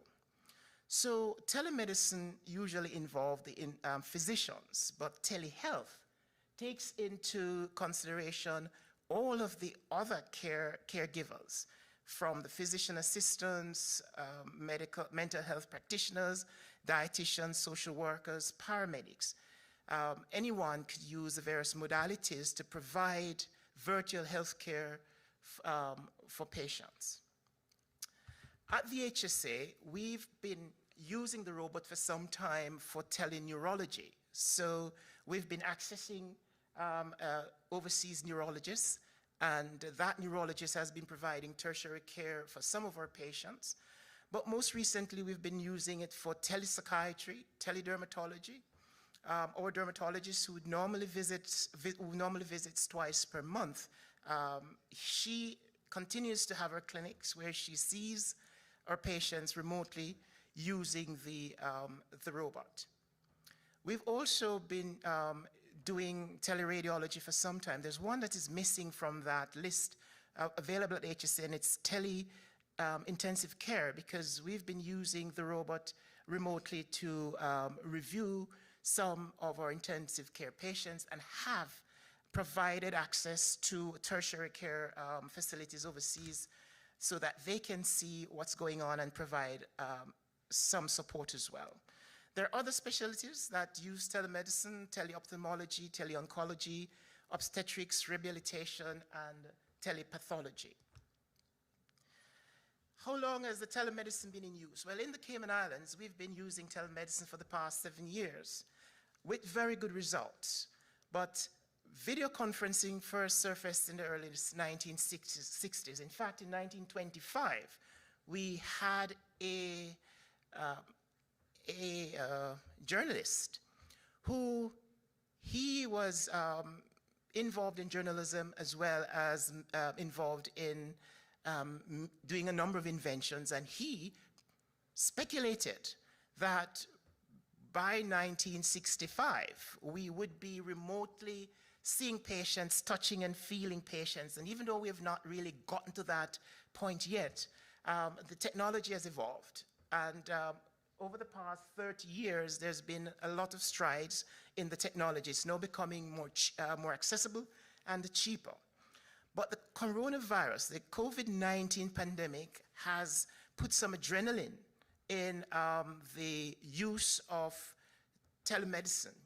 And over the past couple of months, we've seen a rapid uptake in the clinicians that's using it, and a rapid uptake in patients who are now enjoying its use. In fact, about 10 years ago, research was done, and only 10% of patients saw themselves being seen with the use of a robot. Now, the most recent survey is showing as much as 77% of patients enjoying the use of a robot. It's been around for a long time, as I've said. Several hospitals within the United States and Europe are using telemedicine, so it's not just here in the Cayman, but in the Cayman Islands, it is reasonable to say that we're amongst the forerunners within the region for the use of telemedicine. Of course, this technology is not without its pitfalls. It is a useful tool to bridge the gap between patients, physicians, and the health system. And it enables everyone, especially those patients with symptoms, to stay at home and communicate with the physicians through through virtual channels. This, as I said earlier, potentially help to reduce the spread of coronavirus, and one cannot understate that benefit. But of course, there are some drawbacks. So let us look at some of the benefits, and then I'll just mention some of the drawbacks. With the use of telemedicine, we've been able to see an enhanced patient-physician collaboration. There's improved healthcare through timely healthcare interventions. There's a better resource utilization. For example, if we keep patients at home, one doesn't necessarily have to spend a lot of time and money on PPEs unnecessarily. And so these PPEs will be kept and used on those patients that, for whom it's more important. There's increased access to care. It allows the support of independence. Some patients can now make their own appointment and contact their physician through these various platforms, and don't have to depend on somebody to transport them to the hospital. It's more affordable, and the reason somebody asked me, how can you say telemedicine is more affordable? When in fact, in theory, the cost of seeing a patient using the robot should be the same as when the patient is seen face to face. This is not the case in Cayman, and I will speak briefly about that. But not only is it important, not only is it important that the cost of the care that is given face to face equal to the cost that is seen with the robot. If a patient is to be sent overseas, there is oftentimes the airfare that one has to think about. There's oftentimes the separation from the family. So beyond the financial cost, there are other costs. But more importantly, we had a patient who had a stroke, and we needed to have that patient sent to North America for care.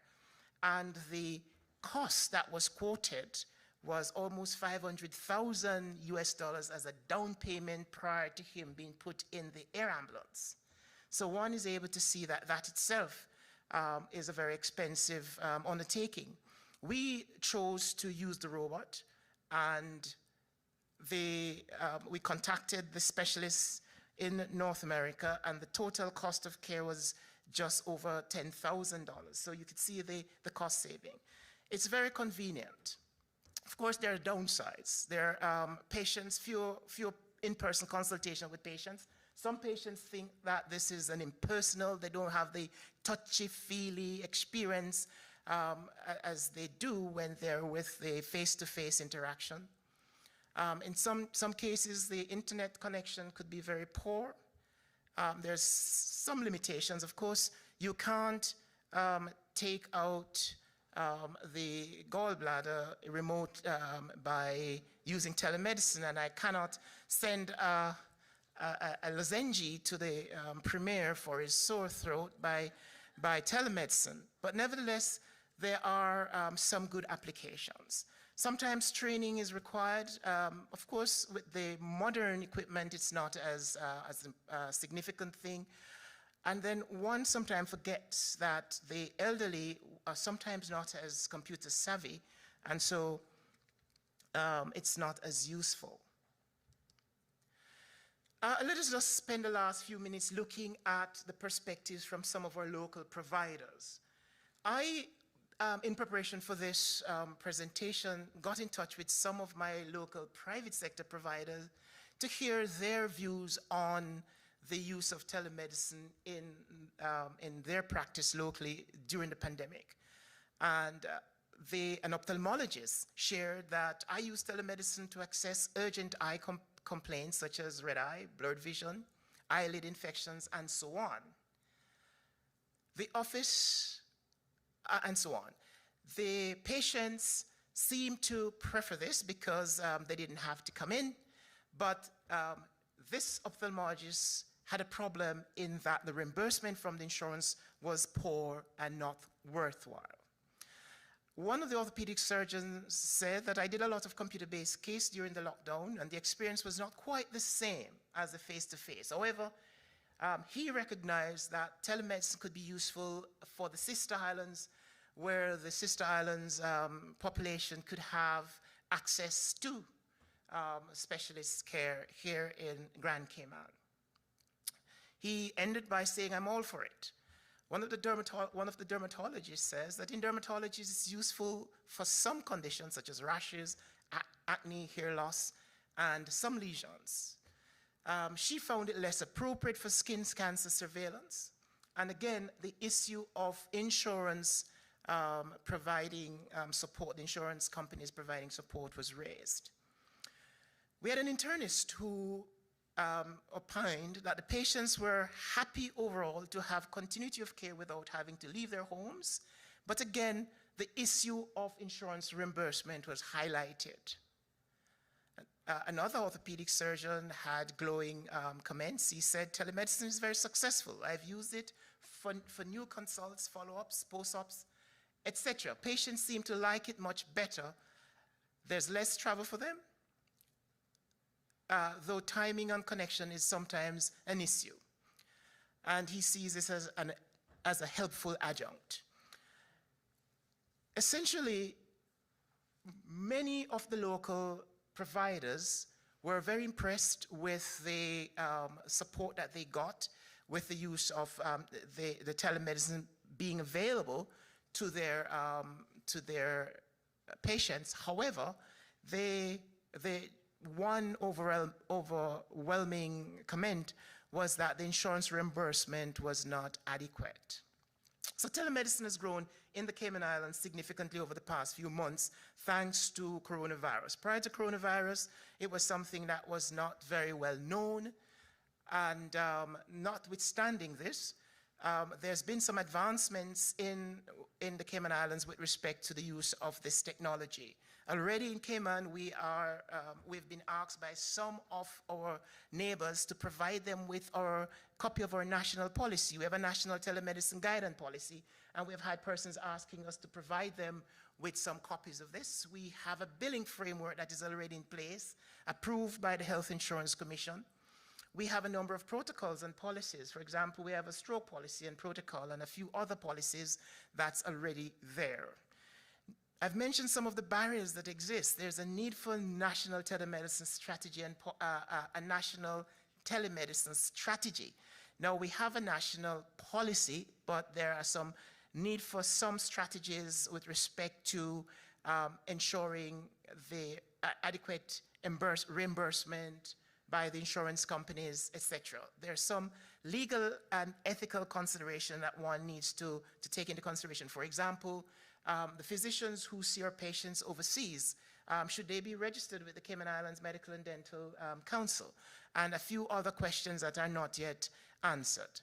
So the final slides speak to, we'll give you the take-home points. The telemedicine greatly helped the health care industry in the Cayman Islands with the implementation of new technological trends. There's improving patient care and enhancing the availability of doctors. It offers the patient a more convenience by allowing them to get access to medical service in the community through digital services. It improves the caregiver efficiency and allows for providers to effectively connect with their patients, providing quickness and convenience on both sides of the healthcare experience. Now, not only is it important to have patient-doctor interaction during the coronavirus and other times, but there is also the need for doctor-doctor collaboration, and this is another useful tool because telemedicine facilitates collaboration and dialogue between different healthcare providers. Because of increase in internet speeds these days and the improvement within the technology, telemedicine is able to reach all over the globe, and doctors within the Cayman Islands, if they have a patient who has an issue that needs to be discussed with a physician overseas, they are able to access these physicians remotely with the use of this technology. And so it allows the practice of medicine to be versatile. It allows us to be able to adopt new approaches. We're able to use, for example, I mentioned earlier, the intensive care. I mean, if I am at home and there's a patient, for example, in an intensive care unit and I'm on call, I am able to see what is going on in real time. Recently, we have purchased some telemedicine robots that will be used on the ambulances. So when the ambulances go out to see a patient in the field, the emergency room staff, they're able to, in real time, see what is going on. So if a patient has to be extricated or to be removed from a vehicle that's been in an accident, the mechanism of removal can be seen by the emergency room physician in real time because the robot will be there on site. However, we need to recognize that telemedicine is not a one-size-fits-all strategy. Patients' preference must be taken into consideration. The patient's needs must also be considered. The national telemedicine strategy and the insurance companies' support and buy-in is something that is crucial in order for there to be success within the Cayman Islands. And so my parting words are, in envisioning a telehealth-enabled future for the Cayman Islands, one must remember that many clinical conditions, notwithstanding telemedicine, will require physical examination or intervention, and that the care is a human and relational activity.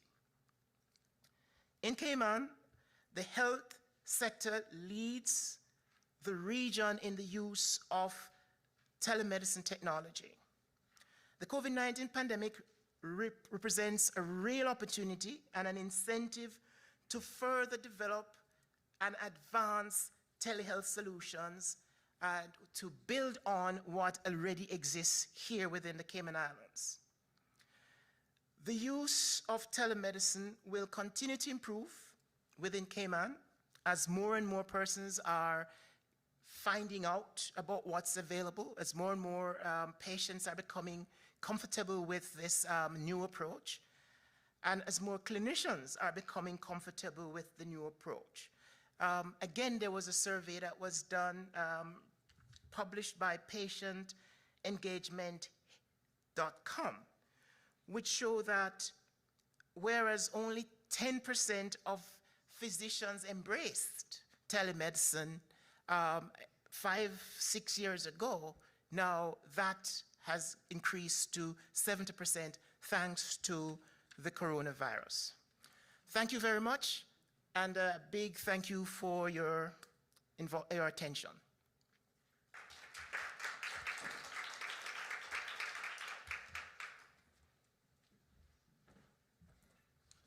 Again, our thanks to Dr. Perez Fernandez and Dr. Jeff for those very informative presentations. We will now break for lunch and come back at 1:05 p.m., starting with another Community Experiences video. We welcome you to refuel a bit and be back with us at 1:05. A quick reminder that you can view the agenda for today and the souvenir event program on our agenda page on our website, healthcareconference.ky, and so we'll see you back at 1:05 p.m. Thank you. Borders closed, wings clipped, anxiety raised. But we will rise again. We will laugh again. We will cheer again. We will meet again. But until then, we are where we've always been. We are together. We are here with you, caring for Cayman.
Going forward, I think we should be more neighborly. We should be not only checking on our immediate family, but the whole community. And these days, just about everybody got a phone, so at least we can be calling them and talking with them and encourage them and lift them up. I did all of that, but it had me done. I won't say forward, but I keep it. And I had good neighbors, good friends checking on me regular. But I would venture go outside the gate. Despite the macho persona, police officers are vulnerable to emotional distress, given our risk of exposure to the virus and increased concern about affecting our loved ones. Though we have a lot of counseling and mental health resources, a lot of officers do not participate in them for various reasons, including the stigma or shame associated with seeking help or just being open about our emotions. So, I believe we could do more in encouraging officers to utilize these resources. I think the pandemic has really shown us, in fact, everything else that's happened this year in 2020, like the fire and the earthquake and tsunami scare and so forth, it's really shown us as disaster responders that we have to make sure that we get a balance. Whilst we can work very hard and very long hours during these events, it's really important to have a sort of support structure in place for a mental health perspective, but also things that activities, exercise and a good nutritional diet is really critical. Yeah, as in retrospect, everything, there's always room for improvements. But I think that we have to give kudos and commendations to the government of the day for calling most of the shots quite well.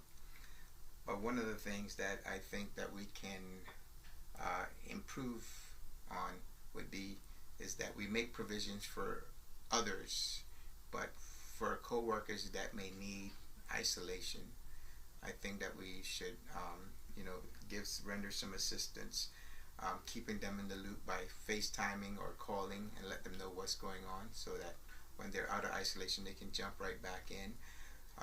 Just calling, providing some assistance, maybe whether it's dropping off groceries, just letting them know that that we are going through this with them, praying with them and for them, and just getting them, not just put them out to pasture for the 2 weeks or whatever the time is, but just keeping them abreast of what's going on.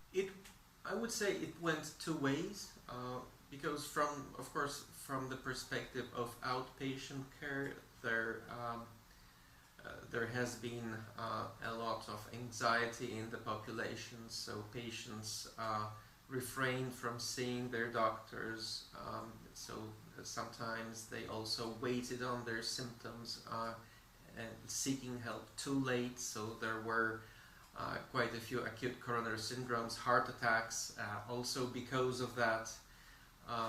However, that has fortunately, I would say, normalized at this time, but there was, especially during the first month or during the first 2 months of the COVID crisis in Cayman, went out of hand a little bit from the perspective of cardiac care, because patients were not really adequately seeking medical help, despite the fact that the help was available. So I think Cayman's response to the crisis was, under the circumstances, was I would say close to optimal. Hi, my name's Lily Parkinson, and something that I think could be improved during quarantine is more emotional support, especially from the schooling system.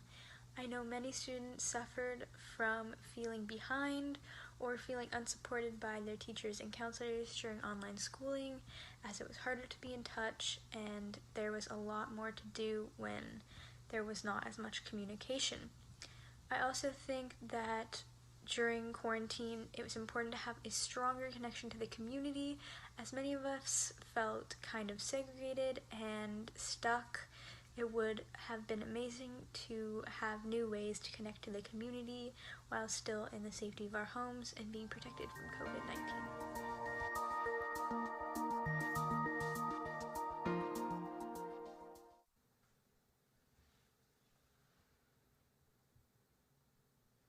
Welcome back, everyone. I do hope that you had a nice, albeit brief, lunch. Let me use this opportunity, though, to say a quick thank you again to our major sponsors, Health City Cayman, Health Services Authority, Compass Media, and Kelly Holding Events and Communications. Our next session is one that I have been personally looking forward to because it really brings together a diverse group of individuals from across our community. You've watched the videos, but now we're going to delve a bit deeper into some of the personal stories and hear how this pandemic has really affected every group within our society. I'm now going to hand this section of the program over to Ms. Donna Bush, who will introduce the panel and moderate the discussions. Ms. Donna. Thank you very much, Nellie. It's great to be here with everyone today in the room, as well as those watching via the various channels out there. I'm going to begin by introducing our panelists, starting with the Honorable Franz Manderson, our Deputy Governor. Next to him, we have Mr. Joseph Anderson, who is a recovered COVID patient. Next to Mr. Anderson, we have Dr. Margot McCrae. She's a senior pharmacist at Doctors Hospital. Next to her is Mr. Will Pinot, the CEO of the Cayman Islands Chamber of Commerce. Seated next to him is Mrs. Chelsea Rivers, who is with the National Council for Persons with Disability. She is seated next to Ms. Lucille Seymour, a community activist, and much more. Next to Ms. Lucille, we have Dr. David Stone, obstetrician, gynecologist at Ocean Med. And next to him, we have Ms. Monina Thompson. She's a member of the Youth Ambassador Program, as well as the Alex Panton Foundation. And last, but certainly not least, we have Nurse Martika Williams. She's with the Cayman Islands Health Services Authority. Welcome to each of you. So, as Nellie mentioned, the discussion here is, I think, going to be one that's very interesting. It may become emotional. So we want people to be prepared for that as each of these individuals share their COVID-19 stories. We're going to begin with the Honorable Franz Manderson. Deputy Governor, would you be so kind to share with us how, during the lockdown in particular, how that phase of the pandemic affected you personally and emotionally?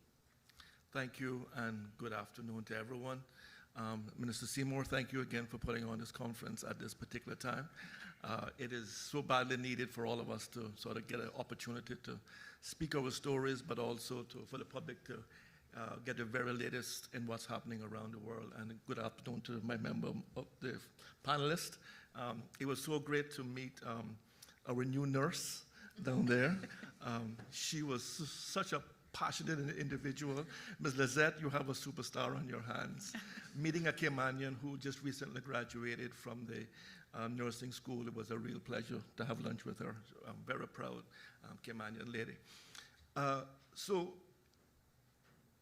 walking into the NEOC every morning, my job was to set the priorities for the day for the team. I found out very early on that I really couldn't work from home. I think I tried it for about 3 hours, and then I realized that that was not good for me. I had been working my entire life never to take my work home, so I thought I'd better go back to the office, and that was one of the really good decisions that I made because as it turned out, I was leading a huge operation, and I think it was important for the team to see that I was there with them, and I was not, sort of sending them out to deal with COVID-positive patients from the comfort of my home. We were all there together. So being there with Ms. Lizette and so many other people, Mr. Will, it's surprising how many people in this room were actually in the NEOC, Dr. Lee and Ms. Nellie and others. But it was something that we had never prepared for. So we would normally activate the NEOC when we had a hurricane, and this was not a hurricane. So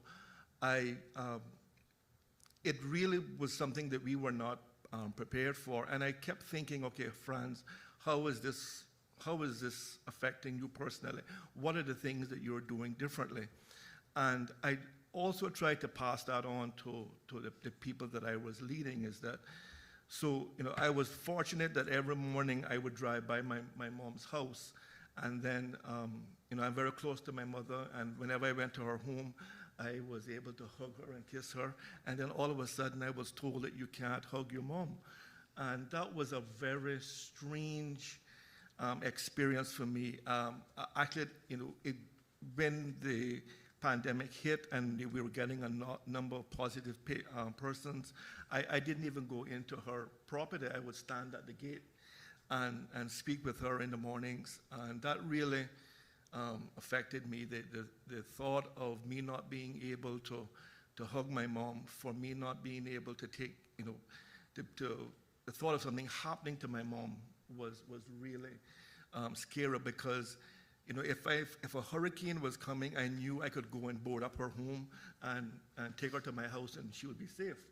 But with COVID, if she went to the supermarket or she did something like that, it was a possibility that she could get sick. So that really kept me focused. Also, my sister, she's in a vulnerable position. So constantly thinking about how COVID could affect my family really drove me to ensure that we were doing everything possible to keep our island safe and to redouble my efforts and to work as hard as I could. Thankfully, I was surrounded by amazing people that made my job very easy. We had a government who was, gave us some very, very clear and instructions as to how to carry out our duties. So all of that together, a very decisive government, all really helped me personally. If I was not getting clear instructions or clear directions as to how to do my job, it would have been a lot more difficult. But again, I just go back to that number one thing. Seeing my mother, not being able to hug her, that will stay with me for a long time. Thank you, Mr. Manderson. We're going to go all the way to the end, down to Nurse Martika Williams. Nurse Williams, I know that you've had a lot of experiences with patients, in particular during the COVID period. What would you say is can you share one story or incident with us that really resonates with you that took place during the lockdown period when you were at work? Good afternoon, everyone. So as you know, I worked in a respiratory care unit, which basically all the positive patient that was admitted to the hospital was put in that specific unit. In terms of me, how this pandemic impacted me, I had to leave home for 3 months, and I had to be put into a government facility as well as my other colleagues, so that we may not take that virus home and spread it to our family. We have young kids. I have my grandmother who lives right next door to me. And my family basically lives in the same community, and we're all as one, and we would go next door to each other and visit each other. I also should say that each patient that was there, we had to give them that support because they were not able to see their family, and we had to just encourage them, make sure they have their cell phone. Even if they didn't have their cell phone, we would just give them our phone just for them to see their family or talk to their family. And that did alleviate any fears that they had. And thankfully, all of our patients recovered very well. We didn't have any deaths at the HSA, which was good. I commend the doctors for all that they did. I commend the RCU staff for all that they did, even the auxiliary staff that was there. Also, Ms. Lizette, I like that you updated each staff about all the information that we could get and how we could use this information and the supplies that was given to us. I'm sure that Cayman is one of the places that we should be thankful that we had these PPEs, because not around the world, a lot of places didn't have these equipment, and we was gratefully blessed to have them. I thank you for that. Thank you, Martika. We're going to go next to Monina, who's right next to her. Monina, can you share what your personal experience was during the lockdown? Sure. Good evening, everybody. So I'm a university student. I recently started my first semester at Carleton University in Canada. So even before the lockdown, where the stress came in for me was getting a phone call saying there's this virus, it's spreading, it's very bad, you need to come home right away. So, because the borders were closing in Cayman as well, you know, flights were gonna get full. So the same day I found out, I booked a ticket for like 6 o'clock in the morning the next day. I had to leave everything behind. This was in the middle of my exams as well. And I was going to a home where I didn't have my own room or somewhere to study in quiet. And another thing that added on the stress is that my mom is really sick, so she is a higher risk as well. And so going home and not being able to see my friends after so long for going away, and also having to be very particular when I went out in public to grocery shop for my mother, and trying to find a courteous way of telling people, I can't hug you, you know, please keep your distance because I have to think about my family. So balancing school and the health of my family was very stressful, and it was really weird to have to find a new regular routine to keep up with my studies and my scholarship and also keep my family safe. So that was my experience, and I would just like to say that I'm very grateful that Cayman handled it the way it did, because it could have been a lot worse as well. Thank you very much, Monina.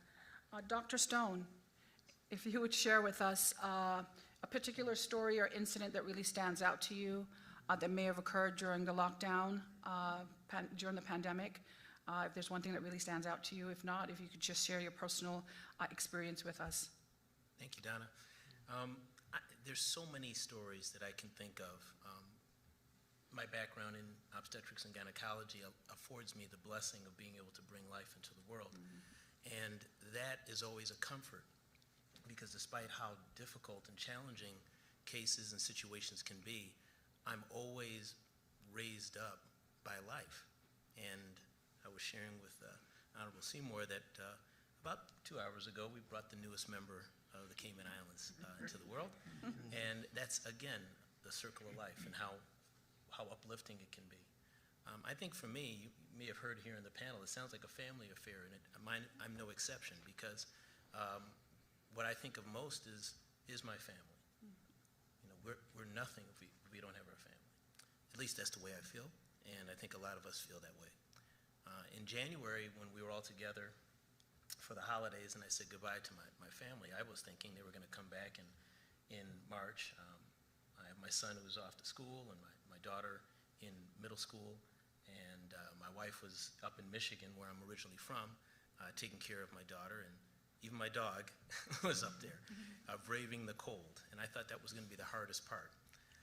But to me, I think the hardest part was eventually finding that decision that had to be made in March about whether to bring them back here for the holidays or for the spring break, or to forego that because of the concern of them being caught here and not being able to go back to school.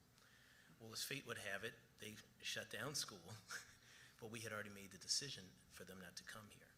So for me, it was really a challenge, because I knew my wife was taking care of our kids and our dog unexpectedly by herself, with everyone together. I was comforted that they were together, but I missed them very much. And I think that's the thing that you'll probably know from all of us, because most of us here are in some way touched to our family. And I think that was the one piece that I think in many ways we're fortunate enough to say was the greatest casualty. Besides, unfortunately, on March 14th, we lost the gentleman who was originally from Italy. We all had our family that was here, and friends, either here or abroad. So for me, I'm always going to be touched and moved by the idea that I couldn't be with my family, but yet I knew where they were, and they were staying safe.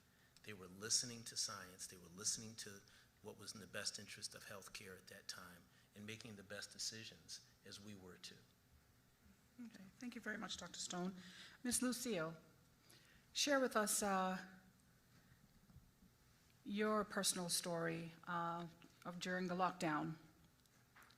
Thank you, Donna, and thank the ministry for putting on this splendid conference. I want to tell you, first of all, that I'm a cancer survivor, and I'm 76 years old. So therefore, I have two things that strike that COVID like. So I tried, and then what luck or whatever would have it, in January the 30th, I had a hip replacement. And there was a lockdown in March. So I had a kind of metamorphosis in a way. So I would like to share that with you. And take a moment, because the age I am, I have to look at notes. And I say I saw the pandemic as a positive sign, an opportunity to slow down. I'm involved in so much community work and sit on so many committees. It gave me opportunities for refocusing and introspection. It allowed me to relax and slow down to get closer to me. Who am I? What are my values? What is my purpose? Who is God and me? And what about my soul? I communed with God through nature. It provided opportunities for my creative mind to write poetry and expand my photography skills to learn the guitar and to learn the guitar. I use my creativity of taking pictures and writing to put on social media and develop collages thanking people who work continuously to keep us safe. I found a friend in Zoom and worked hard at being proficient at it. This technological friend brought my world and state of mind closer to reality. This is how I communicated largely with meetings, friends, and my community projects. Though vicarious, it made my life. Getting in touch with my inner self prevented depression and controlled being lonely and feeling sorry for myself. Even though I was immobile, that is, I could not drive, and walking with a slow gait, I kept contacting in whatever form I could to communicate with older persons less fortunate in a state of mind and expectations as myself, giving them hope and urging them to enjoy their outside environment. I live alone. I kept working on my self-concept. We don't have to be lonely when we are alone. It was at this time I found space to invigorate and rejuvenate my mind rather than deplete it. My great knowledge of technology gave me many ways to be in touch, to find enjoyment and happiness. Apart from the skill of being technologically adept, I'm a child of nature and having developed a passion for its understanding, which has given me the opportunity to have an equanimity of spirit. By observing nature and having walks on my boardwalk, I commune with God. And at these moments, I prayed for my guidance, his guidance always for me to do the common good. This was the most interesting part of my day. I created new routines and structures in my day, not just for uplifting, but for my friends and family. Notwithstanding the committees and the board I sat on, we had business as usual through Zoom. The difference was whatever we did or said was how we can make changes through COVID. It was amazing how everyone tried to have solutions and thinking out of the box. I was extremely impressed with the supermarket Hurley and the HSA pharmacy, who delivered my food and my medication religiously. Added to that were those who transported me when we had all clear, how friends would do errands for me. But I was totally impressed with the daily prayers on the press conference and the follow-up scripture reading and the good words that were rendered by the Honorable Dwayne Seymour. Not because he's my nephew that I'm saying that, but it really helped me. He taught us that our spiritual health matters on this earth as well. I found the pandemic made me extremely resilient in a place of diversity. I thank God for his guidance. Thank you very much, Ms. Lucille. I appreciate that. Next up, we have Mrs. Chelsea Rivers. Chelsea, if you would share with us what your experience was like at home during the lockdown. Thank you, Donna, and thank you again to the ministry for allowing me a seat at the table where I have several hats that I wear here on behalf of my son who's disabled, as well as the National Council for Disabled Persons, and then as an individual who went through this pandemic as well. I think as we've seen so far, and I'm sure everyone can relate, able-bodied, disabled-bodied, it didn't matter. We all had the same kind of emotional reaction to being immediately locked down, to having a virus, overnight basically throw us into a complete spiral.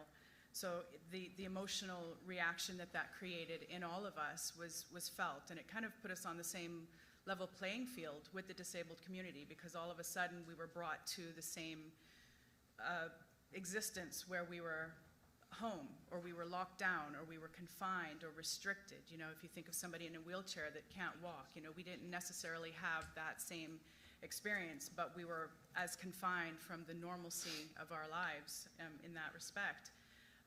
For Caymanians, we're a hugging type of people, and to have that instantly removed from your daily interaction, where you use that to console, to congratulate, to interact with people. It's a hello, it's a goodbye, it's a I'm sorry, it's an I love you.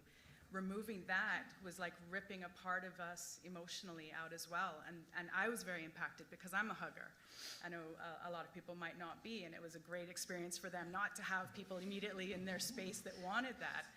But it just compounded, it just kept compounding the restrictions, the limitations, the emotional reaction that we were all experiencing, that we were forbidden to experience, and you had people all of a sudden policing social media to see who was too close and who was seen hugging and who's posting up things, and I saw so-and-so. And then you're watching TV, because Netflix was the thing at that time, where you're watching a movie you'd seen 10 years ago that people were hugging and you cringed. I felt it. And when I shared that, everyone had that same reaction. It was like, you're immediately, overnight, it's how amazing it was that we were reprogrammed in our thinking of what was normal, what was acceptable, what's no longer okay. And it wasn't okay anymore for us. And that transition to where we were emotionally and physically was so natural. We became so immune and disengaged and disconnected from what we were as a human race, as a people. I expected with the lockdown on a personal level to be more impacted because I have a son who's disabled. And while there were limitations, for his experience, it was he needs physiotherapy, and that was all of a sudden ripped from him. I found more in my personal life. My teenage daughter became the focus for us, where I was thinking that we would have to shift our energies again, as we always do unfairly, to one of my 3 children. She became the focus because we didn't see the signs with her until it was almost too late, where she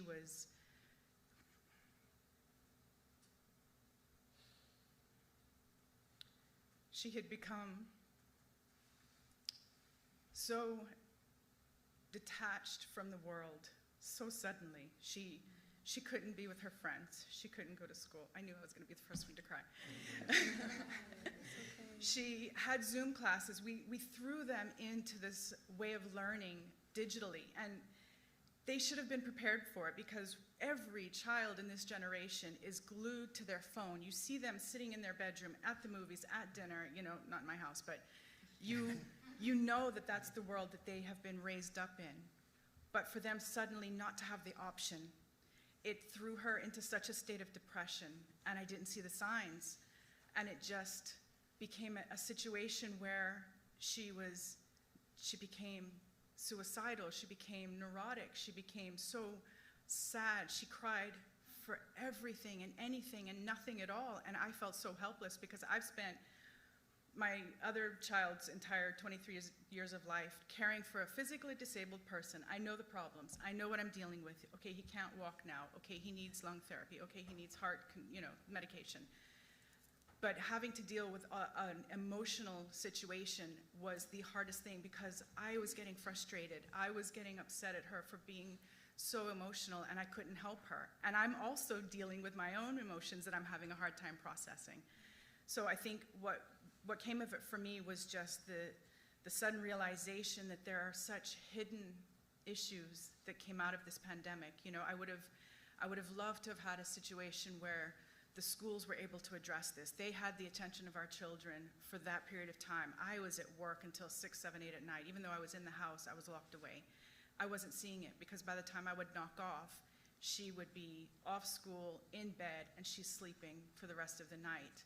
I wasn't seeing the signs, but if we had had some kind of an add-in for the curriculum that was giving them that mental health, that guidance, I think that would have been something that would have been more beneficial. And I'm sure I'll talk about this more in further questions, but for me, that was the hardest thing during the lockdown that I experienced. That took me by complete surprise. Did not see it coming for a minute.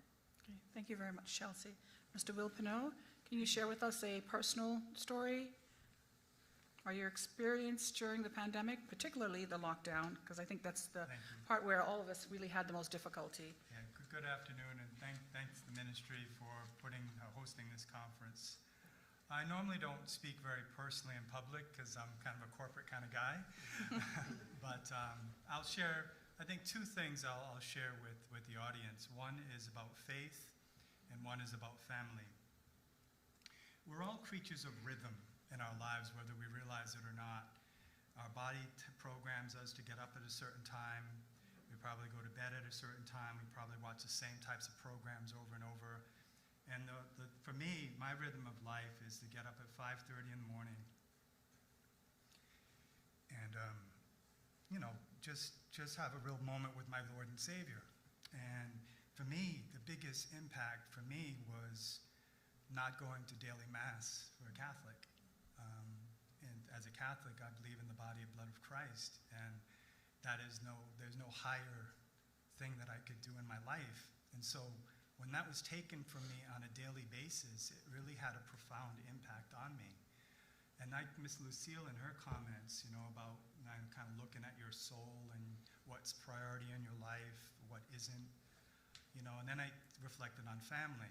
Now, I've been living here for about 35 years, so I still have family in the United States, and, sisters, and my sister lives there, and my son lives there. And the reality of the United States is that the COVID crisis is a real crisis. And unfortunately, some of my family came down with COVID. So, I'm trying locally to help out in any way I can with the NEOC. Nobody really knew what I was going through behind the scenes, but reality, coping with family members that have come down with COVID, not, some of them having respiratory issues, not knowing whether they're going to be admitted or not. You can't leave the country. You can't really, and as you know, with young children, they don't really tell you how they are. You have to really, oh, well, I'm fine. Everything's going to be okay. And then you talk to somebody else, and their condition's not as good. So at the end of the day, I think my faith brought me a realization that, family really is the most important aspect of our lives, and making sure that they're safe. And as a man and as a father and as a husband, my role, I felt helpless sometimes. I felt as though I really couldn't do anything for some important elements of my family. And my wife has her father up in a nursing home in Florida. And back to Franz's point about not being able to see or love or hug somebody that you love. Here's a gentleman that's 85 years old, suffering from dementia, really confused, not understanding why his daughter can't come in and hug him. These things, and from the whole idea of sensitivity and love and foundational things that we're all used to, it really brought home to me how precious life really is and how we should value. And like Lucille, I actually give the minister credit for bringing God into those press conferences, because without him, we are nothing. Thank you, Mr. Pinot. Dr. McCrae, can you share with us a personal experience during the lockdown? Yeah, thank you. Good afternoon, everyone. So for me, COVID really hit me on March 17th. I very vividly remember this. Previous to that, had to go back to Canada for a funeral, so I was gone for a little over a week, and during that time, that's when Cayman had its first patient. And I literally came back to work and I felt like the world had changed. My day-to-day changed immediately, the hospital basically was preparing for war. So right away was on a COVID task force. We're making decisions about things that we have never had to deal with before. And I think anybody at this table who is in any position of leadership can relate when your team is looking to you to provide some sort of comfort and certainty and sureness about a situation where myself was dealing with these same uncertainties and trying to navigate this difficult situation, which was new to all of us. So that was really difficult, kind of trying to work through that. But fortunately, since we were all in it together, that did provide you just this sense of comfort that we're all trying to figure this out together. And for me, fortunately, I was maybe not as isolated as a lot of people were during COVID, because I was able to come into work every single day and see my colleagues, my friends at work. So that was very helpful to me. I mean, I live alone, none of my family is here, so I can imagine if I was stuck at home every single day, which many people were, how isolating that would have felt.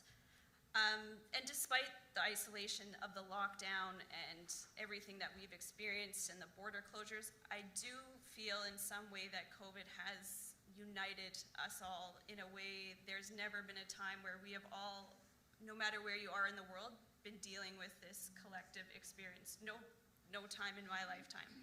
So, I mean, I've had people that I haven't spoke to in years give me a call, how's things there, just checking up on you. So there's been this sort of strengthening of the bonds that you have with people, even if you haven't talked to them in years, because you're all dealing with the same thing, and that's never happened. And I mean, the other thing is just this, it's really personally made, this whole experience has made me feel very grateful for having a job, the health of my family, fortunately, here around the world. I mean, the actions of the government that have led us all to be very safe here. So, I mean, although this has been probably one of the most difficult situations that we'll ever have to face, it's definitely made me appreciate the things that we do have, and our health, and you know, our friends, families, and loved ones. Thank you very much, Dr. McRae. We're going to move on to our recovered COVID patient, Mr. Joseph Anderson. Tell us about your story that's, I'm sure, is different than anyone else on the panel. Sure. Good afternoon, and thanks for having me. Well, one word to describe my experience is all-encompassing, right? My COVID experience really started on March the 22nd. I mean, literally and figuratively. I mean, as you all know, I recovered from the virus, but I mean, I remember, well, I'm one of the doubtful Thomases out there that believe that once you're healthy, once you're fairly young, I mean, it can't impact you the way as it was doing, I mean, around the world. And then COVID hit. I was basically, I mean, in lockdown for about 7 weeks with the virus, because for some strange reason I wasn't recovering, right? But I mean, I lost my way throughout this whole experience, in that I'm a faithful person. I've always been a faithful person. And I'm there thinking, why me? I kept asking God, why me? But, you know, I'll use the analogy of what you call a prison to explain what really happened to me. There's a general population, which is Cayman out there, that was going through a partial lockdown. I was in isolation. And I kept thinking to myself, what did I do to have to experience this, right? But then, I mean, I said, you know what? If I'm going to fight this thing, I mean, I'm going to give it my all. So, you know, I'm a strong person, as I mentioned before. But then 2 weeks into this thing, my strength started fading. I mean, mentally, emotionally, I was really losing it, because, I've never been locked up in any way before, any way, shape, or form. So I was 2 weeks into it. I kept thinking to myself, what's next? But then I started recovering after 2.5, 3 weeks. And I started saying, well, I guess, you know, my prayers are being answered. But then it just got worse for some strange reason. Struggling to breathe, everything just went for me, basically. And I say, you know what? Maybe this is it. Maybe, you know, my race is run. So I remember praying, and I remember thanking God, you know, for giving me the opportunity to raise a child, have a family, my wife. I mean, I was just giving God thanks. I mean, I was an athlete. I experienced the world in full through sports and everything. So I was really thankful at one point. So I was going through the denial phase. Then I started accepting. Then I was prepared, basically. But I said to myself, you know what? If I'm going to go down, I'm going to go down fighting, right? If I'm going to meet my maker, he's going to see me in good physical shape.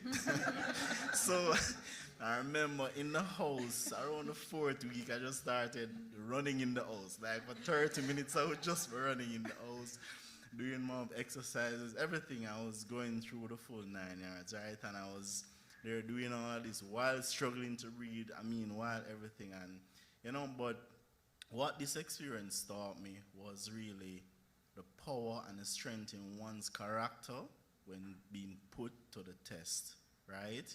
It also taught me that, your support system is very important. Just by saying one word of encouragement to someone can make a world of a difference. Just by smiling, I love to smile, right? But just by smiling with someone can change their world. The public health department, the nurses were calling me almost every 2 hours in the day. I know that couldn't have been their job to call me so often, but they were right there with me. I remember at one point, I worked for the finance department. At one point, I remember the minister of finance called me, the financial secretary. Everybody was behind me. There wasn't one day that a bag of grocery wasn't at my front door, right? My co-workers at the ESO department, as I said, my family, everyone was with me, and it really changed my perception and people in general, right? I'm a new person today because of that experience, right? And I still believe that, and I'm now thinking that one's purpose in this world is it's a very important thing, that you find out what's your purpose and try to target that, right? And so I'm a new person sitting here today. So as I said, my experience is all encompassing. Thank you very much for sharing that, Mr. Anderson. Deputy Governor, do you see any room for improvement in our response and communications during COVID? If not, what do you think worked well? A lot of things worked well. I'm sure there are things that we could have done better. It's one of the things that was constantly on my mind when we were in the NEOC, and we were hearing around the world about how vulnerable persons, the elderly, were dying. And I think that used to stay on my mind, and I used to tell the team, every morning, top priority, care for our elderly. And I was very proud until today that we have kept our elderly safe. The work that the Children and Family Services did in preparing our rest homes and place for the elderly, keeping those places safe. The work that the people at the Pines did was really fantastic, in that they did a good job. They kept our seniors safe. In terms of things that we could have done better, I'm sure there are people out there that were complaining that we were not, we kept the country locked down too long, and we kept masks on for too long. But I do not believe in second-guessing those decisions. I think where we are today is because of the measures that we took. So I'm sure the public will tell us what we did wrong. Nothing really comes to mind in terms of where we sort of fell down on the job. I think we have a lot to be proud of as a country, as a people, in terms of how we have handled this pandemic. One thing, though, that I do, again, want to recognize is, and it's been said here on the panel, it was a really great team effort. So, yes, our elected leaders can make decisions. Yes, the civil service and the wider public service can carry out, but it really depends on the public at large to communicate, to cooperate. Mm-hmm. And when we said go home, people went home. Some people broke the rules, but that was a small minority. So as an entire Cayman Islands, I think we have a lot to be thankful for. Hearing this young man's story. It was so fascinating. You know, I was told as head of the civil service that, you know, one of a civil servant had contracted, and it was like my worst fear. Oh my goodness, you know, a civil servant has caught the virus. Is this something that you know, what did we do to make that happen? And I was talking to him earlier, and he doesn't know how we contracted it. But I was always, you know, asking the financial secretary, how is he doing? How is he doing? It's really today until I found out it was actually him.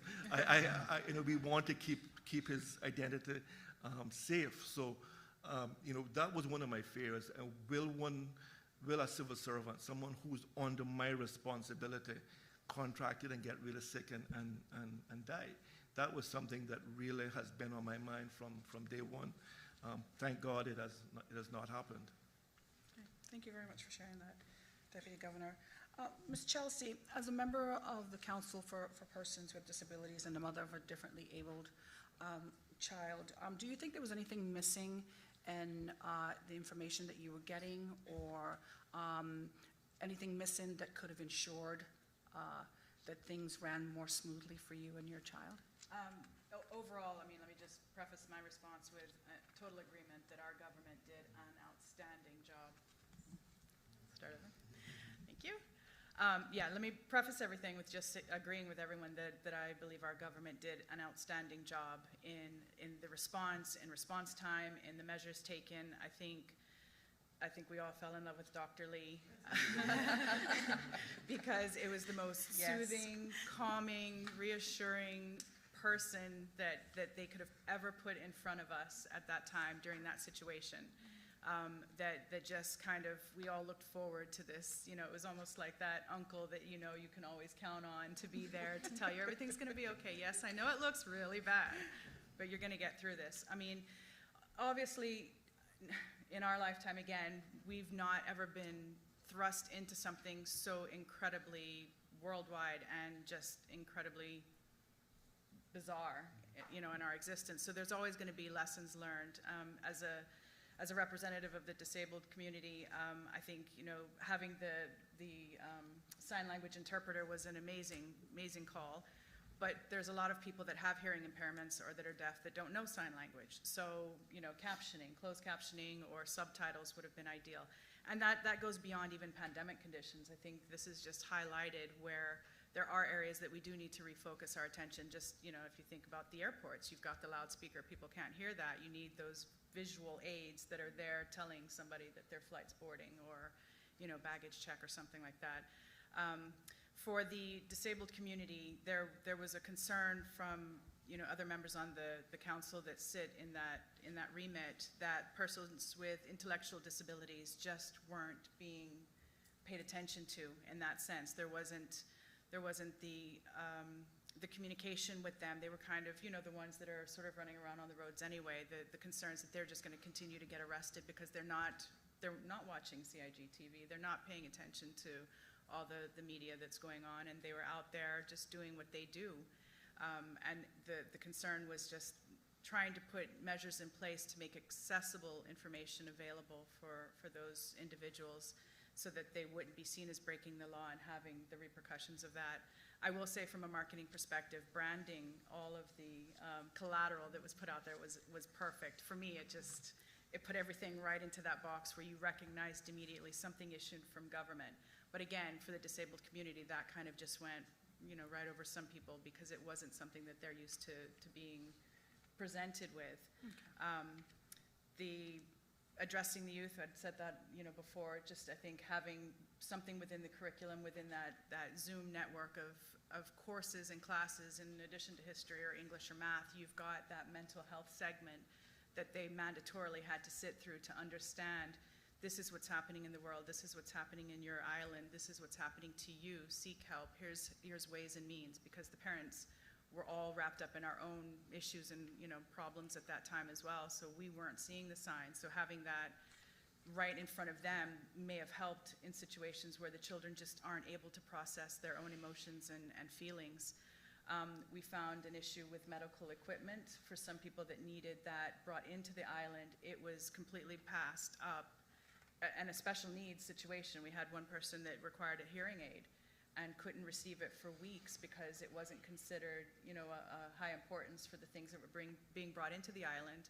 So it was needing to have an advocate within the emergency response teams for the disabled community. Somebody who was going to be there that we could address, or that we could, you know, say, look, this is a very dire situation for this community. We need addressing in your discussions at your roundtables, you know, having issues like that was kind of what we saw. But otherwise, I think overall it was an amazing response. And you can improve on anything, but I think we were always on the right track. All right, thank you very much, Chelsea. Mr. Pinot, what were some of the challenges that you and your team at the Chamber faced as it relates to the wider community and, of course, the business community, especially looking back at the early days and how that impacted them? If you could just briefly tell us about that. I'll try to be brief because it was almost like a Category 5 storm hitting us in April, and you know, just completely redoing everyone's business model, including virtually the government. So it was something that we kind of almost took a deep breath and said, okay, how are we going to make a difference? Because I think the three words I like to say is communications, coordination, and collaboration. And I think from a chamber standpoint, we tried to execute on each of those areas. And the first area is communications, because unfortunately during the beginning of the pandemic, when there was tremendous uncertainty and nervousness, there was panic buying. There was a lot of disturbing things being done through social media, which created panic in our community, which unfortunately, I guess you cannot prevent it. But the government did a great job. The NEOC, which I had the privilege of serving with, they did a phenomenal job, but no matter how many times we put information out, it still seemed to be distorted in some way through people who had different agendas. And maybe it was just because of the mental health side of things, that people were just so nervous and panicked about their own health and their families, that maybe that's what caused some of the things in the early stages. The other one was coordination. We thought communication was so important for the chamber that we actually hired a marketing firm to actually do a phenomenal job, I think, in educating the community, in our community. I think we have 5,000 email addresses where every day we were sending out the Dr. Lee's advisory through the Joint Communications, through GIS, and any other information about business generally that could help in terms of PPE supplies, travel restrictions, whatever they were, we tried to put it out there in the community as much as possible. From the coordination side, we also thought that there would be a real need in our community for the people who needed food. So we launched it's called Resilience Cayman, and that through that program, thousands of people have been assisted. And I'm really, really proud. I'd like to particularly point out Jan Gupta, who was really the heart and soul of that program, with a whole series of nearly dozens of volunteers that helped that. I'd like to also talk about my staff. I mean, the reality is, like all of us, suddenly we had to work from home, and we realized that one of the things that the country needs to really work hard at is improving its IT infrastructure, because that was one of the biggest challenges I think all of us had, particularly in education, where students couldn't get good bandwidth, they were having challenges in some areas. So I know government is working on that. And finally, I'd just like to say collaboration. I really enjoyed working with the NEOC, a bunch of real good professionals, people who have Cayman at heart. The deputy governor always had the right priorities during those meetings, always the vulnerable, always the elderly. And yes, the business community can become impatient, and they're wanting to open borders and do different things. But I think they were patient enough to know that in time this will happen. I mean, we're watching the world around us, and some of them just have not grappled with this COVID-19 crisis the way we have tried to do it.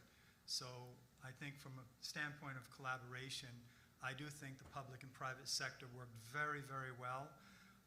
Some of the hotels should be commended for their willingness to serve as quarantine facilities, and even also lowering their rates. Because one thing people have to appreciate is that to keep these lights on, to keep staff employed, it costs money. And When you have no visitors and nothing, it's difficult for some of these properties. So, and with tourism not coming back, we have to be a bit sympathetic about their needs, and I think government has tried to help the best they can with some funding programs, through loan programs for small businesses. So communication, coordination, and collaboration were the key for the chambers during this crisis. Thank you very much, Mr. Pinot. We're going to go down to Nurse Martika Williams. As a frontline worker, how was it dealing with the information that was constantly coming in and that kept changing? By the way, how did you keep up with the latest news and what was happening around you, besides what was happening from Ms. Lizette's end coming into the HSA? All right, so we know that we most likely rely on social media nowadays. So any information provided on social media can be a hoax. Some people do rely on these information, but for me, I tend to go to the CDC website and the WHO, which is more credential for healthcare workers. I rely on these, and a few times I would turn on the TV just to keep abreast of what's going on in the rest of the world. So providing these information, it did help me with caring for these patients. I know we all heard about this hydroxychloroquine, which was actually Mr. President Donald Trump drug of choice. A few of our patients did take this medication, and I can say that each patient that got this medication, there were different signs and symptoms and different side effects from this drug. I can give you an example where I had a patient that he didn't have any cardiac history. Given this drug, his heart rate ran up to like 140 beats a minute. We then had to treat the symptoms that arise just to make sure that these symptoms does not develop into further complications. So collaboration from the doctors and the nurses and the auxiliary staff that we had to get these done. I applaud HSA for developing the respiratory care unit as quick as possible. As we know, we had an influx of patients within, I think, about March or May, between March and April. We had a lot of patients coming through the department, and we actually did our best to get these patients fully recovered. And I commend, like I said, the doctors and the nurses for allowing the patients to walk out of there. Like, there's nothing better than a better feeling for a doctor and a nurse and anybody else that work at the hospital to see a critically ill patient who has been vented and a couple weeks later walking out the hospital door with a smile on their face. So, like I said, thank you for all the staff that was there with me during this pandemic. You guys did very well. The doctor did very well in trying to treat these symptoms. As we know, like, we did not have the basic or the full coverage of what the disease process of the COVID-19. So we had to keeping abreast with information, getting updated of what medication would work for this, what medication would work for that, and eventually our patient came out 100% recovered. Okay, thank you very much. You mentioned social media, so I'd like to ask Monina, for young people like yourself who get most of your news, as we know, from social media platforms, do you think this overwhelming amount of information made it easier or more difficult for young people like yourself to really cope during this time? I would say for majority of it, it was useful in the sense of getting an idea of what was going on. But if you wanted a specific as the latest updates or what's really going on in Cayman, what's the latest news and what's reliable, I would say it made it difficult because there's so many accounts out there. There's a lot of media out there throwing out all these kinds of information. And at one point I felt susceptible to it. I was like, no, this is a new rule. I just saw it. And then someone else said, well, I watched the press briefing and that's not the case, you know? And so it was, I think the most difficult thing about social media as well was seeing how bad everything was around the other parts of the world, because just seeing constant graphic, almost traumatizing images and videos every single day was a bit overwhelming, so I found myself having to shut off my phone. So in terms of getting an idea and a sense of what's going on in the community, it was great, but not having one main channel of valid information coming in was definitely overwhelming. Interesting. Dr. Stone, how difficult was it for you during lockdown? I mean, you had patients who were obviously near delivering, delivery times. How were you able to deal with that and be able to liaise with them on a normal basis, as normal as possible? Well, Dana, I'll tell you, when I think of it, how hard was it? In many regards, it wasn't hard. I was always buoyed and countered with the support of a team. To your point, Mr. Manderson, I always have team around me. So for myself, it could start with the team of my family. My wife took care of the kids, so even though we were separated apart, they in Michigan and me here, I knew that they were okay. I could look at my office. At Ocean Med, we had wonderful ownership and investors that were willing to do what it took to make sure that we had the equipment that we needed, that we had the support that we needed. We were challenged because we needed to triage in a way that we had never triaged before ever before in the office, in making a decision between who could come and see us and who couldn't, who was emergent, who was non-emergent.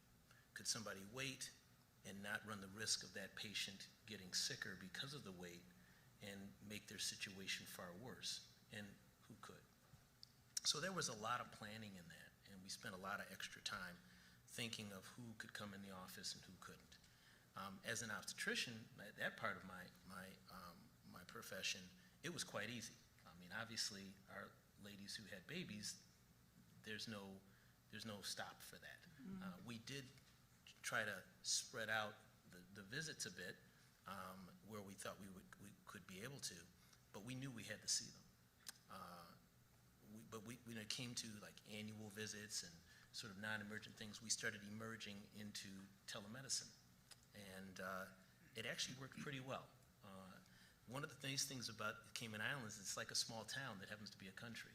So you always know that you're going to be able to, at some point, communicate and reach to that person in some way, shape, or form. I think the other part was in being able to get signage and instruction, because it was hard to think, well, how are we going to communicate this to patients so they come in properly? Remember, at first, we didn't think that it was such an importance to use masks, but we were more worried about hand washing and social distancing. So how we set up the office to space the chairs, to think of how the flow of traffic would come in through their office was something we had never done before, but we did it. And it was because we took a team approach. I thank the medical assistants and the managers and everyone in the office for doing that. But then I step back and think, okay, we also had elective surgeries, so-called elective surgeries, in cases or surgeries that were not life-threatening, but patients wanted to have them done. We had to delay some of those for obvious reasons. We had to make painful decisions. I'm sure Ms. Lizette and Dr. Lee had to think hard about the decisions that they made about implementing suggestions on, what to do in terms of hospital operations. And I think overall they got it right. I don't think anyone adversely affected to a significant degree by the delay. And we were fortunate because of the painful decisions that were made early that we were able to eventually open up and do some catch-up with those elective surgeries.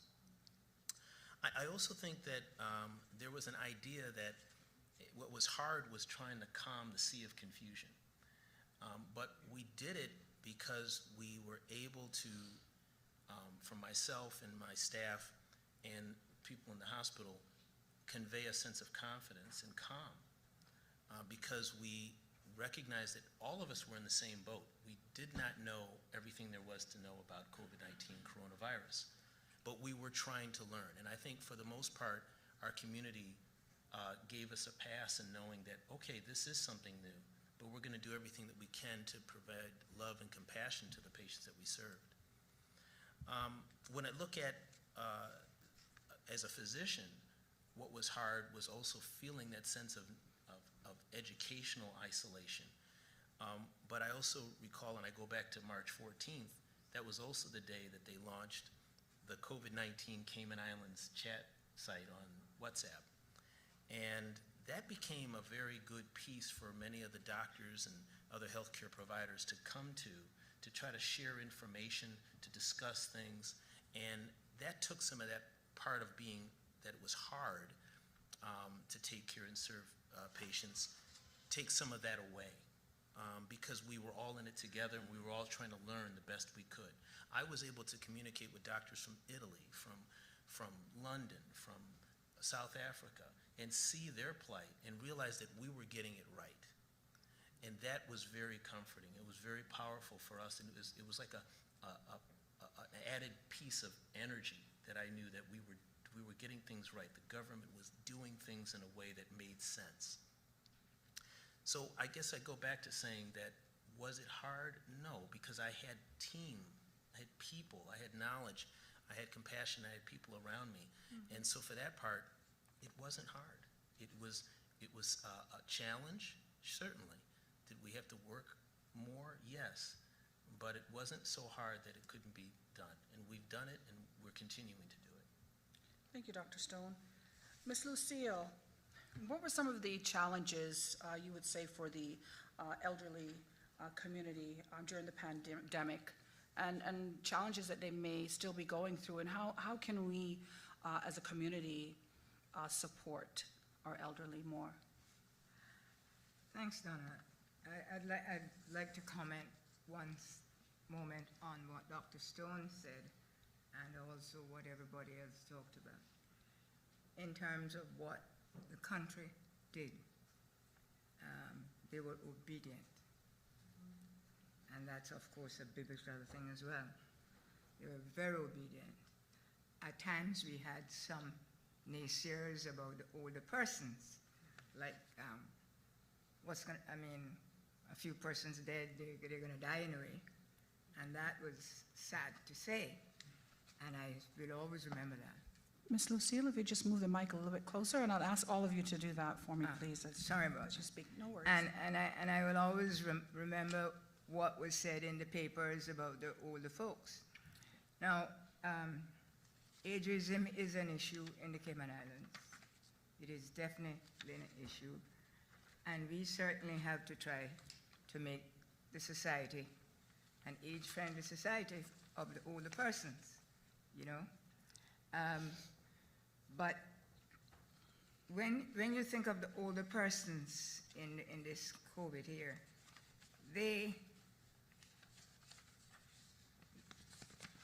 shielded, perhaps shielded too much, and they're still shielding. I don't remember, I'm not as old as some, but I don't see them. I have to call them. I have to say, well, why are you not out? And they're still shielding. So that is something that we have to, that's a great concern. Because as far as I know, Cayman is doing quite well with containing the COVID. But we, in this society, should have a lot of activities and a lot of things for older persons. One of the things I know that kept them from getting everything is that they're not adept at social media. They're not adept at the technological things. And that is something that we even as a council that I'm chair of, will have to do. And I see Janet is also a member of that council. We will have to persuade the powers that be, including private sector. As a matter of fact, during COVID, the Council for Older Persons wrote the 4 providers and asked them, was it possible to do anything for the older persons where there was communication to make it easier for them was concerned. And apart from one, I got no answer. And I say that, but you know me, I don't give up that easily. But I'm going back at that. We need to have them understand the digital divide and know that they're in the digital divide. And we need to let them learn. We're not talking, when we say older persons, we're talking from 65 straight up to whatever, 106, 100, whatever. So, and if they're anything like me, and I know there are a lot of them like me, then they're smart and they're intelligent. And all we have to do is get them in a situation and teach them. I was fortunate to learn. I had to learn technology on my own in the 80s. On my own read up. I didn't have anybody to teach me. But I'm sure that we are working with the Deputy Governor to ensure that the ministries which fall within the civil service know well what they have to do for older persons. But I'd like to make a point about the caregivers. We need to ensure that our caregivers are well trained for older people, that they are almost, I think Dr. Lee said at some point in time, we were having a conference, that they could learn geriatrics things so that they'll be able to cope with the older persons, and we need that. Because we need, when they're at home or by themselves or even by family, we need someone who knows best how to deal with them. We also need in Cayman to set up a recreational center for the older persons, because they must understand, although they don't have COVID, they have 2 feet, 2 hands, a head to think with, and they have to get up and go. And they must be able to be agile and flexible. And the one thing too, we have, I don't know how many not-for-profit organizations that give out food. What I noticed during COVID, that all these were giving out food, but there was no coordination as to what do you really give the older persons. Now, if obesity and sugar are 2 things that they have, then we must be very, very careful on what it is that we are allowing not-for-profit organizations giving our people.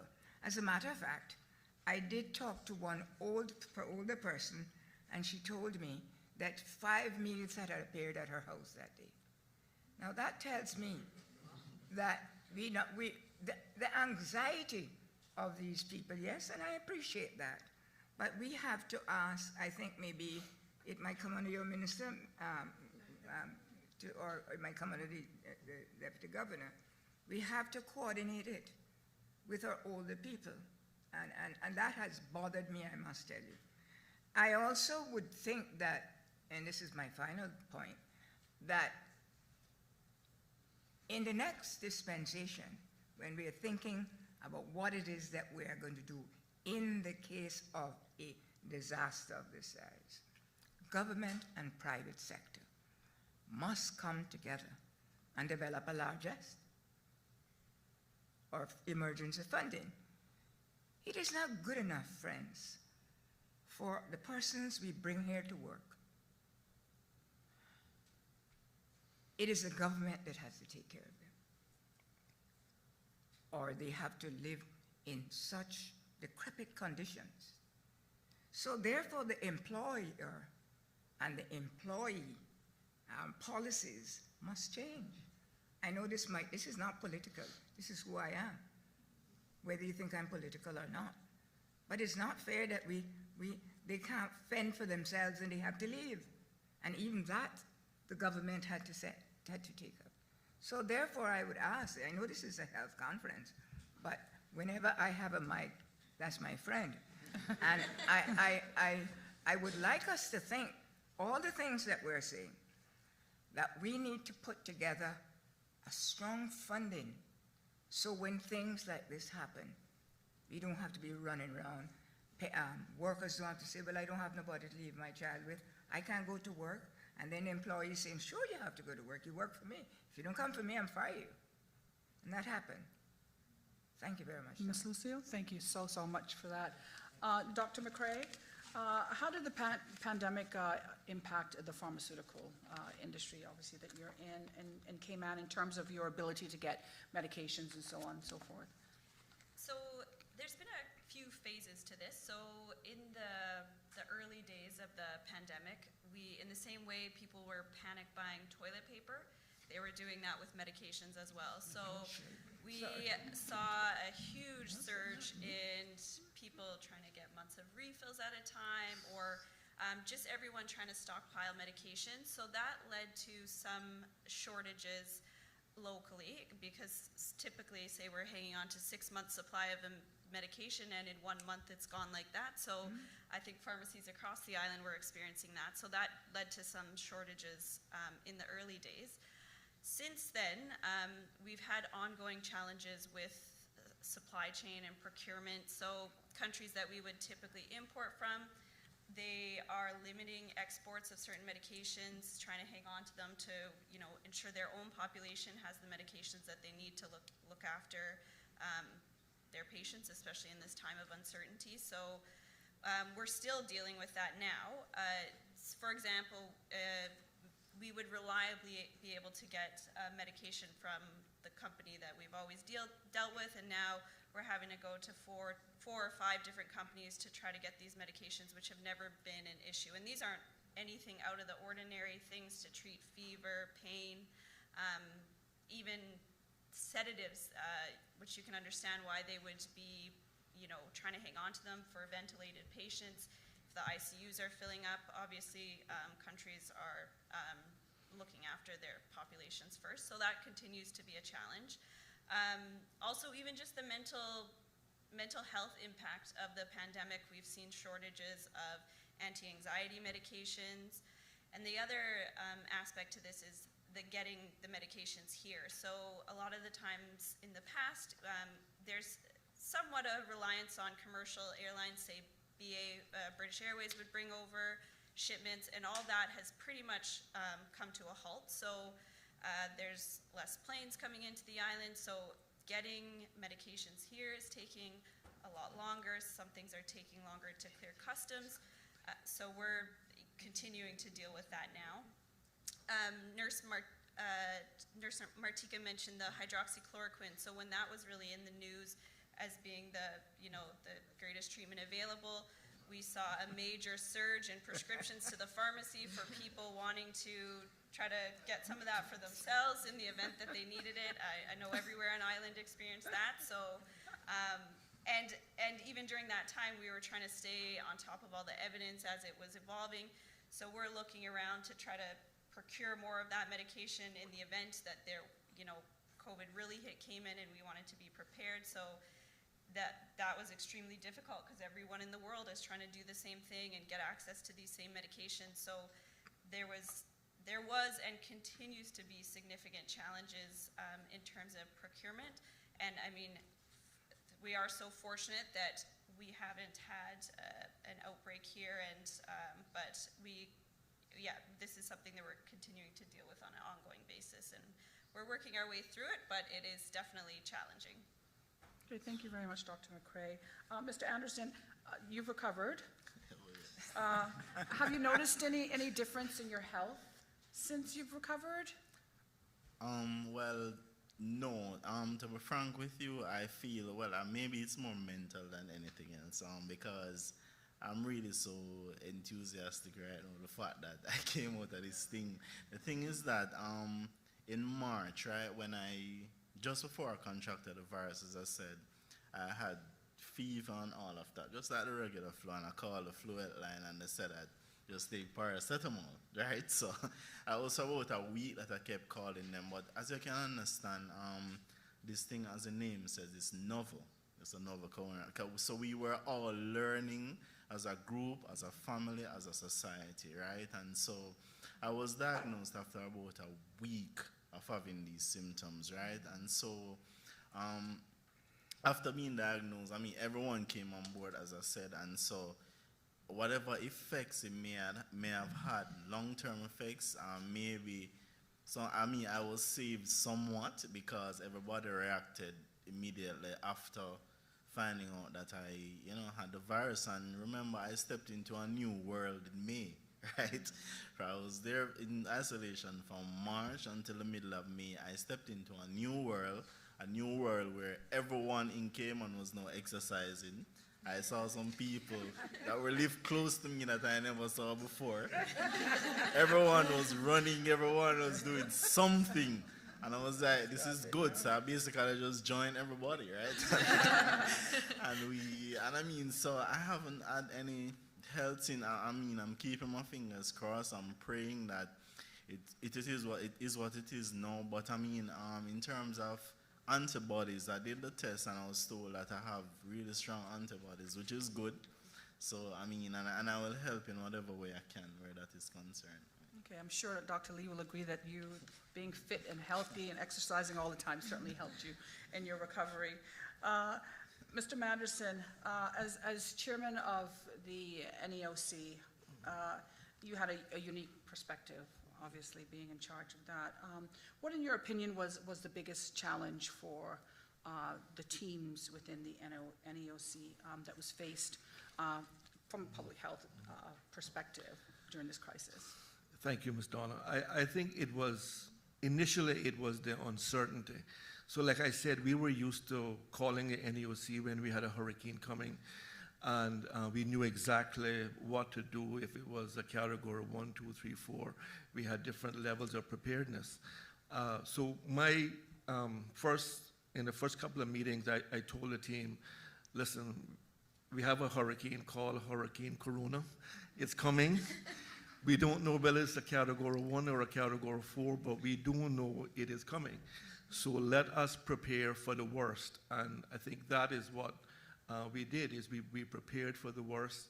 But again, we had very clear directions from Dr. Lee, from Ms. Lizette, from the Medical Officer of Health, in terms of, okay, well, what does the worst look like? So we purchased more ventilators. We built a field hospital. We got thousands of masks. We procured all sorts of PPE, and having the test kits is one thing, but I learned that you need to have pipette tips to put in your nose, and I became a test expert. I didn't know you needed all of these things to make a test happen. So just having the test was great, but then not having the other things that went with it to make it happen was a real challenge. And of course, everyone around the world needed these same swabs and everything. So, the challenge of getting the PPP, acquiring it, but then getting it to Cayman was a huge challenge. And so many people did a wonderful job.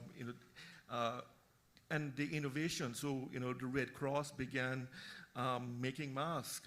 People in East End, we got some of our elderly to make masks. It was such a great team effort, and I do want to pick up on something that Mr. Panu said in terms of the private sector help. I mean, we were faced very early on with a BA flight coming in full of students, and at that time, the UK had begun to get a lot of cases, and we were saying, okay, how do we handle this? How do we keep these children safe? All of their parents, are maybe can't isolate. That was before we went into a lockdown, and young people like to go out, so we were not certain that they were going to just stay home. And the DART facility, comfort seats became available. They gave that to us at cost, so we were able to basically almost fill that hotel with our returning students. And the cooperation that we got from the private sector and continue to do until now has been absolutely amazing. And that is what is special about Cayman, is everyone coming together for a common cause. And when we do that, then we are unbeatable. And I see that happening all the time. But to answer your original question, it was the uncertainty. What do we do? How do we prepare? What needs to happen? And again, having the advice of the medical persons, and then looking around the world and seeing some of the mistakes that were being made, we knew how we could hopefully do things better, and I think we did. But again, I am so proud of the team. It was a great team effort. It was Team Cayman. That kept coming up a lot. Team Cayman, Team Cayman. And Danny and the NUC used to keep saying, teamwork makes the dreams work, and all of those things. We had all of those catchy phrases in the mornings to keep everyone motivated. But it was a very, and continues to be a very proud moment for all of us. Thank you very much, Mr. Manderson. Some questions from the public. The first one is for you, Mr. Anderson. Given the long-term effects that are still unknown, are you keeping in regular contact with your doctor? And do you have a list of things for persons out there to be mindful of with your health going forward? I mean, to answer that question is simple. The public health department, I mean, they know my family basically. I mean, even without calling them, they're always calling me. I mean, the nurses, I mean, they check on me regularly to ask me how I'm doing. As I say, I'm not sure if it's part of their duty, but I just think it's all about a team effort. I mean, in this society, to the point where I'm thinking, everybody wants to travel because I miss their family overseas. I ain't going anywhere. I mean, Cayman to me is a safe zone right now, if there's such a thing. And I mean, I think we just need to stay put and work together because it's fairly safe here. And I can tell you from my traumatic experience, I mean, just stay put and relax. If you don't have to travel, don't, right? That's just all I have to say. What about any advice that you could give to persons out there who may, come in contact and become COVID positive? Anything that they can do, any tips that you may offer that could help them along the way? All right, what I did, as I said before, was that I started reading a lot, right? I mean, a lot of journals as it relates to, I mean, I became a doctor for 5 weeks, right? I started learning as much as I could, and as I say, the CNN guy from CNN, Kumar, I believe his name, he had the virus around the same time as me, so all the breathing practices that he was doing, I was following, right? And I was reading a lot. The public health department, they became better at advising as they were learning as well, right? So, I mean, it's just to learn about how to keep healthy. I mean, what medications to take, not medications, but in terms of multi-symptoms, whatever it is, you can help to supplement your diet, anything at all you can do. Do it from now. Don't wait until something hit, right? Exercise as often as you can. Just try to live a healthy life as best as you can. Thank you very much. Dr. Stone, the next question is for you. While this may not have happened here in Cayman, someone wants to know, are there cases of pregnant COVID positive patients given birth and the infant is also born with COVID? Yes, and actually I wanted to add to the gentleman, Mr. Anderson, about things to do. And I think the one message to give to everyone is to remember to stay well hydrated. That is a message that sometimes gets lost. But coming from Michigan, we didn't have temperatures like this. We didn't have sunny days like this. We didn't have seawater. There's so many factors, I'm sure you could touch on, Dr. Lee, as to how a person here on this island could become dehydrated at a relatively faster rate of time than someone who's somewhere else in the world. And hydration is so critical to the well-being of an individual. So maintaining adequate hydration. As an obstetrician, I'm always telling my pregnant ladies, you got to drink 2 to 3 liters of water a day, and we go over that every session. So I just wanted to add on to that. Thank you for that.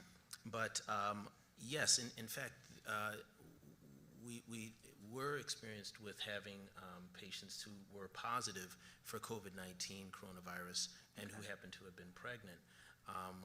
It is possible to have transmission from mother to baby. We call it vertical transmission. We've now confirmed that can potentially occur in utero.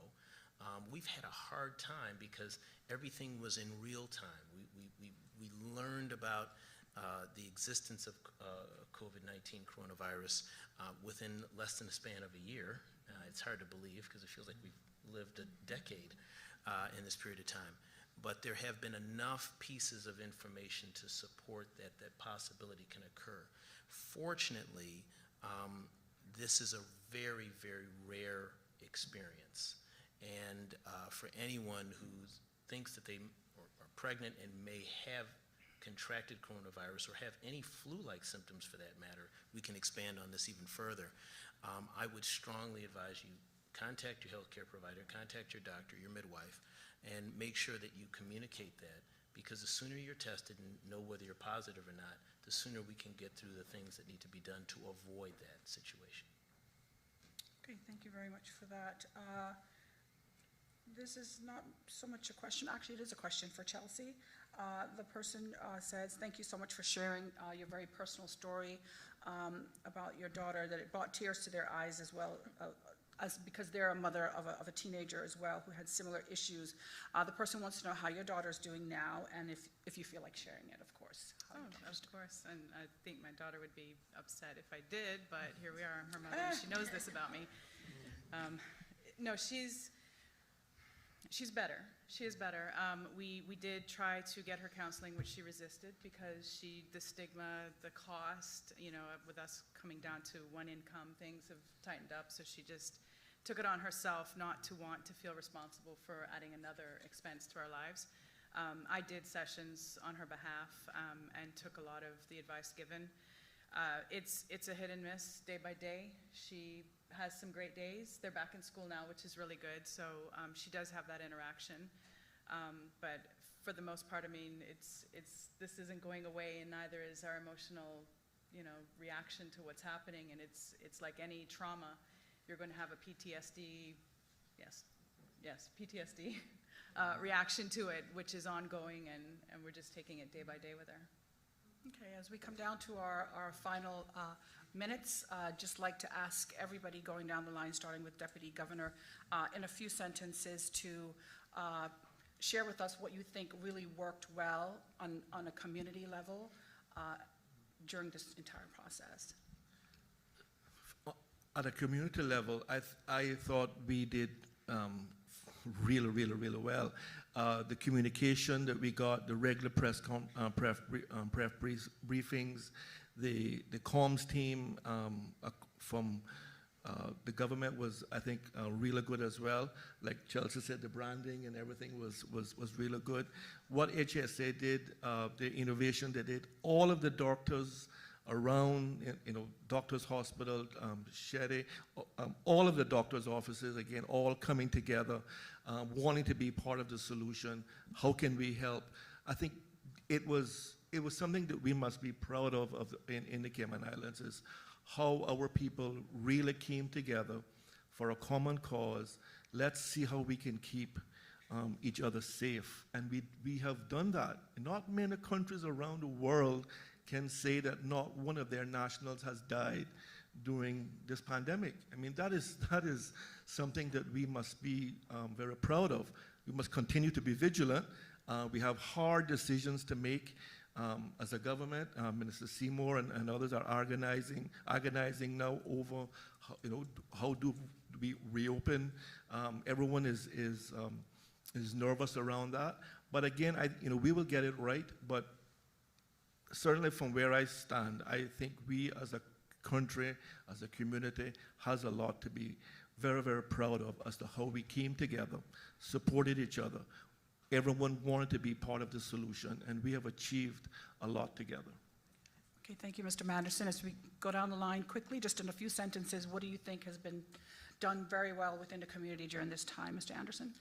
For me personally, I would use one word: discipline, right? I mean, what I saw, as I said when I came into this new world, I mean, in May, what I saw was just everyone trying to do their part, right? And whether we believed in what the leaders were saying or not, we all followed, right? We joined the line and we followed them, and we listened, and I mean, we learned along the way, and honestly, I think synergy with all the various stakeholders was what brought us to this place, right? Everyone were on board, we worked together, we prayed together, we did what we could, we did our part. And again, I want to say well done to the public health department in particular, because I thought the nurses did well, in my opinion, right? So, I mean, on a whole, I think it was a team effort, and well done. Dr. McRae, in just a few sentences, please, if you could just tell us. I think the collaboration between the public and private sectors has helped us go such a long way. One example that I've been involved in is with the COVID testing and the collaboration between Doctors Hospital, HSA, and the Public Health Department, and for us to be able to develop this robust testing program between the public and private sectors has helped the island tremendously. Thank you. Mr. Pinot? Yeah, I'd like to go back to the 3 C's: communication, coordination, and collaboration. And then that led to an obedience, Ms. Lucille said in her contribution. If we didn't have an obedient population that understood the seriousness of the pandemic, this could have gone really, really terrible. And I would like to give a shout out to the Royal Cayman Islands Police Service and all the first line responders. They were gentlemen and ladies, and they did a phenomenal job in keeping the peace in our country. Thank you. Ms. Chelsea? If I can use my 2 minutes or 1 minute and 30 seconds, just to sort of draw attention to the National Council for the Persons with Disabilities. Reach out to us, all ministries, all organizations, in anything that you're doing, any plans you're making, anything before you lay the first brick, before you put the first dot on a piece of paper, at disability.council@gov.ky. Please reach out to us. We have so many things that we can share with you and help you to improve your processes, protocols, and develop anything that's going to impact the disabled community. So please. Thank you, Ms. Chelsea. Unfortunately, we're just going to have to move really quick. Ms. Lucille, just a few words, please. If you be good and obedient, you shall eat of the fat of the land. Dr. Stone? I'd like to thank the midwives. They did an amazing job when we were short at times, in both hospital facilities, at Doctors Hospital and HSA, and I'd also want to give a great shout out to the housekeeping. They did amazing jobs. What they did to do to clean up and clean down areas was phenomenal. Monina? Thank you. The community did an amazing job. I would like to congratulate the students for persevering through it all. They had to figure out as they go, especially the teachers, and I really appreciated the press briefing conferences because that helped. And Martika. All right, I would like to thank all the frontline workers, because we do tend to forget the supermarkets and the policemen, all of that was there. I did commend that the supermarket, they had signs out just reminding people that wear your mask, keep your distance. They also had like tapes lined out in the supermarket just to make sure that the public were safe during this whole pandemic. So I thank you guys for that as well. All right, thank you so much to all of you for being here and sharing your amazing stories with the listening public and the viewing public. It was just great. And of course, there's more to happen here this afternoon. I'm Donna Bush, and of course, it's been my pleasure as always to be here with all of you and all of these great people. Thank you.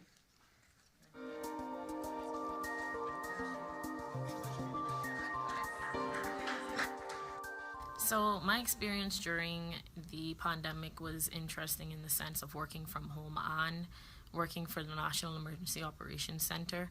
It was quite a challenge to balance both, but it helped me to get organized. Hi, my name is Amelia Gillespie and I'm a firefighter at the Cayman Islands Fire Service. During the pandemic, I was able to switch from aviation to domestic.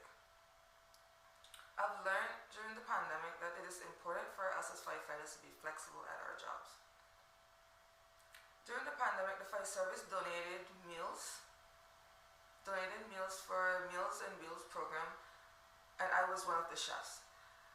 I really enjoy this opportunity to give back to my community. I thought of the positive side of the pandemic instead of the negative, because I've just come back from boarding school knowing that I can spend time with my family longer, because in boarding school I never got to spend time as long as I wanted. I'd always have to cut it short, like a month. That was probably the longest I got with them, 2 months. But with this pandemic, I got to spend time with them, knowing that they were off work, knowing that they were staying home. I got to spend time watching movies, go in the pool, go outside with them. I thought of the positive instead of the negative side. I thought of all the good things that we can do as a family, and I really enjoy spending time with them, and I love staying home. So I guess my experience during the pandemic has been that I've been very busy. There's been like so much to report on. There's been such an elevated interest in news and what we're doing, and yeah, that's kept me pretty busy even during lockdown when I was at home, sitting on my laptop on the sofa, doing 60, 70-hour weeks sometimes because there was so much happening. There's so much news coming out at such a pace, and we're used in Cayman to peaks and troughs of news where it seems like nothing's happening, and then it just gets insanely busy for a while, and this pandemic just blew everything out of the water in terms of anything I've ever reported on before anywhere, but certainly in Cayman. And there's a kind of perverse fascination for that as a news person, in that it's horrible that these things are happening around the world, but you want to be involved.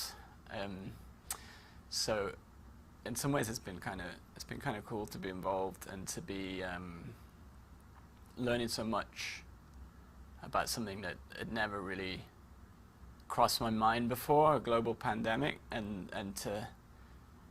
to see the world's issues happening in kind of microcosm in Cayman, and also to be reporting as well. It's bad news a lot of the time, but I'm kind of a success story in Cayman because we've emerged as one of the countries that has handled this the best.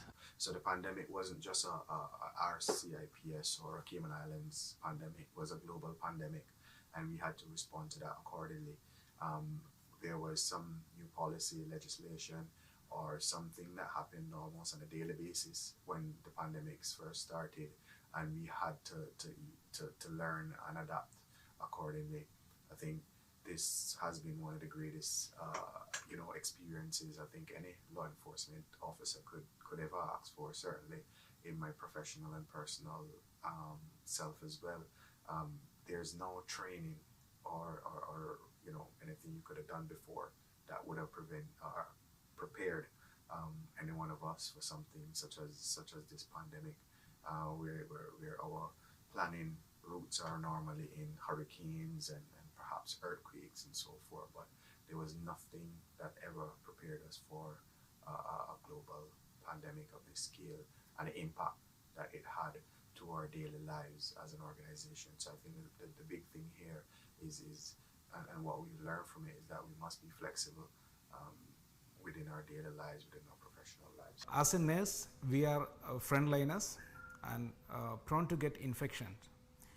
When we realized that COVID is near to us, we started all training programs and preparations, like donning and doffing of PPE.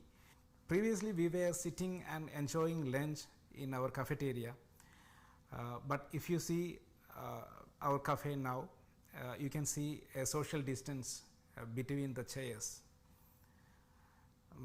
We are missing that enjoyments, and we are missing our functions, parties, everything now. Even we changed our accommodation according to our workplace.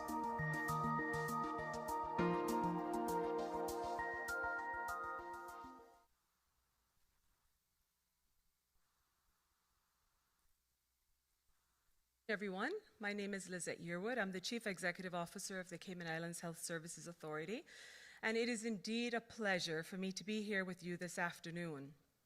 We've already had a very informative day with some excellent speakers, and I look forward to hosting the remainder of the afternoon and giving Miss Nellie a much-needed breather.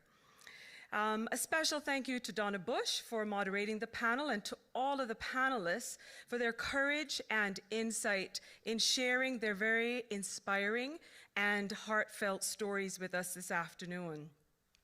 I have been touched by every member of the panel, as I'm sure you have been, in regards to their very diverse but similar experiences.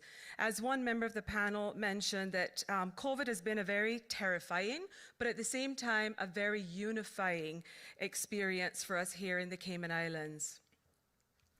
We move forward now with another important topic, and that is of chronic illnesses.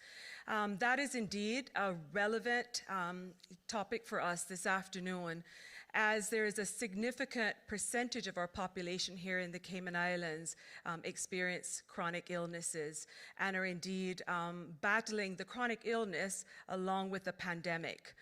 So many of us are either have a chronic illness or indeed we know someone with a chronic illness. So Dr. Vanita Benoy, a consultant medical oncologist at Health City Cayman Islands, will present to us this afternoon the topic dealing with chronic illnesses during a pandemic. Please do remember to send your questions online to the online chat forum on Zoom. And now we will hand over to Dr. Vanita Benoy.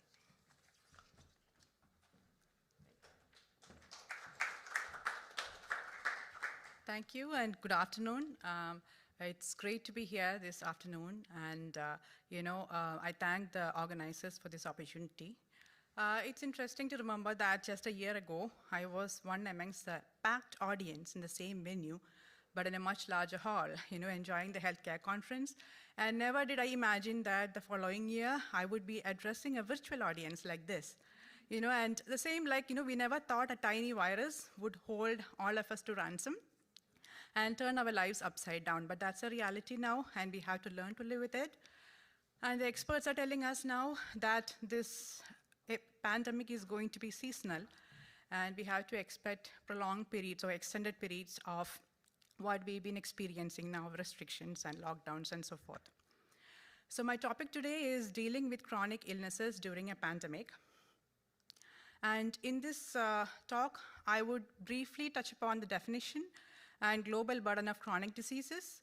We'll explore the impact of the pandemic on the care of patients with chronic illnesses and see how we can innovate to manage chronic illnesses with the restrictions of a pandemic. So going to the definition of chronic diseases, you will find various definitions depending on where you look. For example, CDC tells us something, WHO tells us something, and Wikipedia will have another one. But we all know that by the main meaning of chronic is that the illness lasts typically for at least more than 3 months. Multiple risk factors typically give rise to the causality of this illness. For example, we can take cardiovascular disease, one of the commonest chronic illnesses. They are caused by a lot of risk factors acting together. For example, smoking, obesity, diabetes, hyperlipidemia. So there are multiple risk factors that give rise to a chronic illness.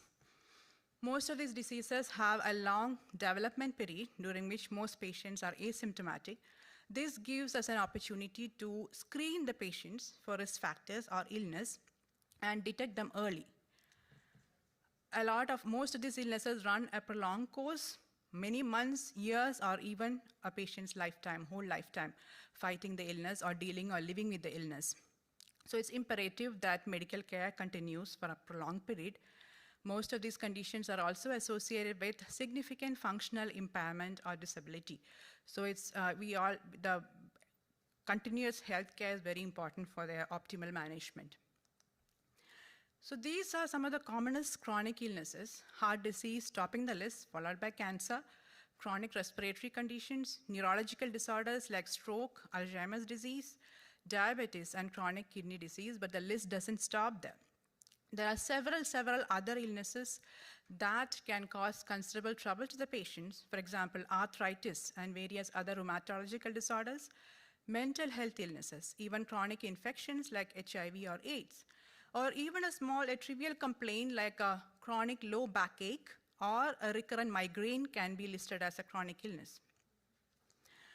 So this slide gives us a more detailed list of the commonest chronic illnesses. You can see mental health disorders in this, infections in this, and the graph on the left gives us an indication of the global burden of this disease. We say the burden of the disease in terms of the quality of life lost as a result of these illnesses.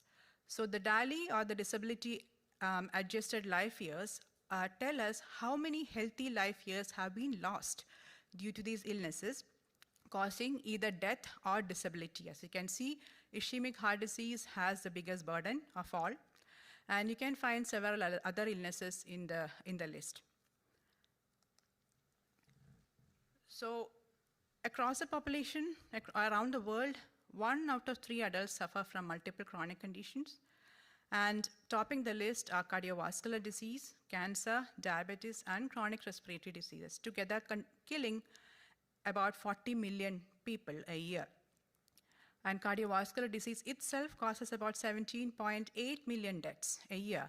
And the virus pales in comparison. I'm not saying it's not important. It's not right to have an infectious disease killing us these days. But in the short term, while we are trying to outlive the virus, or we are trying to survive the virus or the pandemic, we should not forget the invisible epidemic or pandemic of chronic diseases that's happening around us. So the focus is on a short-term strategy. In the midst, we should not forget that we should have a long-term strategy to maintain the continuity of care for our global population suffering from chronic illnesses. This is data from the United States, which shows that among the population, about 1 out of 2 are living with at least one chronic illness, and 1 out of 4 people have 2 or more chronic illnesses. And we have seen that the viral infection is more severe in individuals who have chronic illnesses, maybe because most of them are elderly, and many of them have more than one chronic illness, which can compromise their inherent disease-fighting capacity or immunity. It could be related to the disease itself. For example, if a person has a blood cancers usually suppress our natural immunity, and those people are very, very, immunocompromised. They do not have the ability to fight infections. So this makes them more susceptible to the viral illness.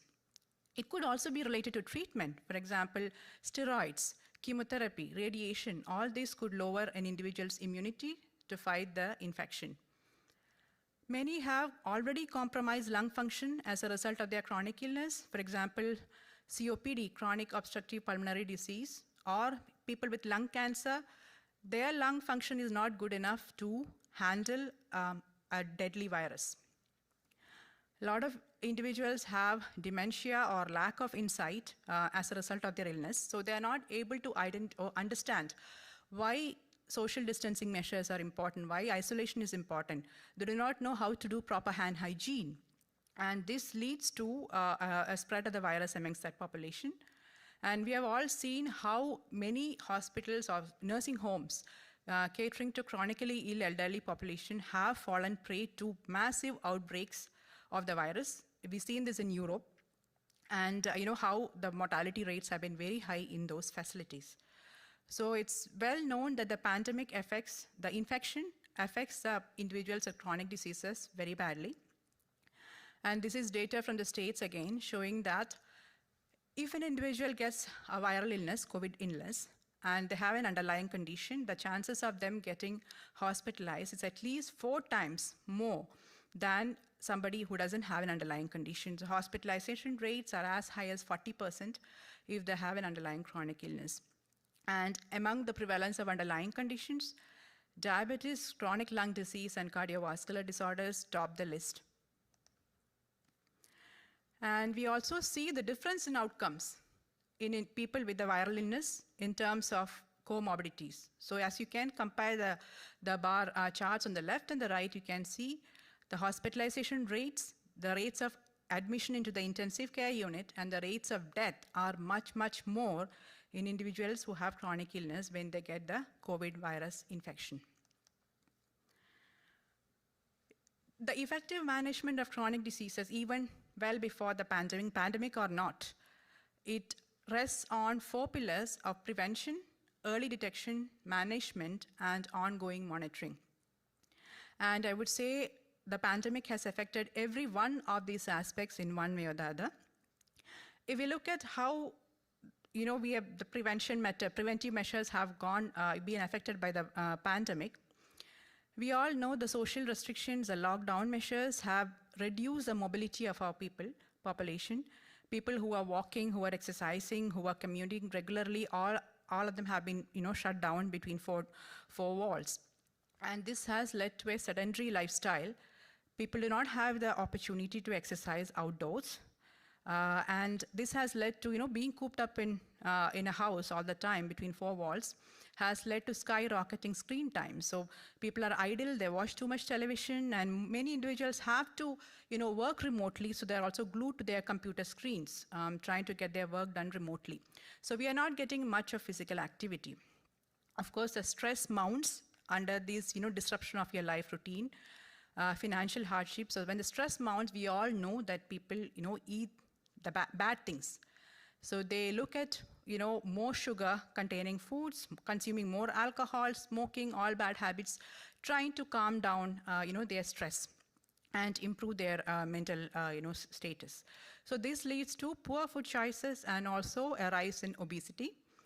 And of course, all of this are made worse with the financial hardship that individuals have to undergo. Hundreds of thousands of jobs have been lost. People have lost their means of living. Businesses have been disrupted. People are being laid off. So you just don't have the money to buy the right kind of food. As we know, fruits and vegetables are costlier than buying maybe a quick takeaway from a burger joint. And along with it, increased addictions, substance addictions, as a result of the stress going on, all this have led to, this has affected our healthy lifestyle behaviors. So this is true of me too, I was like, I'm trying to figure out what to do about my excess weight now.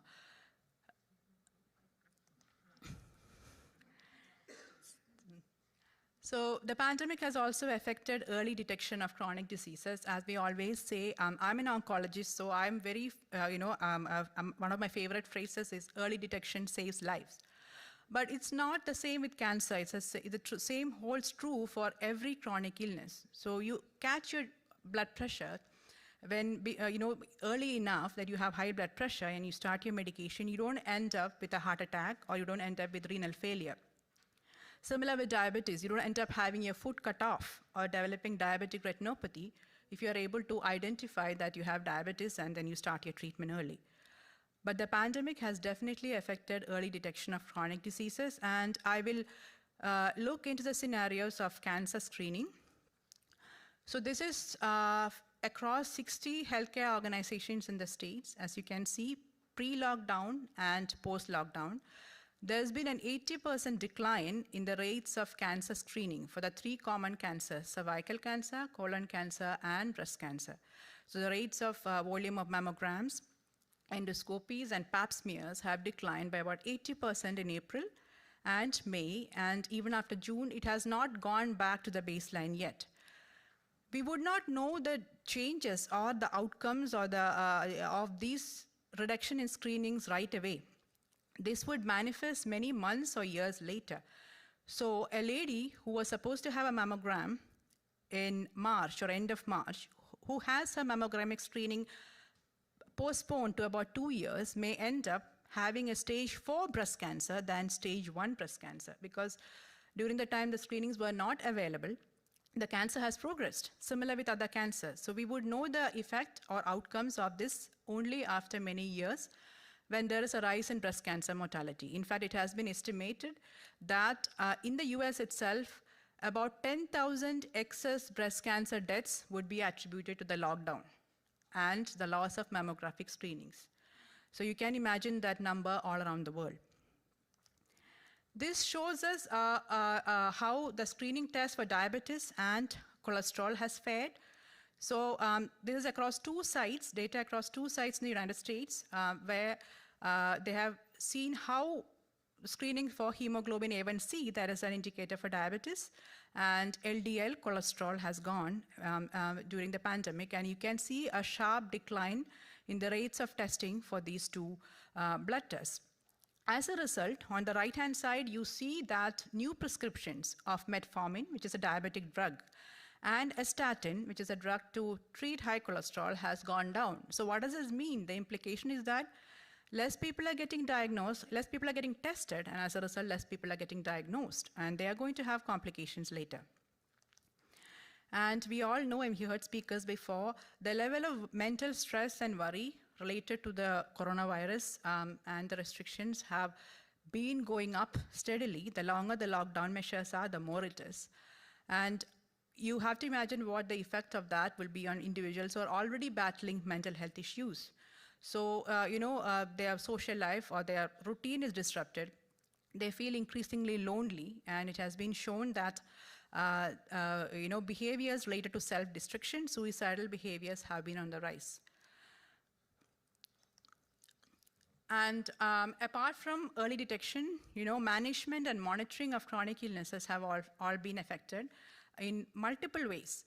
The restrictions have led to, the patients to access to specialists, not just in the illness, for example, diabetologist or an oncologist, but also a lot of allied medical care specialists. So what used to be routine, regular, in-person visits, because of the lockdown and its restrictions, you're not able to see your oncologist, you're not able to see a speech therapist, physical therapist, you're not able to get rehab because of the lockdown. And of course, we heard earlier how there is a global strain in the supply of medicines and other equipment all over the world because of, maybe it's export restrictions, maybe it's because of the lack of freight services. For example, I know in my department, we have our oncology medicine supplied from vendors all around the world. And, for example, the single disruption of the American Airlines flight has led us, has caused us so much trouble in accessing some medications. And where the lead time, what we call, to get a medication used to be 1 or 2 weeks. Now it's 3 to 4 weeks. So there's been, these are the kind of logistic issues that we face in a hospital. So you can imagine the plight of an ordinary man. People are not able to go into laboratory facilities as before, getting their routine 3-monthly or 6-monthly bloods. They are not getting access to caregivers, a very important aspect of management of chronic illnesses because of their functional disability. A lot of them, they don't just need doctors. In fact, caregivers give them more care, what they need, than the specialists. And I'm experiencing such a situation right now in Cayman. I have at least 2 inpatients who definitely want to go home. They have chronic illnesses and they have to be at home, but there's nobody to care for them at home. And their nursing needs are so high, it's not safe for them to go home without a caregiver. So that is a problem. And of course, research, clinical trials in various specialties, various sciences have all come to a halt or slow down significantly because, most of these trial protocols, they follow rigorous protocols and the patients need to come back to them on a regular basis to assess, the response, the toxicity. So they need to have a physician review on a regular basis and also a lot of imaging and lab tests. But travel restrictions have made it almost impossible for patients to do that. So, many trial studies have come to a halt, and this is a huge setback in progress in medicine. And of course, don't have to mention the financial hardships. Everybody knows that, loss of jobs, loss of an income, steady income. People are just not able to pay their insurance premiums or their co-pays or even purchase medicine. In fact, a lot of places in the world, people do not have even money to pay food, to buy food. So what about medicines? That's the least bother of, especially for individuals with diabetes and chronic illnesses, they are not bothered. They want to live and get by each day. So they're not bothered whether their diabetes gets worse or, they have a stroke. They just don't have the money to buy those medications. So as much as the public may hate us, you need a doctor to tell you what's wrong with you, to find out what's wrong with you, so that you can get healthier. But that's very important. So access to healthcare providers or professionals is very important. Well, of course, I hope my orthopedic colleagues don't kill me after my talk. But you really want the right doctor treating your condition. So just as I don't want an orthopedic surgeon treating my pneumonia, you don't want an oncologist treating your heart disease or putting a stent in you, right? So the one major issue with a lot of countries where the pandemic has hit very badly and overwhelmed the health services and the hospitals is that the doctors have been reorganized. The care has been reorganized. And so specialists are being called to work in areas of not their expertise because there's a real shortage of doctors and nurses and healthcare personnel. For example, this is true about an orthopedic surgeon. My friend who works in NHS, he had to work in the emergency room and a COVID critical unit. And he was mortally afraid of what he'll have to deal with. So these are situations that have been happening on a real time. And it is all new to us. So effective care for chronic diseases stands firmly on these 4 pillars of effective self-management, that is patient education, patient advocacy, community-based care, access to specialists, and access to medication. And right now, all these pillars are shaky and crumbly in the time of this pandemic. What can we do? We really need a Superman to come to our rescue. And in this case, it is science and technology. And we have always been at a brink of a digital healthcare revolution even before the pandemic hit us. And if I remember right, this was a topic of a healthcare conference previously. And it was all, we discussed everything beautifully, how we could do things better. But it never went beyond that because there were a lot of issues, especially with insurances paying and reimbursing for these facilities. So we were just there, not there, and we didn't have the boost. But the pandemic has, with this mandatory social distancing, has given a tremendous boost to this part of the healthcare industry. So it's important to look at telemedicine and telehealth at this point and define what is the difference. So telemedicine relates to the application of information and communication technologies for providing healthcare services at a distance without a need for direct contact. And telemedicine reflects purely clinical services, so the interaction between a patient and the doctor, or a patient and a nurse or other medical specialist, while telehealth has a much broader scope of opportunities, and it includes not just clinical services but also non-clinical services. For example, provided training. This is exactly what we are doing now. This virtual conference is telehealth in reality. So, but telehealth includes telemedicine as well. And the digital healthcare revolution encompasses all these things, telemedicine programs, digital health platforms, use of electronic intensive care unit, remote diagnostics and monitoring. Most of them are enabled by artificial intelligence now, and a lot of apps, health apps and fitness apps. I'll be talking about each of this in a little bit detail soon. And I'm sure many in the audience would recognize this cute doggy. This is a highly popular yoga app, I'm aware. Many people in Cayman love it. Down Dog yoga app.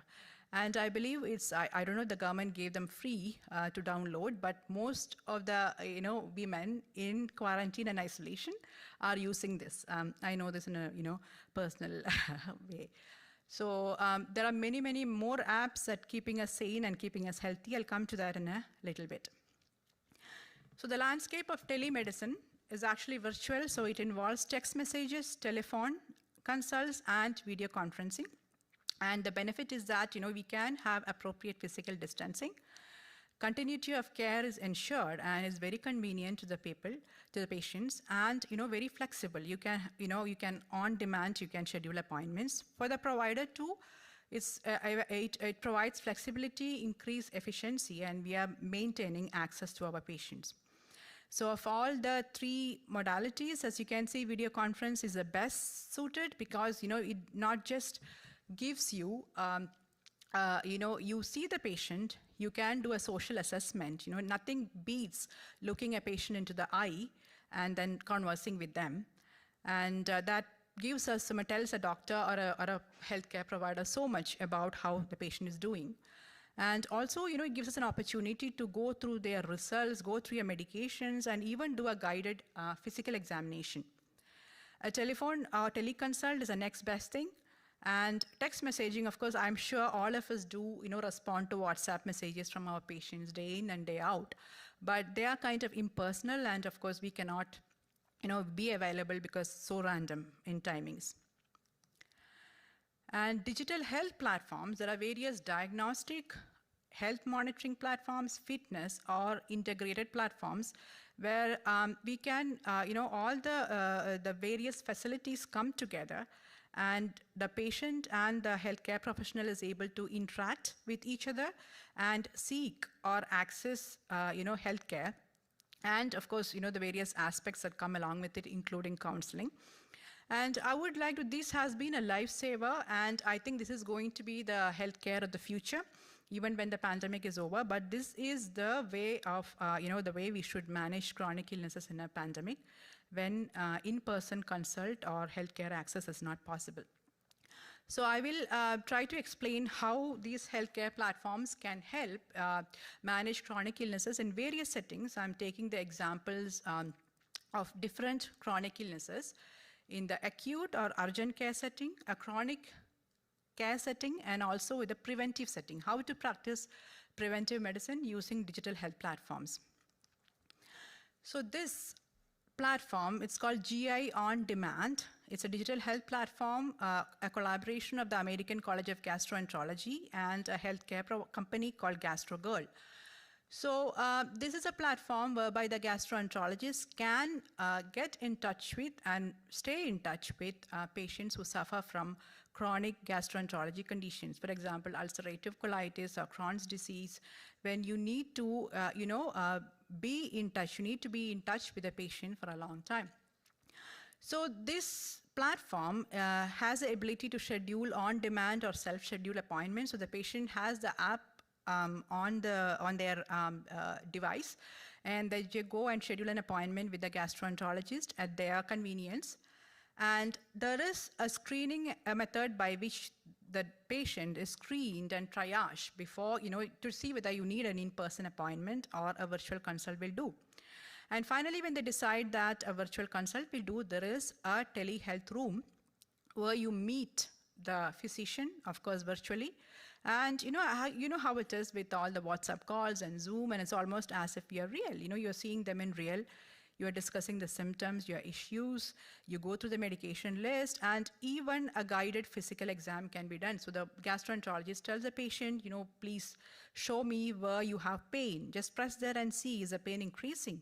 And can you just open your, show me your tummy or show me other parts of the body? So a virtual physical examination can be done. And following which the gastroenterologist prescribes medications.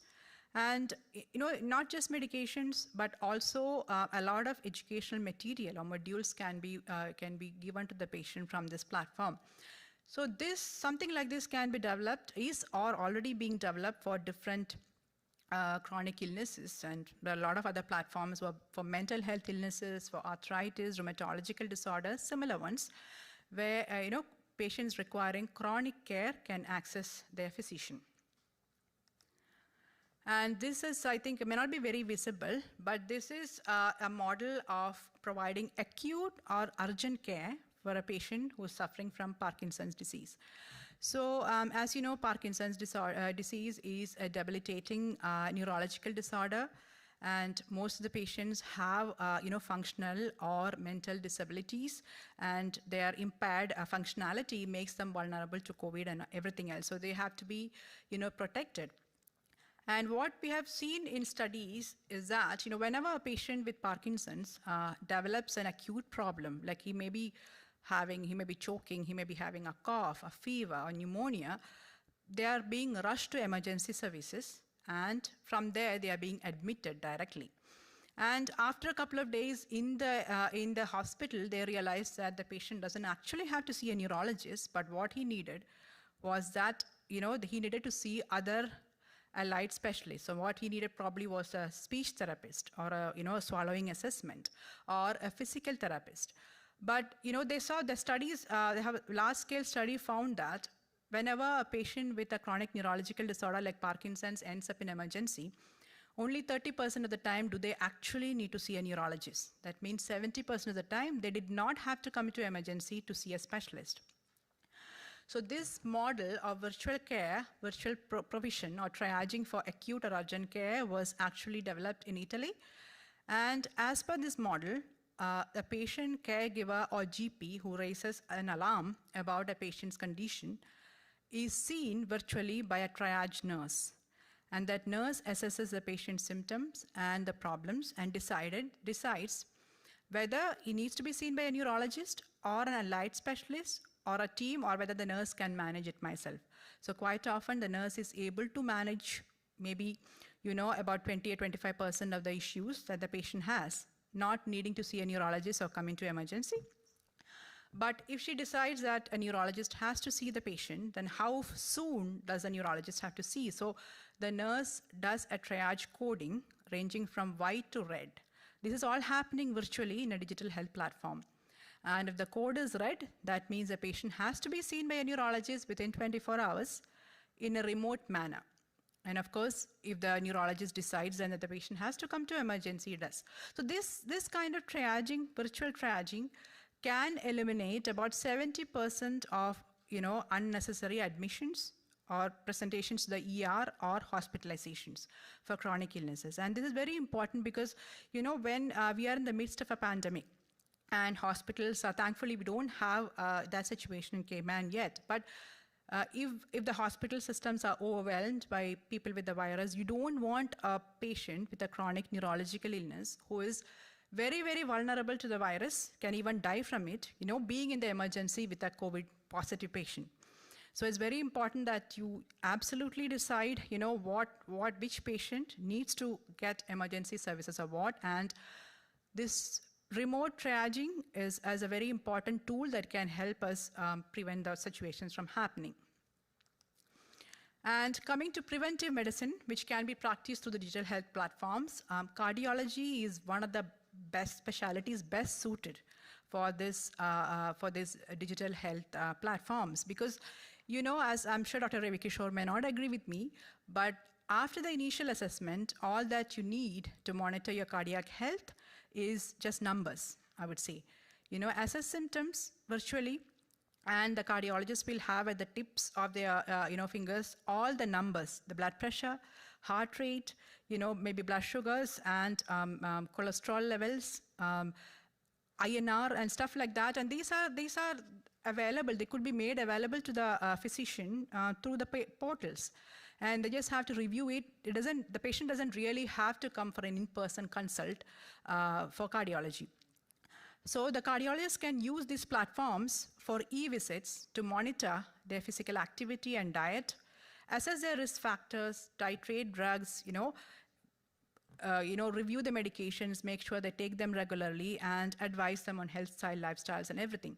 So preventive medicine, probably preventive chronic illness disease can start with a cardiology platform. And of course, patients can take their health in their own hands. They can self-monitor, self-care with the help of various devices which are available. And I will discuss a scenario in a short while. And of course, they can exercise virtually using all the apps and health applications that are available.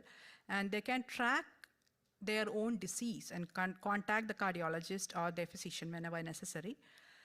The health authorities, what we are doing exactly, what public health is doing in Cayman here is leveraging mass media, internet and social media for massive health communication, and that's what got us on top of this pandemic. And they can also promote cardiovascular and other health by promoting healthy lifestyle and behavior. And of course, the enormous amount of data that these digital platforms produce can be used for further research and also to analyze outcomes. Now, I'll just take a small scenario whereby, how to manage a patient with diabetes. So just walk through the various steps. A patient with diabetes, he is 75. Imagine he's 75 and not able to go to his health care provider. His city is in severe lockdown, under restrictions. He's not able to go out of the room of his house. Well, he has this My Sugar app, and he's got this glucometer. So he takes his blood sugar and enters a value in the My Sugar app on his mobile. This gets transmitted to his diabetologist, who then suggests he start metformin. The prescription goes to the neighborhood pharmacy, and the pharmacist, the friendly neighborhood pharmacist, delivers the drugs to his doorstep. So home delivery of drugs, this is something that we did in Health City when we had the lockdown, and a lot of our cancer patients are on oral drugs, not chemotherapy. So these got home delivered to them during the lockdown. So the pharmacy could home deliver these medications to the patient. Suppose the diabetologist then orders further tests, like he wants to see a cholesterol panel. We can have a neighborhood lab do a home specimen collection and email the reports to the doctor.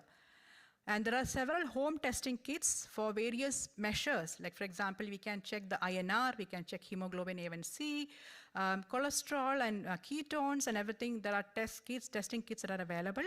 The patient checks that at that point. And you just imagine the scenario when he checks one day he tests his sugars and finds them to be 400.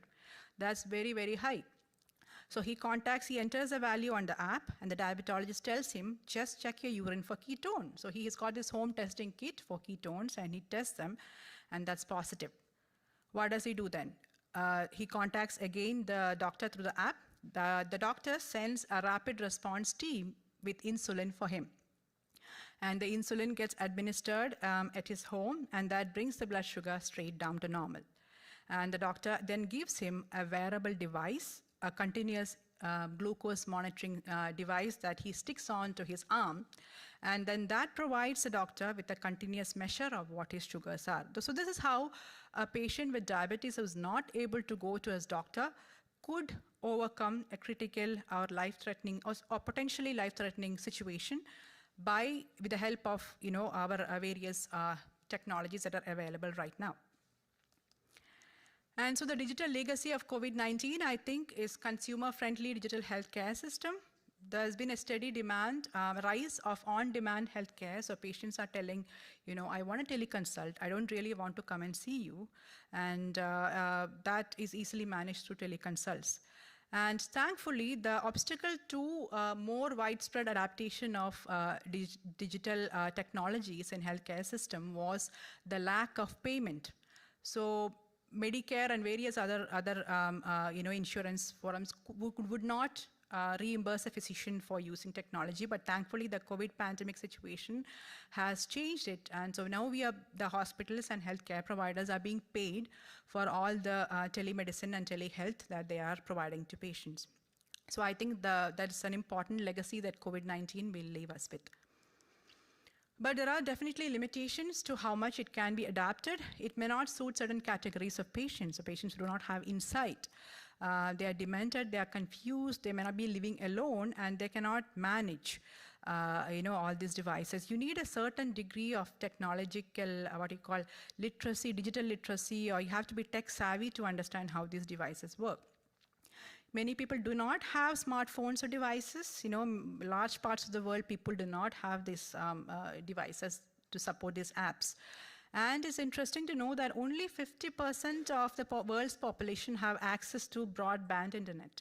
So we are blessed, but we do not realize that some countries, less than 10% have access to internet. So these would not work there. And of course, there are privacy concerns like HIPAA compliance, which is very important, but the healthcare providers have tried to improve those compliance issues. Then, of course, we cannot forget the limited manpower resources that we have in healthcare. So, you need plenty of GPs, you need more nurse managers and allied physicians to man these platforms, to monitor these platforms. And we may not simply have enough. The lack of physical examination deters many patients, so patient satisfaction levels may not be normal, and even physicians, sometimes, I myself as an oncologist, I would really want to do a physical examination of a patient because, sometimes imaging results are just not enough. Of course, we spoke about the payment and reimbursement issues. In several parts of the world, that's still the case. And of course, certain specialties, you do need a hybrid physician-patient relationships. Mental health and oncology being one of them because the patients are being so vulnerable. I'm not saying other disorders or chronic illnesses, they are not vulnerable, but sometimes you do need to be seen by a physician. So maybe COVID will leave us with this digital legacy, and after many years, we may be able to say that the world's largest healthcare provider has no beds. It's all technology. But on top of all this, I really like this slide. I would say, along with everything else, these are 10 commandments for anybody with a chronic illness who's trying to survive or move forward in this pandemic. I shall not be afraid to wear a mask. I shall listen only to the experts, not Dr. Google, for sure. Yeah, only to Dr. Lee. I shall take excellent care of myself. I shall wait as long as it takes for the pandemic to pass. I shall travel when I am ready. I will accept my FOMO, the fear of missing out. I'm not going to do anything crazy to impress people on the social media. I shall use my time wisely. I shall not go anywhere I do that does not make me feel comfortable. I shall not accept marginalization of the disabled or sick. I will be my own advocate and take my health in my own hands. And I shall be prepared for the second wave. Thank you.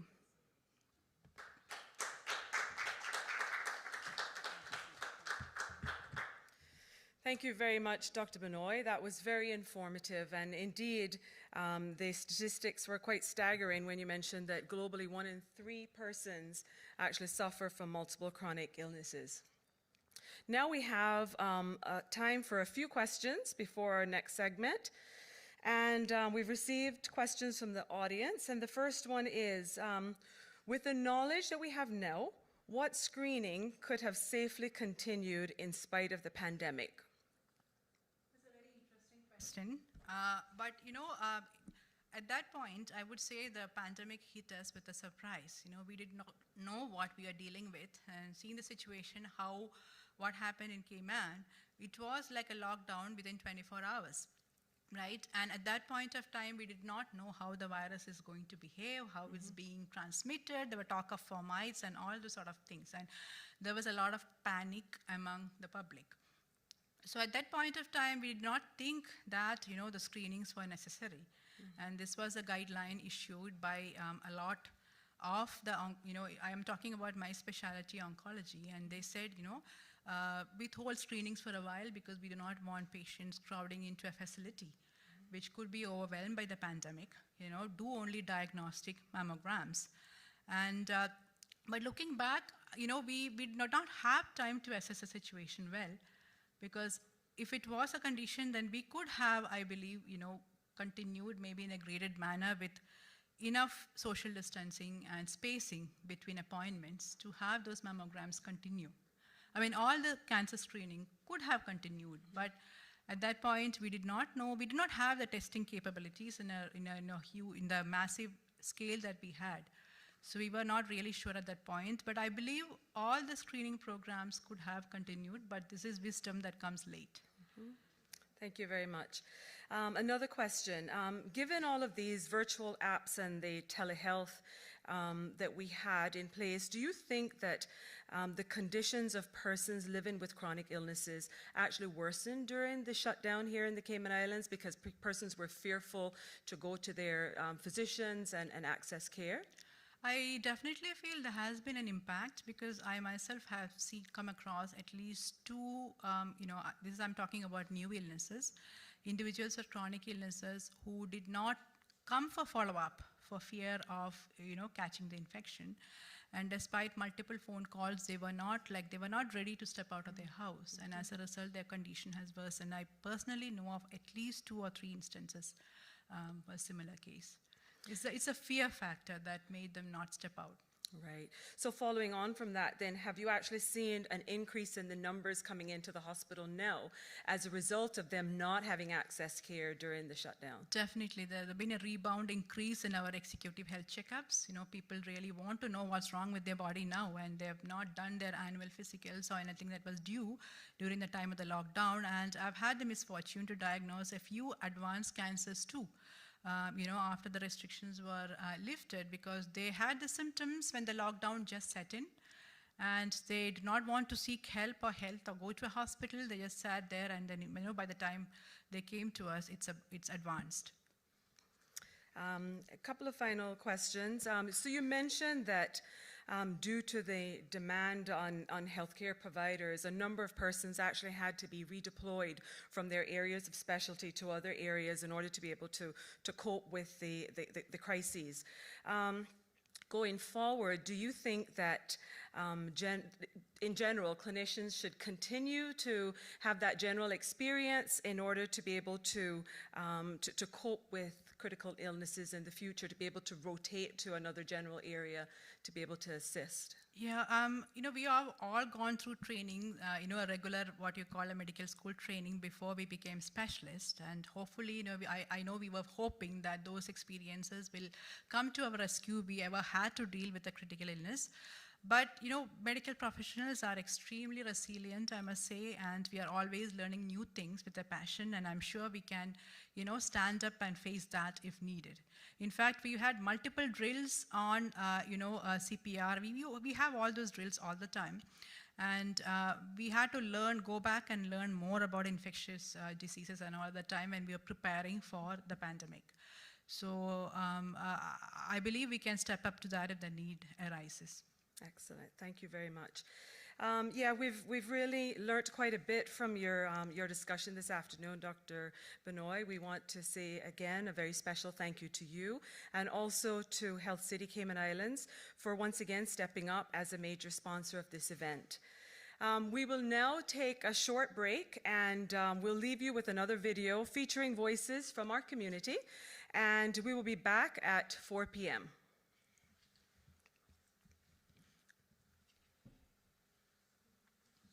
Means it is double the strength of a 1.5 Tesla magnet. When a patient arrives, we have them choose what kind of music they would like to listen to, the color of their room that they would like to have, any of the virtual windows, which could be an aquarium or a nice wilderness. Everything is focused on patient care and patient comfort. Why come to 3T? Because we care. We care about the patients. They're our focus. They're why we're here and why we love what we do.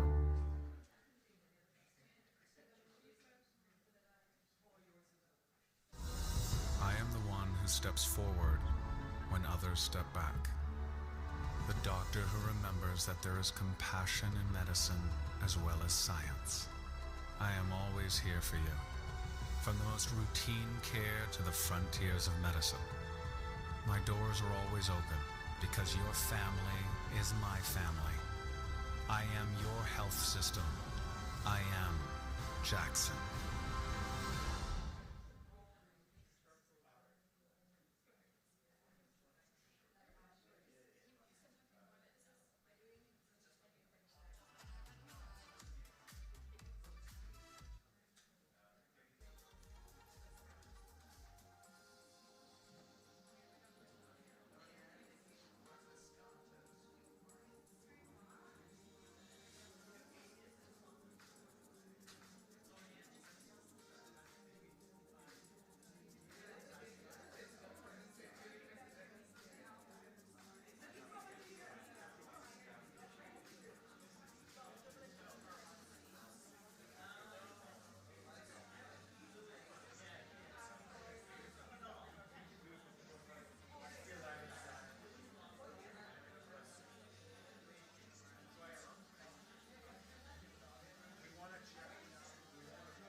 learned during this pandemic, being on a small island, is that we are invaluable as healthcare professionals, not just in the Cayman Islands, but across the world. It is something that we live and breathe on a regular basis, but when a situation like this happens, it really has a dramatic impact on the way that we look at our professions, the way that we care for other people, and the ultimate outcome that we want to see happen. Healthcare's role in the new world is certainly going to be related to education. I think the education of our population is crucial. The amount of friends and family members alone that I would speak to, just the sheer fear of the unknown. So sharing as much clinical information that we can that are from legit resources and studies. I think that's what is that's going to be a major goal for healthcare in the future. For what I thought that should have been done, and this is later into the pandemic, I realized that I wasn't hearing from no one because I'm the one that was always going out visiting. And then I realized that my phone don't ring. No one calls me. And I thought, okay, then Alex, you would do it. So I started calling people. And it made me feel good that I could hear their voice. And then they would come back and tell me, oh my God, it's so good to hear from you. And I think that more and more people, if they had concentrated on your neighbor, or even people from your church or wherever, just concentrate on calling someone, because they're going through the same thing we're going through. We are all going through the same thing. So I feel that if we ever, God forbid, if it ever comes to this again, that we must be our neighbor's keeper. We must be able to talk and call and, just say, how are you doing today? Don't take much. I think that if a similar situation to lockdown happens again, the government should encourage and support online communities to create events such as online concerts that cater to people who may not have the network of support they need over online school. I think going forward, we certainly need to take a look at our multi-agency approach and how we work through those things. I think we were always used to, as I stated in the previous question, working with hurricanes and minor natural disasters, but there was, I think, some level of synergy between the departments, but I think that is one area that could certainly be improved upon, and how we communicate with each other. I think the big thing was everyone has their remit and their portfolio as to what their objective is, and at times we don't often look at international crisis or when those teams need to work together. I think it then becomes recognizable how those objectives clash.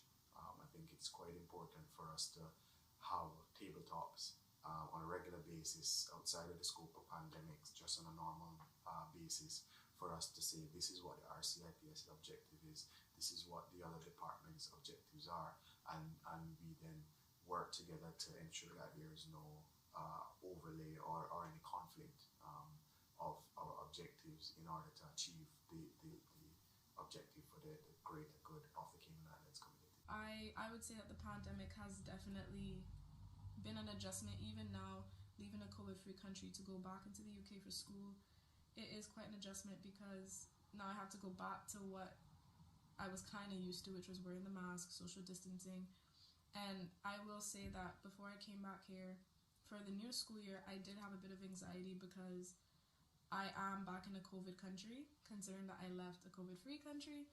So now I have to deal with people who aren't as cooperative, people who won't social distance, wear masks. It is kind of, it is a lot. It's very frustrating because I miss the luxury of not having to do that. So now having to do that, it's a lot. So yeah, I will say that it has been an interesting year for university students like myself.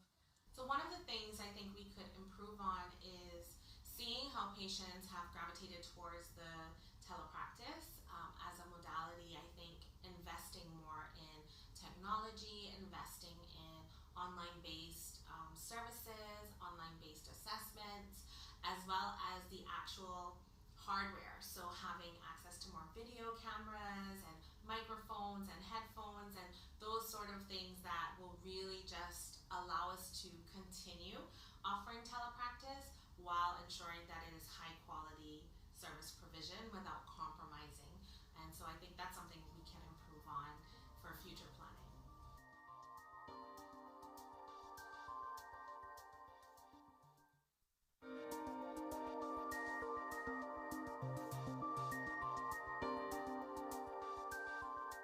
No doubt, policing is tough at the best of times, and we have all been under incredible pressure. Fortunately, we have not lost anyone locally to COVID-19. No doubt, the impact from recent months will affect us in different ways. Hence, no more than ever, we must continue to look after and support each other. What I learned from it was that I can at least find something to do when I'm bored and I have no way of leaving the house. So I got pretty creative. I started writing in one of my journals and stuff and learning about different things. I even have like a whole pouch with things that I should look up and search. I learned that you should not put all your eggs in one basket. I'm in the tourism business now for a long time. And when that went down, everything went down. But I got chance now to repair the shop because the termites was eating that. And business will come back. And I'm but agree with the government, they got to bring them back time that they can make anybody push them to bring in these people and the virus here. We got to take over time and build this thing back up. It might not be in my lifetime where it could come back where it was, because it could take a long, long time. Hi, my name is Wells. I'm a pump engineer at Cayman Islands Fire Service. My experience during the pandemic wasn't as bad as people thought it was. My motion wasn't as restricted as other people. I got the opportunity to work with the Cayman Islands Coast Guard for the past 4 months and during the height of the pandemic. So my experience was quite good. Wasn't nothing to really complain about. Of course, the lack of communication with people, the lack of social interactions was quite challenging, but at the same time it was for our benefit. And I've learned a lot during this pandemic. I've learned that people, once we come together as one, we tend to be able to get things done quite good. Hi, my name is Williams, and I'm a nurse working at the Health Services Authority. During the COVID-19 pandemic, I worked in the respiratory care unit. My experience during the time I had to be isolated from my family for 3 months at a government-provided facility. Even though I missed my family, I had to put aside my feelings and provide the best patient care for those patients. My experience during the pandemic has been an interesting one. As a first responder, we're used to working together. However, during this pandemic, it brought all agencies together, not just say fire or police, but you had the health services, and we're all working together for one common cause, which is for the greater good of the island. I think one of the things that I learned coming out of this pandemic was just how resilient we can be when we choose to be, that is.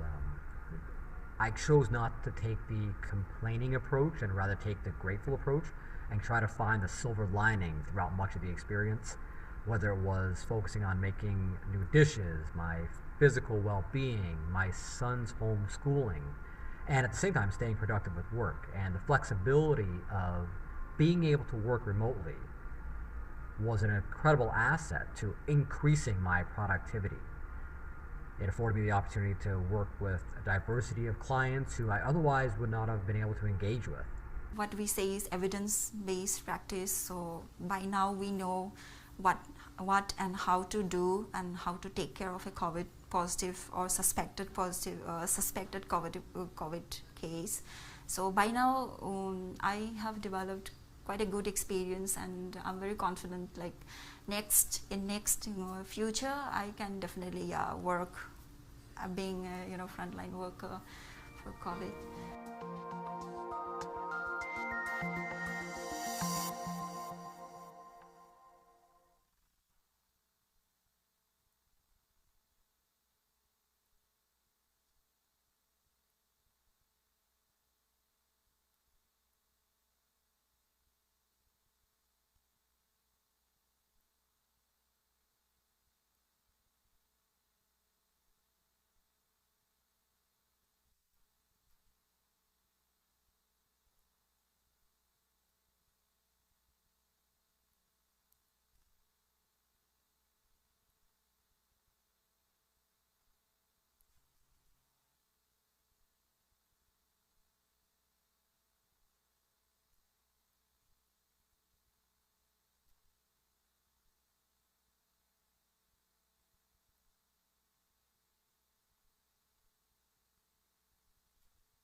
And of course, members of the audience here.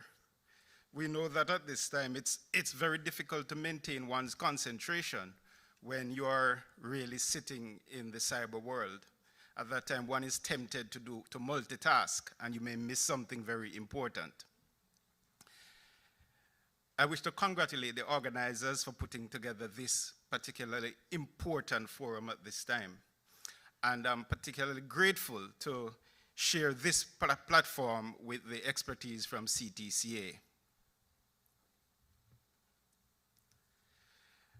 This afternoon, I will just discuss in broad fashion who are the persons with cancer who are at specific risk with COVID disease, look at what are the general guidelines and recommendations regarding treatment decision, what are the principles regarding how do we prioritize cancer patients for treatment, and look at a specific example, breast cancer, as for prioritization for treatment.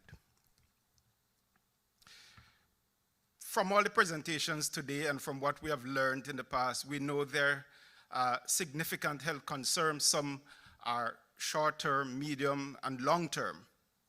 We know that there are true economic impact, yet it is still to be quantified in my belief, but we know it's going to be significant. There is a lot of debate regarding science, politics, and policy, and we know that this condition has caused some governments to fail and some people to continue to rule. When it comes on to the information regarding COVID-19, we know it is still evolving. Even this morning, I think Dr. Cummings when in his presentation, there was something regarding the use of remdesivir. So we know that science continues to evolve. However, we in the scientific world, with anything, COVID or other conditions, we establish guidelines or we adapt guidelines because it's important to maximize on patient safety. It's very, very important to recognize that we need to use our resources rationally, protect our staff, and really to align capacity of cancer treatment services with the patient needs within the context of the limitations caused by this particular pandemic. There are several guidelines which I won't get into, but this is just an example of those related to the more frequent cancers. There is really limited data regarding the actual prevalence of death among persons with cancer, but from the data we have, it does still appear to be high, and the research continues. We know that patients present with varied symptoms from none to mild to severe to respiratory to multi-organ failure.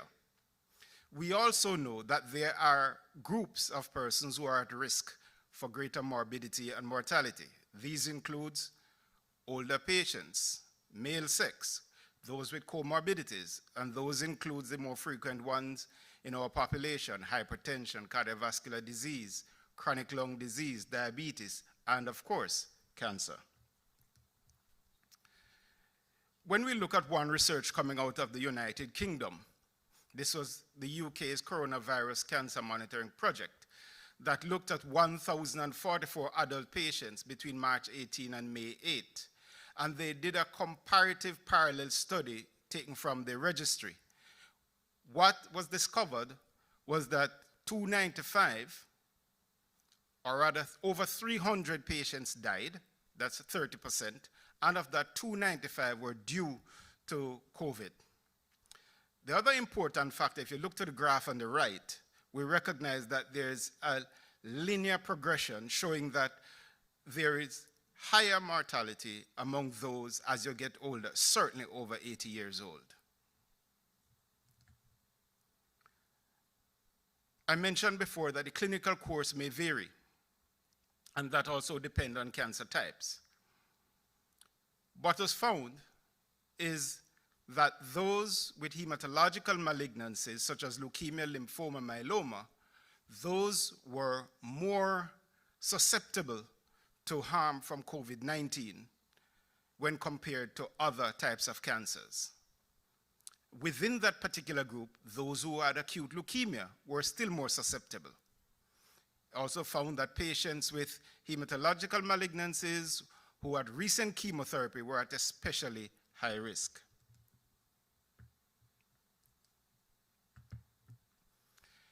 It's important to identify at-risk persons living with cancer. Therefore, those who are actively receiving chemotherapy or had chemotherapy in the past 3 months, those are at particular high risk. Those who are receiving especially expansive radiation therapy, post-bone marrow transplant, and of course, I mentioned before, hematological malignancies. Other patients who present with leukopenia, immune paresis, or an immunosuppressive agent, such as high-dose steroids and monoclonal antibodies, those too are also at high risk. According to the European Society of Medical Oncology, there are really two large groups of at-risk oncology patients. Those who are off treatment, meaning those who have either completed their treatment plan, they may be in remission, or they tend to have stable disease. And those who need active treatment, whether it's neoadjuvant, adjuvant, or metastatic disease. The recommendations are simple and have not changed. Regardless of whether we're dealing with cancer or other conditions, it's important to minimize the risk of transmission within the population, and these are the basic guidelines which we have seen, which is physical distancing, avoiding crowded places, appropriate use of PPEs, of course includes masks, hand hygiene, hand hygiene, hand hygiene, and where we know that there are persons who may have active conditions, then they should be avoided as much as possible. What have we done at the HSA? We implemented a system where we reduced the numbers of outpatient visits. This is to minimize patient-patient contact. We did pre-registration, and we did appropriate scheduling to support the whole notion of minimizing patient-to-patient contact, and of course that would therefore minimize the risk of transmission. Where possible, we transferred patients to oral therapy, which is usually less immunosuppressive than IV therapy. Within the institution, on a wide scale, we continued with the process of hand hygiene, appropriate use of PPE, early screening and isolation has become necessary. We were especially vigilant among certain group of patients who had comorbidities and, for example, prior lung conditions. We paid special attention and implemented early testing and isolation where necessary. We looked out for symptoms like fever, cough, difficulty breathing, sore throat, muscle pain, difficulty smelling, and so on. So the real question is, when do we decide to treat? What are the processes? What did we do? What were the basic recommendations? At the HSA, we established a tumor board, which continues to function and will continue to function, which is a group of multidisciplinary personnel where we conducted the necessary risk analysis for both infected and uninfected patients. We had several discussions, which we had to look at the paradigm of the pandemic. What were the prognosis, the comorbidities? What were the probabilities and the risk of infection? We adopted at times a wait-and-see attitude, whether we're going to decide if we're going to go with a local treatment, such as radiation or surgery, as guided by patient stage and biology. And of course, we prioritize based on risk. Where appropriate, as mentioned before, we switched from intravenous to oral antineoplastic regimen. And where we could, we actually lengthened the time between cycles of treatment to minimize the period of immunosuppression. Patients on receiving palliative care and were stable, we considered a drug holiday. I know Dr. Jeff presented on telemedicine this morning, and we actually implemented a telemedicine monitoring to make sure that our patients did not decompensate through toxicity. We don't offer radiation therapy here, but radiation oncologists all over the world, they would have considered shorter radiation cycles where possible. However, the final decision to initiate or continue antineoplastic therapy is that of an informed patient. And this must be preceded by a risk-benefit analysis that is done in plain language that the patient could clearly understand and make that decision. As we look at prioritization, it's important, and this particular slide is adapted from the European Society of Medical Oncology, where we look at prioritizing patients to high, medium, and low.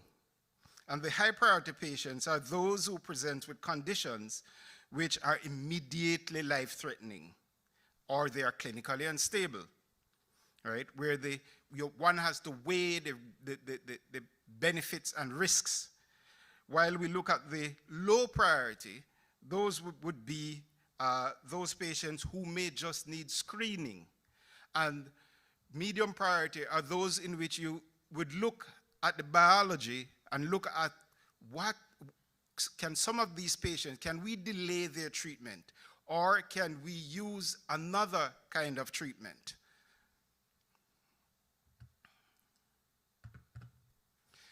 This particular slide is adapted from a group out of Canada.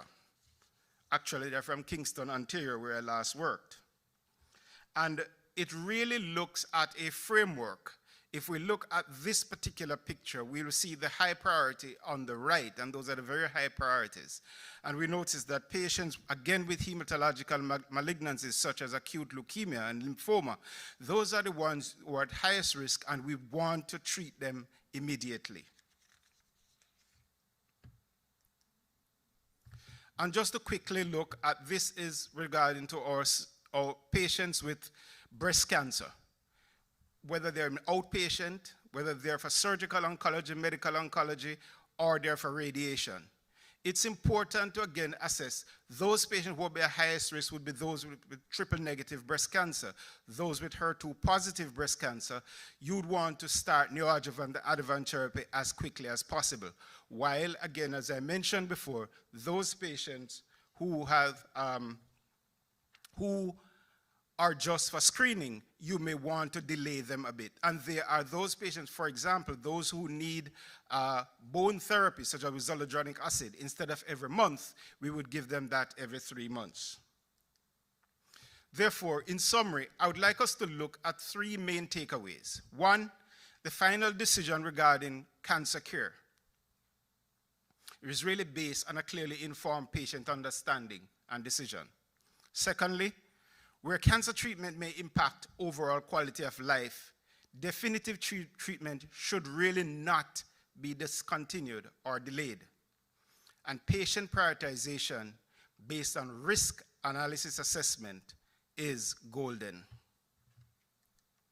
I want to thank you for listening, and of course the next session will have a broader understanding of cancer care in the in the era of COVID.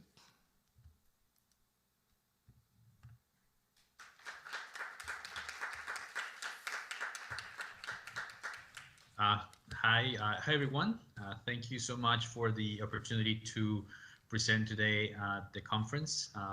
The purpose of my talk will be to discuss about COVID-19 and cancer care perspectives from the United States and the experience at CTCA, at Cancer Treatment Centers of America.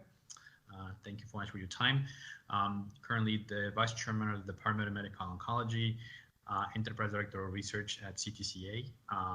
And also you can follow me on Twitter. We can have follow-up conversations, and hopefully we can continue to engage during and after the meeting. So let's get started.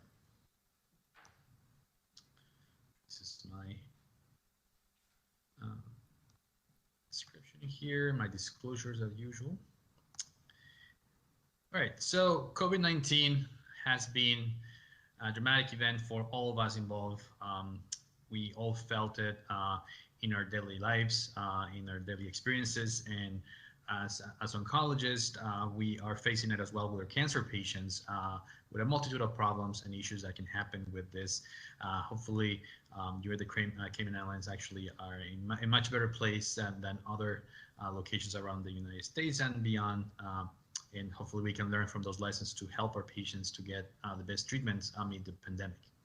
So what are the biggest logistical challenges that could potentially inhibit delivery of optimal care for our patients with cancer amid COVID-19 pandemic? So the first one is, check on the house and look for potential shortages closely. So medications, cleaning supplies, PPE, make sure that you calculate the reuse of any, sterilization techniques. Then you go to testing. So in testing, you want to look for the nasopharyngeal swabs for the COVID-19 testing, viral transport media, pipette tips, whom to test, make sure that you know how to handle those patients when positive. Every country has their own approach, and of course we follow the advice of those public health specialists. And also for patients who have overcome COVID-19, should we do antibody testing? And that's going to be important as well as we start putting patients on vaccines. We can discuss that a little bit later. Blood products is an important thing because, COVID-19 closures of facilities, business and events jeopardizing the blood supply.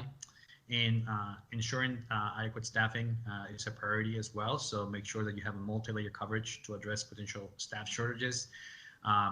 Be aware of school closings. Right now we're opening certain places, but depending on the level of activity of the pandemic, things can close or open. So just be mindful of that. And make sure that staff members being quarantined or stay at home on short notice can affect the workflow of patient care.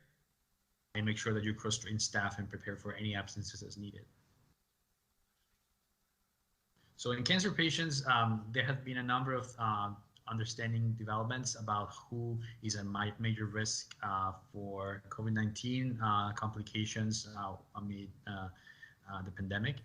So those have been categorized in patients receiving chemotherapy or who have received chemotherapy in the last 3 months prior to the infection, patients receiving extensive radiotherapy, those who have bone marrow or stem cell transplants in the last 6 months or still taking immunosuppressive drugs, folks who have some leukemias or lymphomas that haven't been treated yet and they're hence immune suppressed, and patients who have leukopenia, neutropenia, of course, low IgG or immunoglobulin levels, and long-lasting immune suppressions because of steroids or any form of monoclonal antibody that suppress the immune system to be used. And special attention should be considered, of course, based on the symptoms that we all know, fever, coughing, sore throat, difficulty breathing, sense, smell loss, or sense of taste loss. Anosmia and dysgeusia are very prominent, particularly in the younger patients. So when you look at the COVID-19 high-risk patient population, so first of all, test for confirmation of not already done. Test those patients who are symptomatic, who are undergoing surgery, radiation, or chemotherapy, immune therapy as well as a consideration, ideally. But what's been clear and understood by many stakeholders is that there could be limited capacity for testing, and that's not only relevant to a specific country, but it could be a specific region of where it is being done, or certain institutions they don't have the rapid testing, or they have testing capacity limited based on a number of patients per day.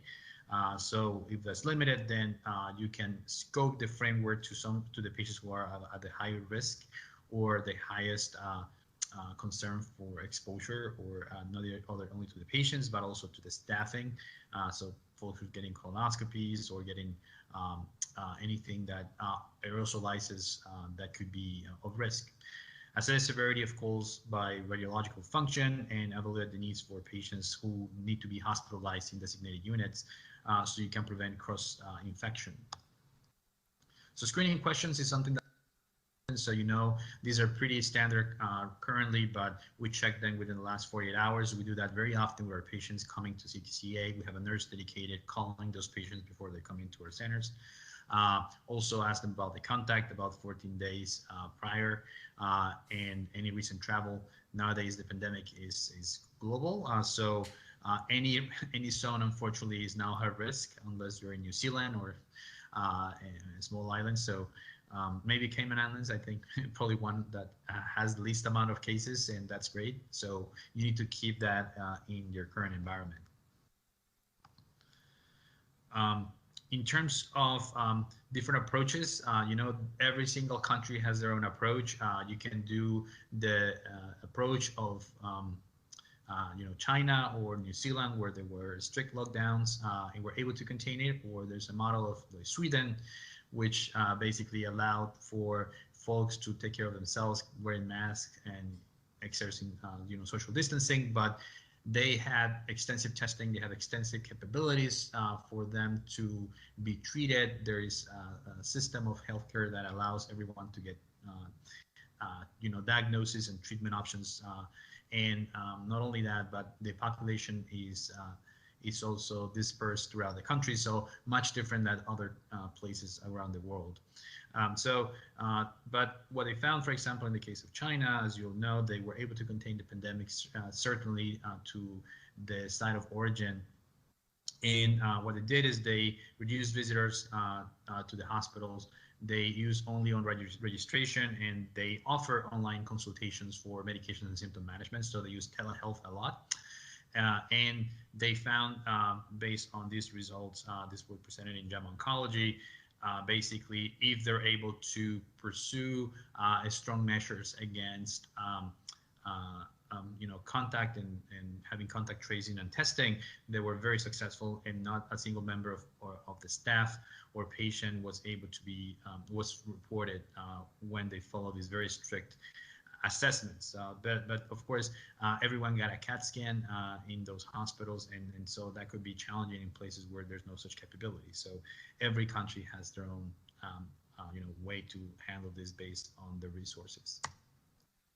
Case fatality rate is something that we've been talking about for many months now, and it's very relevant depending on the population that we're talking about. But mostly we know that this is a disease that affects everyone, but the role in the infection chain is very variable based on the ages. So very young folks or younger middle age may not be as affected in terms of morbidity and need to be hospitalized, but extensive carriers of disease in an asymptomatic fashion. And that can lead to the widespread to more vulnerable populations, which have a significant higher case fatality rates. So how are we handling this from the oncology community? So first started with meetings. Everyone got together, and the first thing was an ASCO webinar about COVID-19 that was started in March of this year. Basically, there was a gathering discussing all the potential recommendations, which I will try to outline, and also try to give you some updates on other organizations of how they're approaching it as well, so you can get that input for your reference. So the first thing was about clinic or center preparedness. So how should my practice prepare for a local outbreak of COVID-19?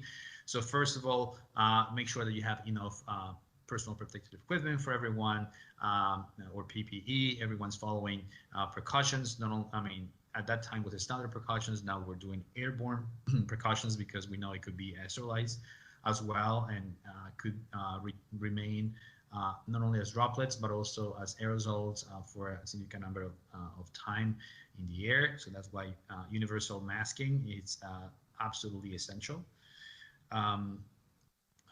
Even for those folks who may think that they're younger and whatnot, it should be pretty much across the board to prevent significant outbreaks. Make sure that provide clinical staff on training how to do testing and based on the current guidelines, and also identify telephone-based services not only for treatment and management of folks, but also for mental health referrals, and manage appropriate continuity of care as patients get hospitalized and may not have access to multiple family members because they're limiting access to patients. So limit access to the facility to one point of entry as possible. Facility access to any vendors or folks who are not directly involved in patient care. Also for patients or visitors less than 18 years of age. Of course, if it's a pediatric hospital, they have a caregiver. Consider remote or virtual support services. Do triage stations outside the clinic.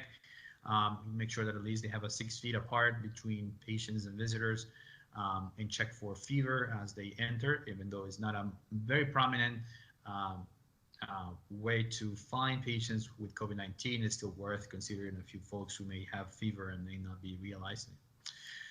Convert waiting areas to allow for distancing for at least 6 feet. In some places in the United States, we have COVID-19 parking waiting. So using technology such as an app or using cell phones, they can stay at their cars, and then once they are ready to be taken care of, then they can come in. And try to move everything that it was to be, group activities, particularly indoors to outdoors, and socially distanced or virtual. Patient scheduling. Postpone routine follow-ups for non-active cancer treatments. However, I want to be mindful of what we call the shadow curve, which is patients who have colonoscopies, mammograms, etc. They are missing a lot of those appointments these days because of COVID-19. So once you establish the patient safety in your facilities, encourage them to get screening if it's necessary, because the pandemic is not going away anytime soon. It's going to be at least for 6 months to a year, and they have already gone through the whole year of getting missing screenings. We don't want those patients to show up with advanced cancer in the next few months, and even with COVID-19 will be even worse. So something that we want to emphasize and should be important as well for early detection. For survivorship, of course, do remote check-ins, home collection of routine lab samples. So you can do home phlebotomy. You can work with local labs, so you can review those results before the patient coming in, or to manage them remotely. Telemedicine has been a major game changer in the way we deliver care to our patients in the United States and beyond. I'm hopeful that in the Cayman Islands doing the same. Happy to collaborate with you as well if you want to have any of the discussions of how we implemented our services, and as well if you wish to talk to us about what we do. But overall, we have been able to expand dramatically the access to our patients and kind of use them as a screening if they really need to come to our facilities. We can do a hybrid approach where the patients get screened by telehealth first, and then they get actually seen in clinic once it's appropriate. And this is just based on telehealth expansion. So as you can notice on this table, it was pretty dramatic, quick removal of all the barriers that were put before in terms of ability to deliver care to our patients through telehealth. and now is reimbursed as well by insurances. So this is something that hopefully is here to stay for the years to come, as it has really been helpful in get our patients quick access to services and to their physicians. So in terms of infection prevention and control, what screening and infection prevention control should do in my practice? As we mentioned, do the same screening for staff the same way you do it for patients. Provide universal face mask for everyone involved, and do a local plan of action in care in case of outbreak within the hospital or different units. How can we overcome this if there's anyone who's immunocompromised or older in our healthcare professionals? So, of course, we need to protect anyone, including all the healthcare professionals in our practices. So use all the precautions as well in terms of social, or we call physical distancing. Make sure that you quarantine those who are affected as well. They should not come to the hospital if they present with any symptoms. I know we all believe we're superhumans because we're physicians or nurses, but we also have families to tend to and patients to take care of. So we need to be very mindful of that as well. And make sure you follow the local guidance on how we handle those outbreaks in your own hospitals. Be mindful as well of drug shortages, as the worldwide supply chain has been disrupted by lockdowns and by the pandemic itself. Make sure that you follow the drugs that are in inventory and replace them as needed. The use of biosimilars, for example, other things will be helpful for certain drugs, and make sure that the same way we do for the United States with the FDA, the same regulatory facilities in any other country, they should follow the same guidelines as well. So now let's move to what the European model also recommended. There's significant overlap between them, but they have a different approach from the United States pandemic in terms of servicing to medical oncology patients.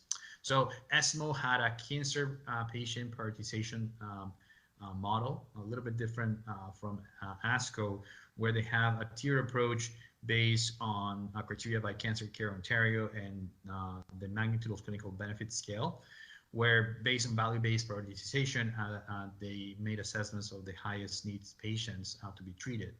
So high priority patients who have immediate life-threatening or clinical unstable, of course, or the magnitude of benefit qualifies for intervention as high priority. So for example, a surgery or curative intent procedures of substantial quality of life.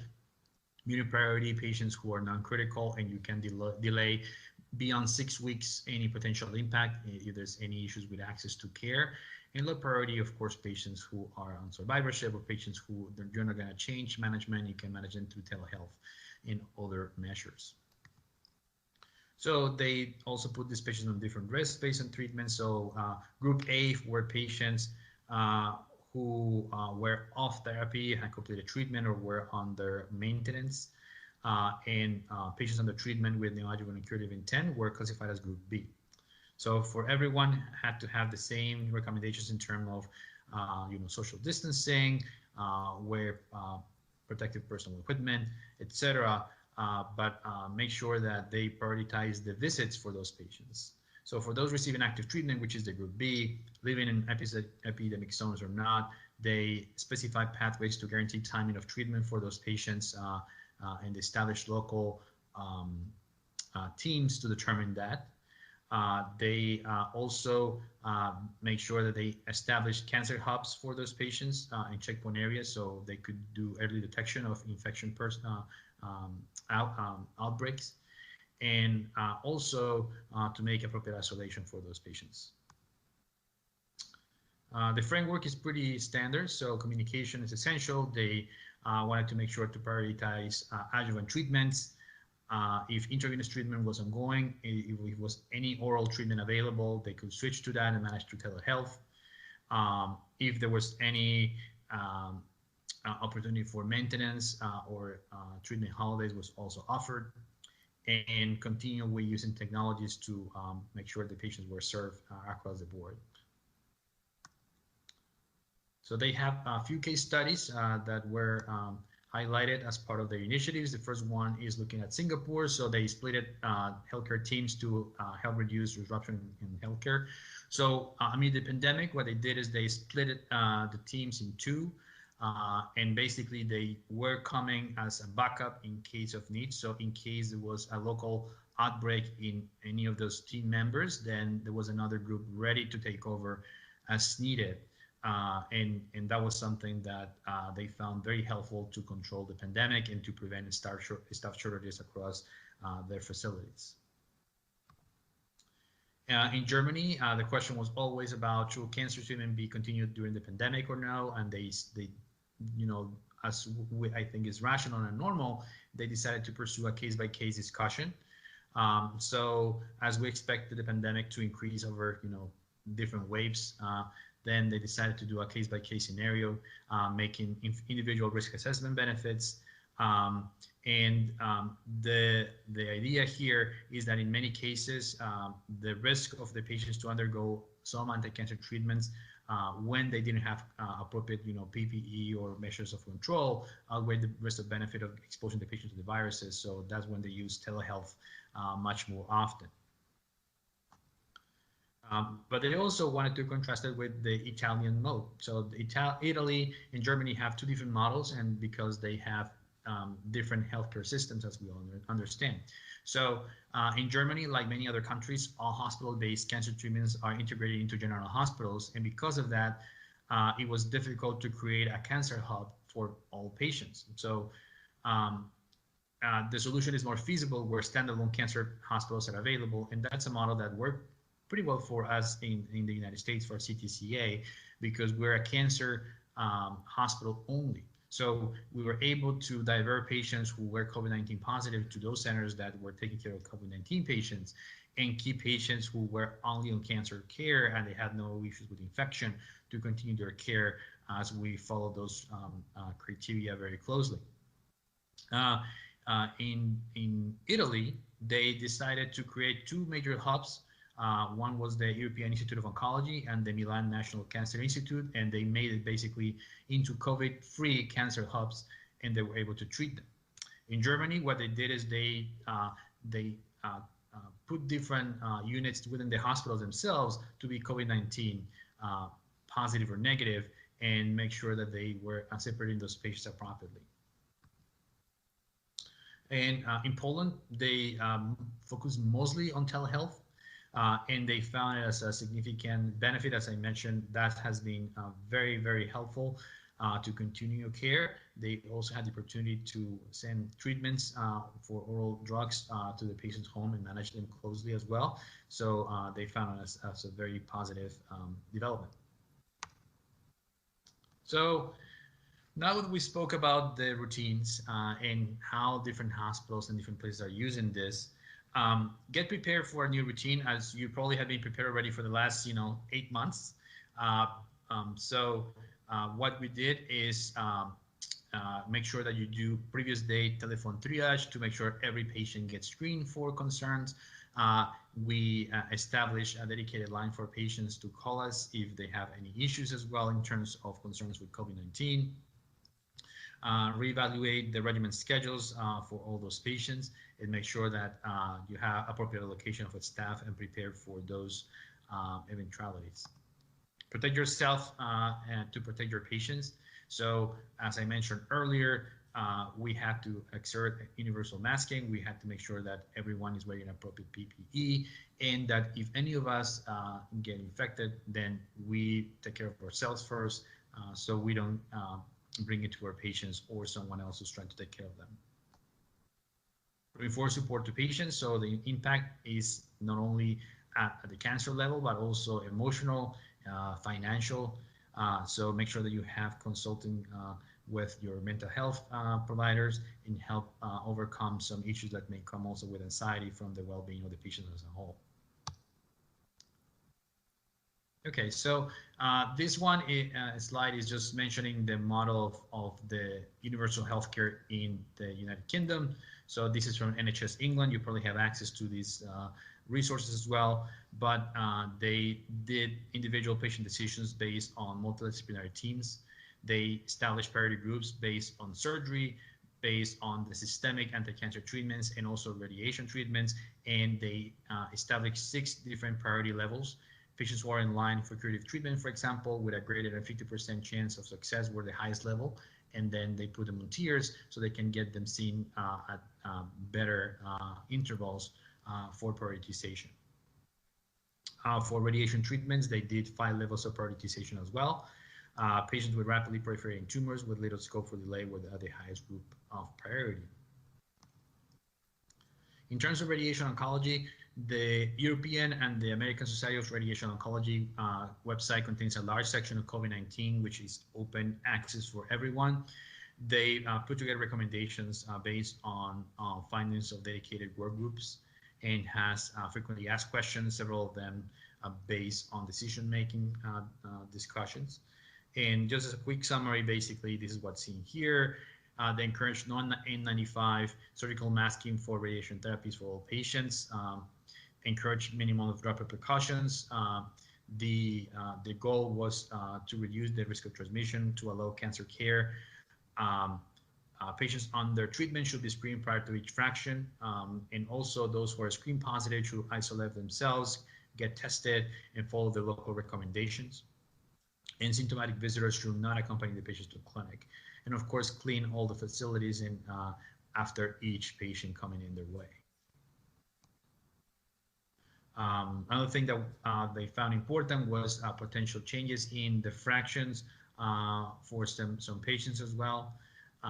They scheduled patients with highest priority. So for example, non-urgent cases that were asked to be potentially delayed for patients with prostate cancer, the breast cancer patients on adjuvant chemotherapy, or benign CNS tumors such as meningiomas or schwannomas were also given a different priority level.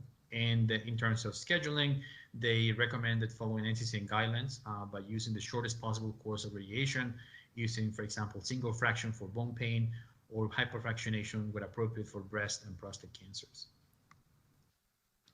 In terms of surgery, the Society of Surgical Oncology website actually has also very well documented resources as well.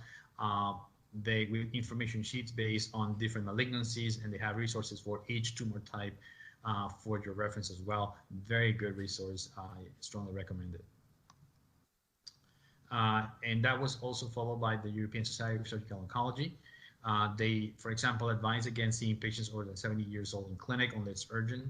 And also emphasize the importance of ensuring the workforce doesn't burn out. Surgeons are also helping patients with COVID-19. Make sure that the staffing is also well taken care of as part of these recommendations. For patients who are undergoing transplant, there's also recommendations from the American and European Society for Transplantation and Cell Therapy. They have very specific details of how to overcome issues related with, supply chain, access to care, etc. Because we know that it's difficult, for example, to schedule transplant procedures and make sure that blood products and stem cells get transported appropriately. So very helpful resource as well for your reference. A few highlights here. Due to a rapidly changing situation, access to a stem cell donor may be restricted due to donor becoming ill, logistical reasons at the harvest centers, or travel restriction across international borders. So it's recommended to have secure stem cell product access by freezing the product before the start of conditioning. And in situation where it's not possible, find an alternative donor as a backup as well. So a very proactive approach in this end. So as a Director of Research, of course, this is an issue very close to my heart. Trials, what should clinical trial investigators respond to the COVID-19 pandemic? You may have heard, we did actually a very good podcast about COVID-19, and Dr. Pat Basu from CTCA, the CEO, actually gave a podcast about this topic. So always invite you to review this. But something that we noticed is that the shift was now for clinical trials to be done mostly for COVID-19 patients and vaccines, and a number of clinical trials were put on a hold for cancer. That's started to improve, but everyone was affected, and that's going to have an impact for the years to come. So there's a number of guidelines that you can follow for your research programs that have been highlighted by ASCO, FDA, and also the National Cancer Institute. So there's some guidance for your reference, and I have just listed them here. You can certainly review them at your own opportunity. And lastly, participate in registries. So we are participants of the COVID-19 and Cancer Consortium. This slide is actually outdated. Now it's 125 institutions, including international centers as well. We already published our first experience of patients with COVID-19 and cancer in Lancet, and there's many more coming your way. So significant effort has been done to help help our patients with cancer amid the pandemic, and what are the outcomes that have been reported based on observational data. Some of your recommendations in terms of ethics, this is a time when things get complicated with decreased resources. Then make sure that you have an ethics committee in your hospital.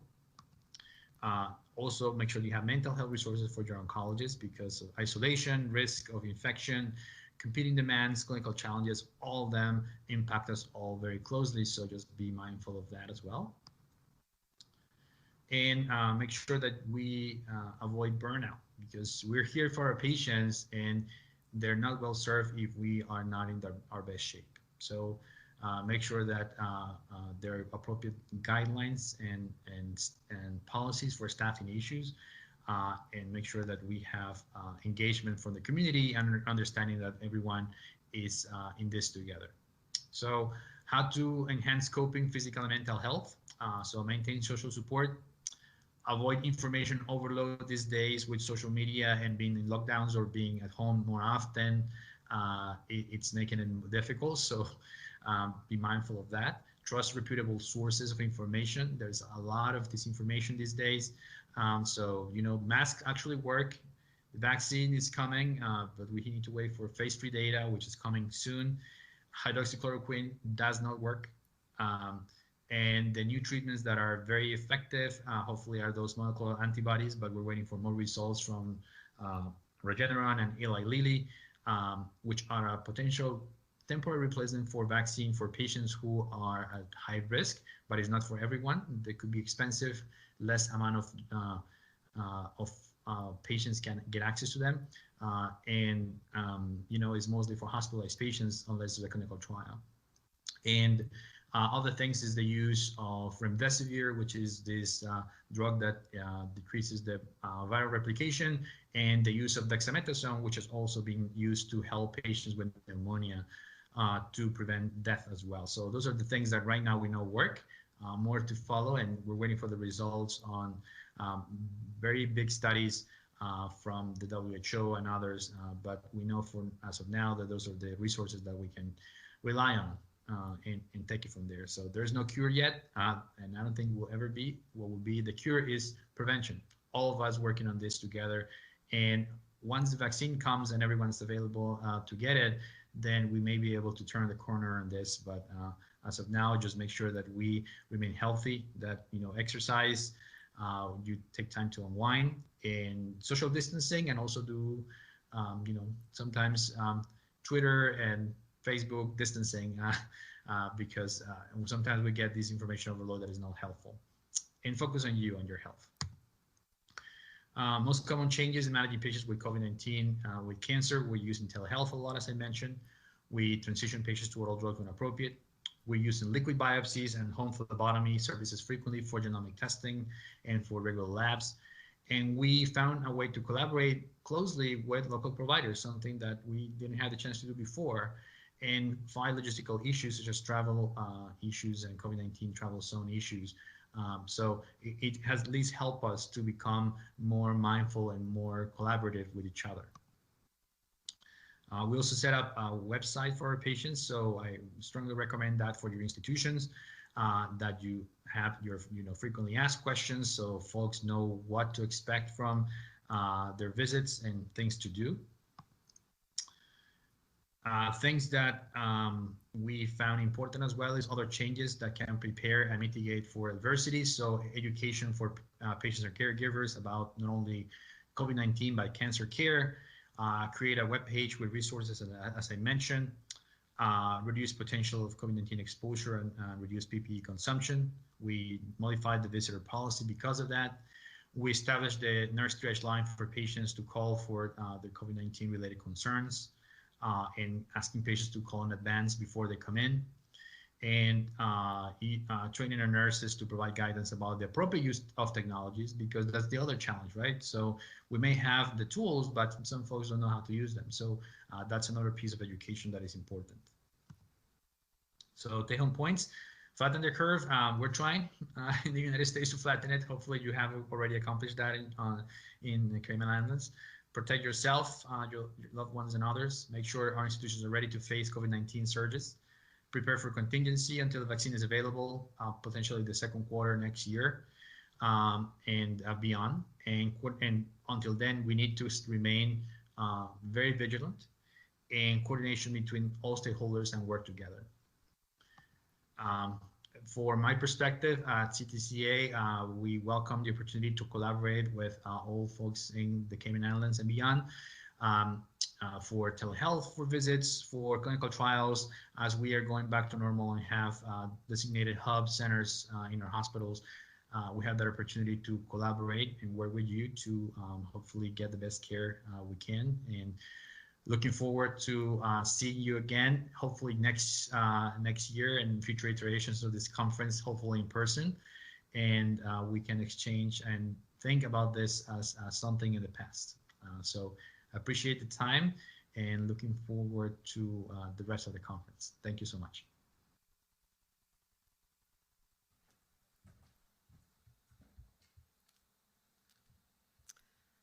Thank you very much, Dr. Richards and Dr. Luisa Bonilla. Those were both very extremely informative and relevant presentations. There is a few minutes where we can ask questions, and we have one question from the audience for Dr. Richards. We heard from Dr. Benoit earlier that during the lockdown, there were a number of persons with chronic illnesses that did not access the health services as often as they should have, out of fear and other restrictions.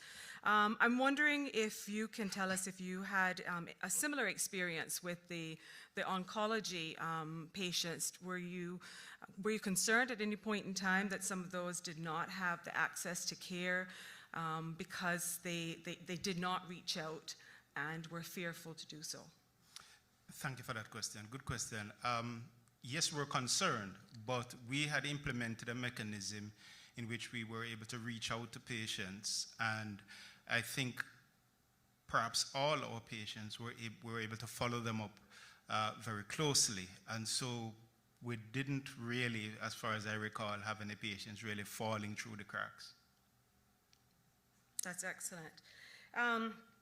Do you find that in general the inability for cancer patients to access care overseas in any way impeded their recovery? Again, our patients were still able to access care overseas. There were a few patients whom, not because of the flights from Cayman, because we were able to establish flights going especially to Florida. However, in the peak in Florida, there were not sufficient ICU spaces, and so there were some patients who were delayed in going. However, at the same time, and these were not a lot of patients, and at the same time, between our institution and at Health City, we do believe that those patients were managed appropriately. Wonderful. Thank you very much, Dr. Richards. And once again, thank you very much for being here with us this evening, and certainly for your very informative presentation. Thank you.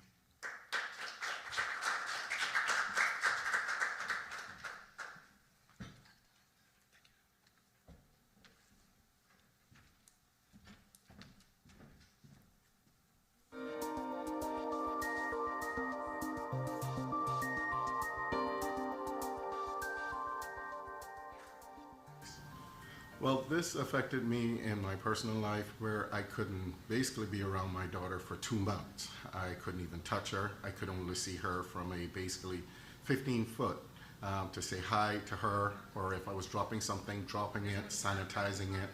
And it became very hard going home in the evening by myself.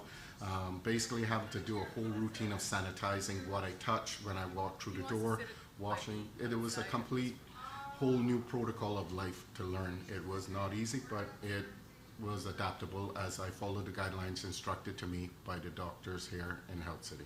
The COVID was bad for me and my husband. I was in the States and I couldn't get home for months and months.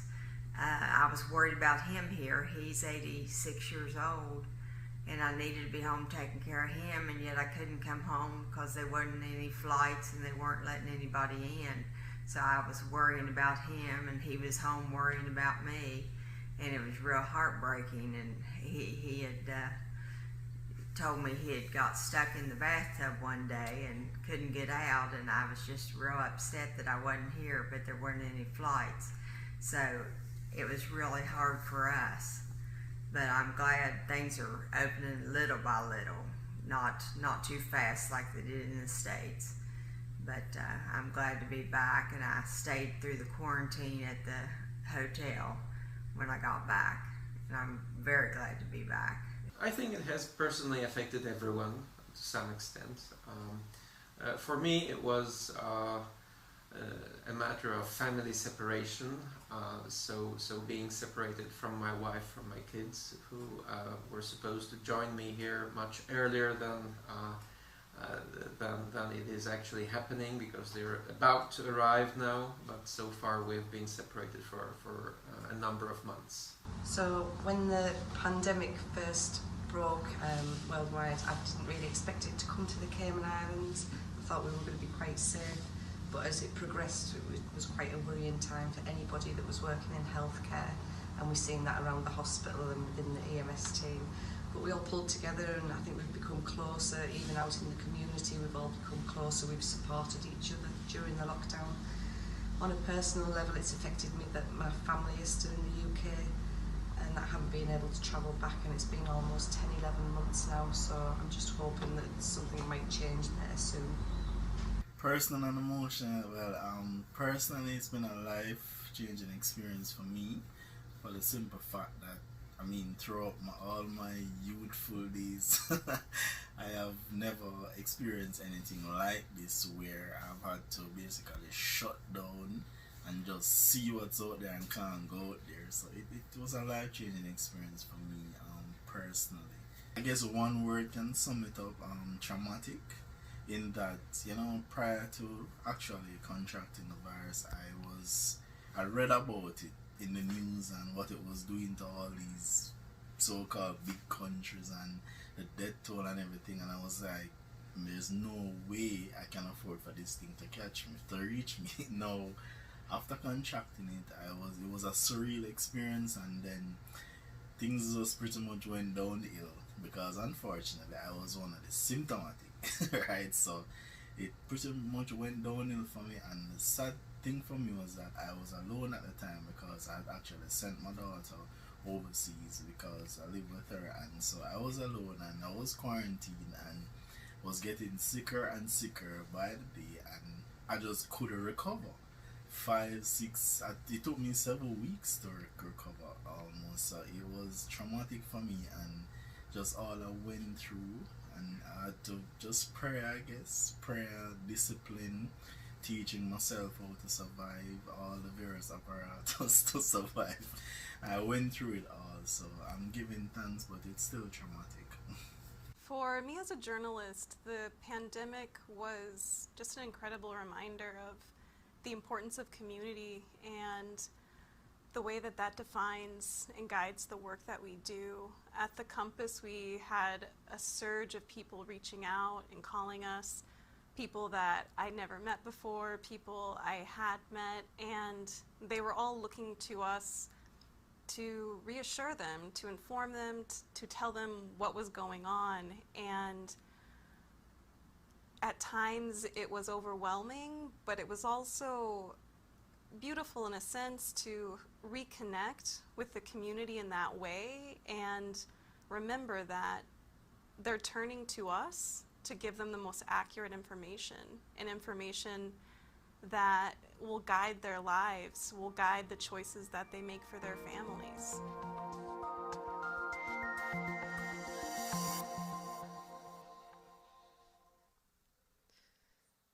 I'm sure you will all agree that today's event has been very informative, and the issues that have been discussed have been incredibly compelling. The journey to this point here in the Cayman Islands has been a long and tough one. And at one point, we weren't even sure whether we were going to have a conference this year, but the conference planning committee and myself were determined to make it happen, even if it was remotely possible.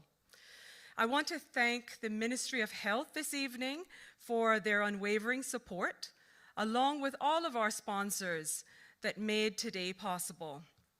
Health City Cayman Islands, the Cayman Islands Health Services Authority, Compass Media, Kelly Holden's Events and Communications, Doctors Hospital, Baptist Health International, Infinite Mind Care, 3T MRI, Cancer Care Treatment Centers of America, Ocean Med, Jackson International, and Logic for ensuring that we had the capacity and speed to live stream on so many platforms here today. Thank you so much for all of your support.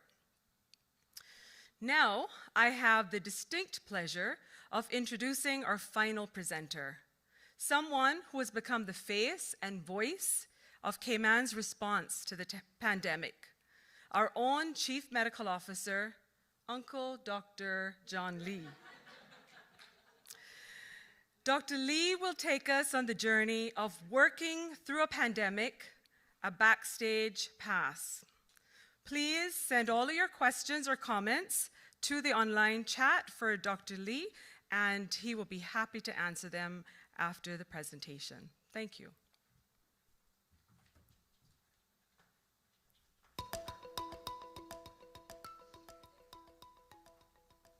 Welcome everybody to the Healthcare Conference. It's really great that we've been able to pull this together despite all the challenges we've been facing over the last few months. So my thanks goes to the organizing committee.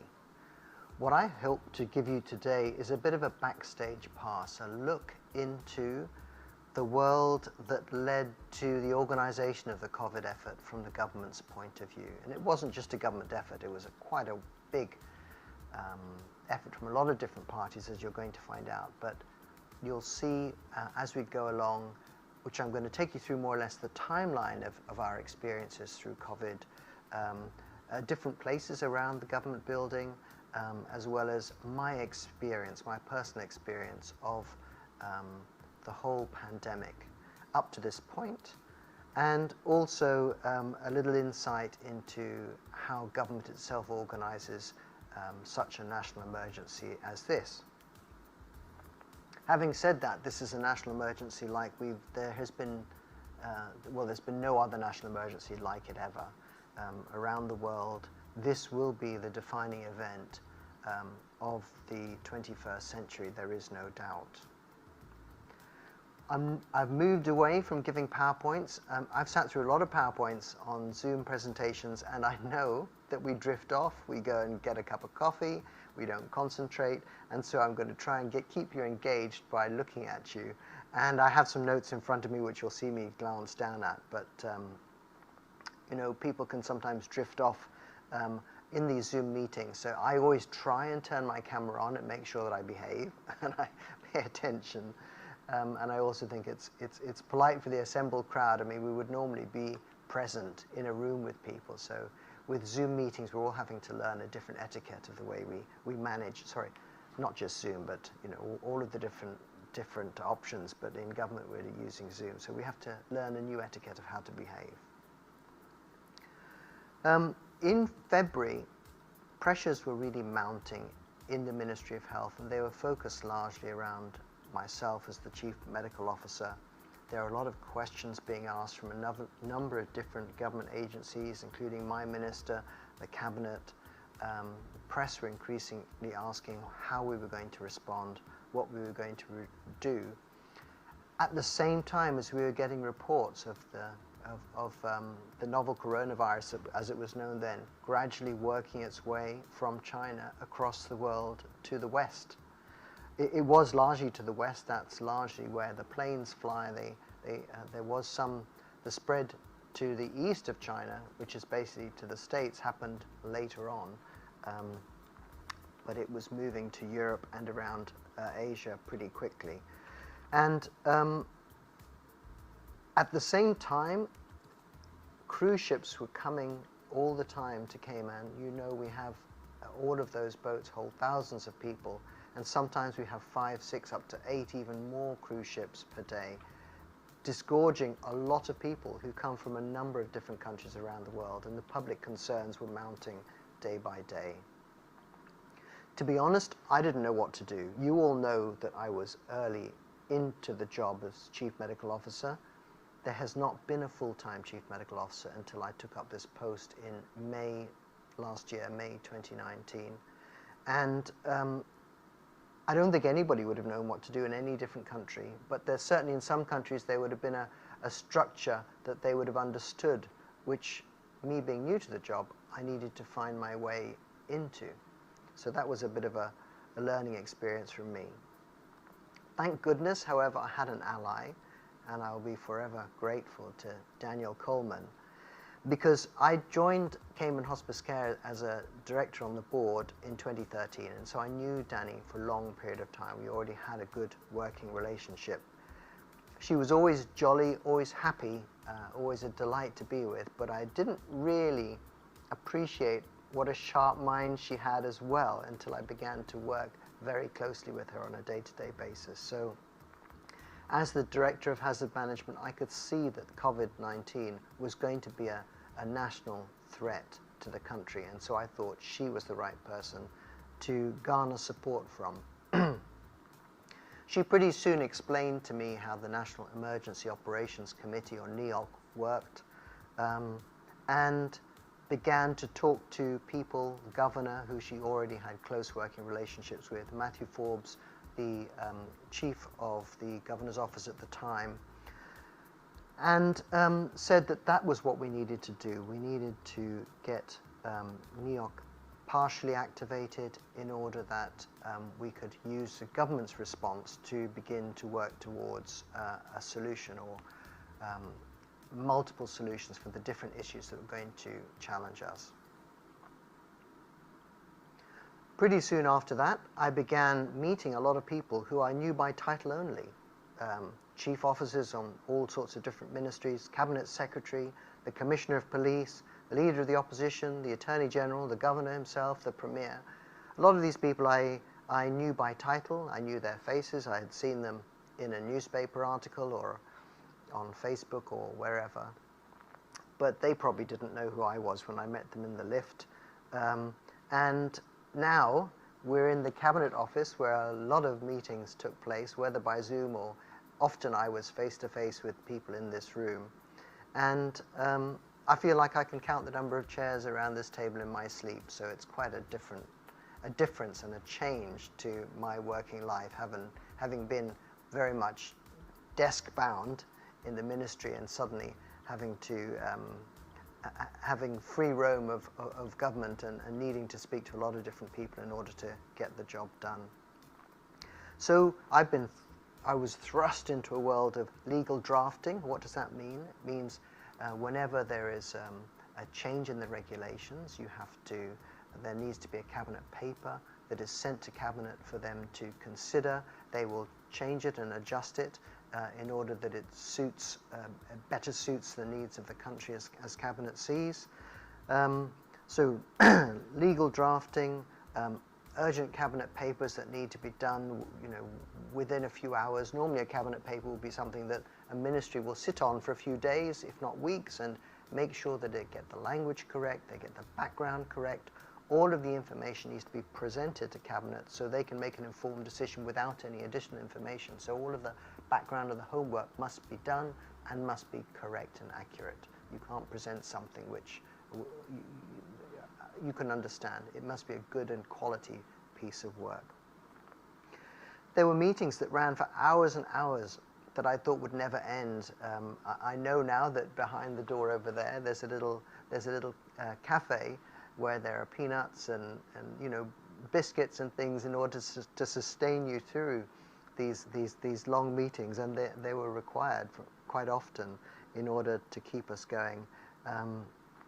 And during many of those meetings, I felt almost like the unwilling person from which colleagues would and my bosses would extract information from me in order to force me to make a decision on every different nuance of what they felt was needed so that we had a safe path forward for the country. I'll just go back to Danny for a minute, and I think we're going to change rooms, and I'm going to take you somewhere else in the government administration building. But, you know, Danny helped me through my darkest hours. She would read my face in morning meetings. She would see where I was. She's a very touchy-feely person. She was often desperate to give me a hug to keep me going. And it was those sorts of relationships that existed in different ways with lots of different people. But Danny was a close working colleague that keep everybody going. And she was really a power of good for NEOC, and in the dark times of March, April, and May. I'd go to her with problems I didn't know what to do with, and she would either she'd know the right person to go to in government, or she would say, I know the person who will know the right person. So it could have been that the police was the solution, it could have been the Department of Children and Family Services, the Needs Assessment Unit, the Facilities Department, wherever.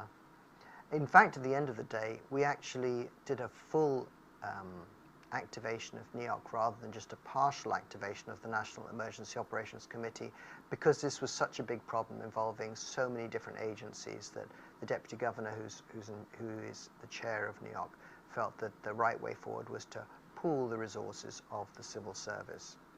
The whole process of managing it from the government's perspective started with the activation of the National Emergency Operations Committee, usually called NEOC, and almost immediately after that, the following morning, was a National Emergency Executive Council meeting, which is chaired by the Governor. I was pleased that there were at least a few friendly faces in many of these meetings, so my colleagues from healthcare, who I've known obviously for many years, were there. There were a lot of figures and data to crunch and to digest, which is a good thing.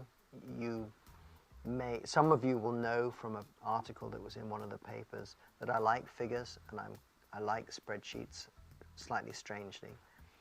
And if I had my life again, I might actually want to be an accountant, which many of you would think is a bit strange, but I sufficiently like figures that I'm interested in how they work. And so I was not unhappy to be having to use spreadsheets to create models around possible scenarios of how many people might be affected by COVID if we were to do nothing in the Cayman Islands.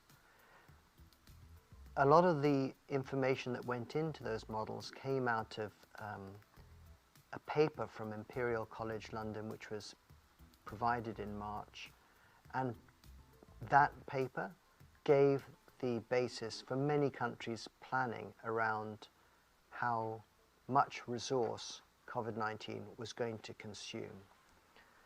That was really staggering for many people. So when we realized that hundreds of people could become sick, or thousands really, and hundreds of those might die should we do nothing, all governments around the world were chilled, clearly, to the core by that sort of information. But I needed to work those figures for Cayman in order to present them to increasing wider audiences. It took a while for people, I feel, from where I was sitting to ramp up to the sense of urgency I had, but once the system got going, by golly, it moved fast. And I'll be forever grateful to the people who moved the system fast, because it really helped Cayman's response to this crisis. You'll have heard of agencies like PHE, Public Health England, PAHO, the Pan American Health Organization, and CARPHA, the Caribbean Public Health Authority. All of these agencies were really helpful to me in different ways. CARPHA were able to help doing testing for COVID initially, and also when we were setting up our testing processes here to provide advice to our laboratories, as well as constantly, and this is an ongoing matter, giving public health advice which is relevant for the region. We also have a separate office of PAHO that covers Jamaica and the Cayman Islands, and that office have been there providing information, pushing out information, and highlighting papers of particular significance, which is very helpful. Public Health England, also in the United Kingdom, there is a doctor there by the name of Ortilia Newton, who heads up the UK Overseas Territories Outreach Programme, which is funded through the Foreign and Commonwealth Office. So that Dr. Newton, who heads up the team at Public Health England, were immensely helpful to us. And all of those people helped to drive what we were doing, and also be a sense check, because very often the UK Overseas Territory, Cayman being no different, needs to do things that are specific to their own country. It's different to how another country might approach something. And yet at the same time, sometimes you want to run ideas by. Also, you know, there were times that I had to call with real urgency, needing an answer for help. So there was an issue related to a cruise ship where I needed to have guidance from Public Health England. And so I rang up their emergency helpline, and it was 2 in the morning in the United Kingdom, yet within 5 minutes, I was talking to the right person with the right expertise to give me clinical microbiological advice on how to manage a particular situation. So I really appreciate all of these agencies' support. Our first big worry was a field hospital. I mentioned just now staggering figures and maybe hundreds dead, or at least needing critical care. And even the field hospital that I first suggested tentatively needed 70 to 100 beds was a huge ask. Would we put it in a hotel? Would we put it in a church? We had no idea what sort of place might we be able to use. And at the same time, a lot of these places, these spaces which were currently empty because COVID had caused a lockdown across the country, might not want to have sick people there. So that was a challenge itself. We also thought about buildings that were under construction or near completion, school halls, and so on. The first building that we proposed for this was going to be the new sports hall at John Gray High School. Unfortunately, for various reasons, largely due to the very specialized flooring they had, it wasn't a suitable building, and we are very grateful to the Family Life Center that we were able to use their facility. And we all now know we have a 70-bedded field hospital there, ready and waiting to move into action should we need it. And hopefully we never will, but we really needed to rely on that. It's a pretty amazing structure itself. You know, we needed to source the beds, drip stands, cleaning station, you know, hand sanitization, sink stations and sinks and so on. It was all done in rapid time. And to set up a hospital like that, it was great that it happened so quickly. Every way I cut those figures from the Excel spreadsheet said that there would be an unmitigated explosion of disease in Cayman. It was really difficult times, exceedingly long days, hard decisions. There were clashes of opinion. You know, I had daily meetings with the Premier, with His Excellency the Governor, Minister of Health. A lot of firm views were shared forcibly, and there were a lot of challenging conversations in weeks that had no end, where meetings ran into each other constantly throughout the day until 9 or 10 o'clock at night. During that time, you really can't help but to learn more about people's characters. I'm a huge people watcher, and I love watching people. You might not notice that I'm doing it, but I am. I'm trying to gauge people's characters. When I see them in group settings, when I watch their body language, when I watch the nuancing on their faces, I'm trying to figure out what makes them tick.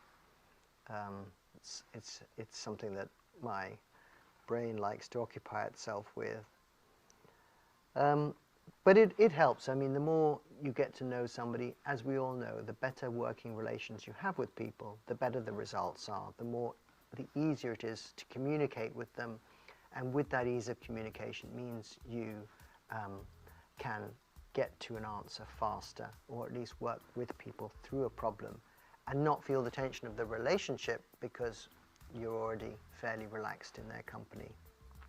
So there was a lot of norming and storming for a lot of different groups of people around this time, groups that were forced together, needed to work together in order to produce the results. NEOC, the National Emergency Operations Committee, is a big gathering. It's a huge concern. And you've seen the room here. We'll have a few shots of it. It's quite a big room, but it was largely empty. There were, I would think, maybe 10 or 12 people here because of the requirement for distancing and because many people did not need to come in to government in order to work. They could do their jobs from home, or in fact there were lots of different offices and meeting rooms around government being used, and they were coming in by teleconference to this meeting being held in this room. We had a lot of people from the Health Services Authority, senior managers, the chief executive, always in attendance, always an exceedingly hard worker. But this issue was definitely bigger than the Health Services Authority, and gone are the days when the Health Service Authority is the principal and only provider on the island. We have 3 substantially sized hospitals in Grand Cayman, hospital in Cayman Brac, the Faith Hospital, and some of these hospitals bring particular expertise. So at Health City, they have the ability to ventilate 21 people in their high dependency and ventilator beds, as well as having what's called ECMO, extracorporeal membrane oxygenation, which is a system by which you can exchange oxygen with somebody's body without the need for lungs. They have 4 ECMO machines that can provide that, which you sometimes need when people are having complex cardiac surgery, or their heart needs a break for a period of time for some reason, or you're doing something where the heart is not able to provide the body's function. The ECMO machine can go on oxygenating the body for quite some time. So in our little island, or islands, we had a phenomenal resource across the board for the amount of cardiorespiratory support that we could provide. And COVID-19 is obviously largely a cardiorespiratory pathogen, although it can have multi-organ effects, as we know, affecting kidneys and the brain and so on, from the fact that it causes microvascular problems as well, problems with the small vessels. Not only that, the Doctors Hospital gives Georgetown a great extra capacity, and later on through the PCR testing they were further able to bring their skills to bear. So this is a view you'll recognize, a view that I've known to grow and love, but we're just in this room together. We don't have a whole panel to my right watching me all the time. The PCR testing that the country did was really an amazing feat. The skills already existed to do the polymerase chain reaction testing within the forensic laboratory of the Health Services Authority. And at the Health Services Authority, they have 2 highly accredited laboratories. There is the ISO accredited forensic laboratory and the JCI accredited general laboratory for the hospital, which also does public health testing. But through those PCR skills at the forensic laboratory, the country was able to begin to provide its own service almost immediately after the crisis began. And that really was a game changer for Cayman. Soon after that, the Doctors Hospital, I was delighted to hear that they were able to assist through various skills that were on island through the Special Enterprise Zone and a company that was working there, and enabled them to also bring to bear their resources to add more PCR testing for the island. Part of that issue with the Doctors Hospital is really about relationships. So I already knew Dr. Rado, the chairman, chief executive, senior person, doctor at the Doctors Hospital, from my existing relationship as a doctor on the island. So it was very easy for me to work with him. We already had a high degree of trust between us, and we knew that when we said what we said, we meant when we spoke. There was a lot of pressure from Cabinet in order to improve the testing and ramp up our capability, at the same time as we were being challenged hugely by the supply lines for the different parts of the testing process.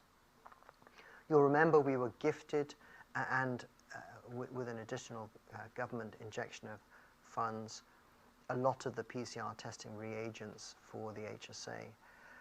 In the end, we really produced a best-in-class service. We were, I think, at best ranked number 2 in the numbers of tests we did per capita in the population. So, I mean, amazing results for a small country. But what was also really interesting for me to see that actually the other UK overseas territories were ranked up there too. And that was a real testament to the amount of stimulus from Public Health England had given, I think, to the other UK overseas territories. Talking about trust, when I started this job, in my mind, I understood that I needed to be the Chief Medical Officer of the Cayman Islands, not the Chief Medical Officer of the Health Service Authority, as many people originally saw the post, and it's where historically the post came from. But I had already been working across the board on developing strong relationships with Health City, with Doctors Hospital, and with the private sector. The post was there because the ministry, the health ministry, were investing in the development of healthcare. Healthcare is growing across the Cayman Islands, and with that, the ministry and the government resources that needs to provide oversight needs to grow alongside that. And so there's a lot of multi-sectoral work, for example, that has been going on into standards, which has already started before COVID. Unfortunately, a lot of the routine work that we have been doing, the developmental work, has needed to take a backstage whilst we manage this emergency. But clinical standards are absolutely core of my being and of what I want to bring to the post in the Ministry of Health. We mentioned primary care. I mean, we couldn't have done it without all of the support we received from primary care too, through helping us to test, through treating patients through the lockdown. I know that doctors would have desks outside of their offices, under a canopy or under a tent, providing ingenious ways of how to provide care for patients through this crisis and support the community. And do you remember that first plane that came from British Airways when we started to repatriate our people? How worried they must have felt, you know, coming back to a country, the spotlight well and truly on them, almost feeling, I'm sure, like prisoners being taken to a place of safety in a bus, not being allowed to mix with anybody, family and friends told to stay away from the arrivals. I mean,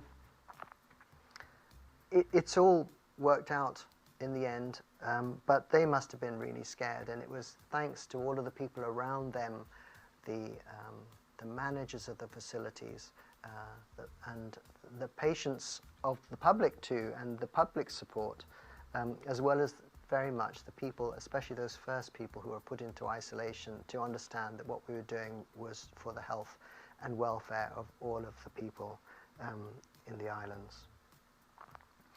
Throughout this, I've been able to reflect with my friends and colleagues, and clearly I've got the Health Service Authority know me very well, having worked there for a number of years.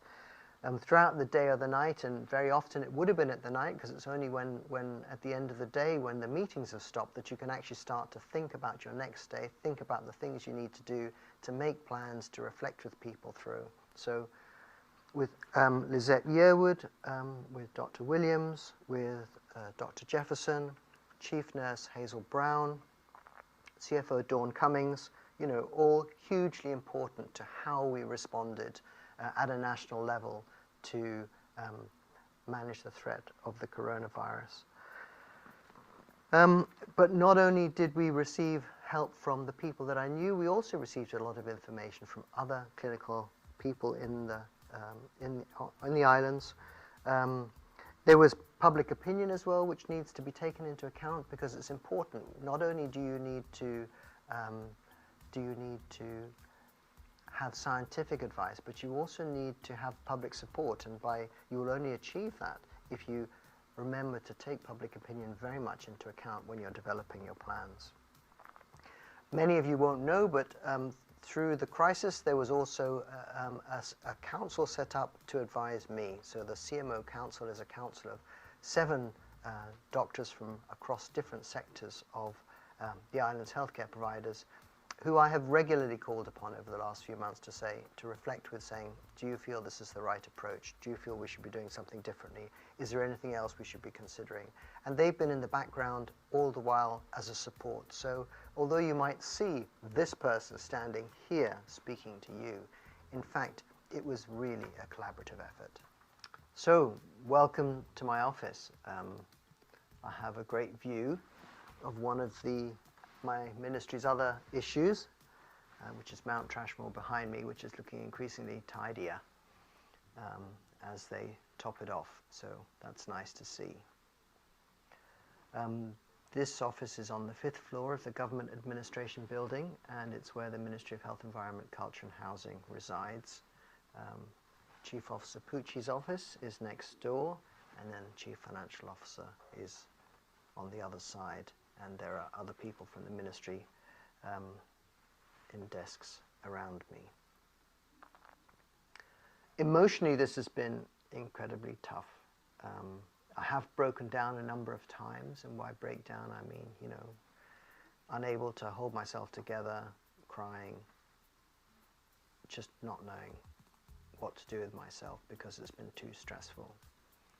I've talked with other CARICOM chief medical officers, and they've all been having a tough time too, especially through the darkest hours, as you might call them, of March, April and May. One of the times I broke down, I was at my desk. It was caused by someone's behavior towards me. The staff weren't really sure what to do, because, you know, I'm a bit older than them. They'll see me as somebody that's more senior. It's always difficult to know if you're not very close to somebody, and through COVID, you couldn't hug anybody, so weren't sure what to do. Another time was in the fire escape over a very trivial, silly matter, but it just triggered, you know, me to sit on the stairs and just need 5 minutes to pull myself together again. And lastly was on my way home, driving in the car, and it was about a PCR machine of all things. I mean, but there we are. It's normally the tip of the iceberg, isn't it, when you get upset? So everyone has really struggled through this. We've all had our own struggles. That there is no question about that, and nobody is exempt from the pressures and the stresses related to that. What's good, I feel, is I can name those times, and I have focused on my cooking, on eating well. I don't buy anything that's pre-made. Everything I make from scratch, as the Americans like to say. And so I've enjoyed doing that, as I always have done. But I have to say, when the restaurant started delivering, I was also pleased to be treated by several restaurants who were very kind to me, and cooked up some special things just for me in 1 or 2 cases.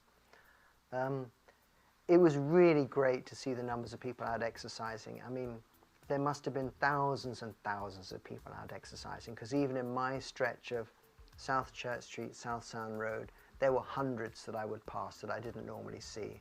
I am disappointed I don't see them anymore. I really, being somebody that's interested in health, I really enjoyed seeing them. But we've all got to go back to work. There are pressures that mean that exercise doesn't always get the priority, but I'm always delighted when I see people, especially young people. I've seen quite a few kids actually out now exercising where I didn't see that before, going out with their parents and so on.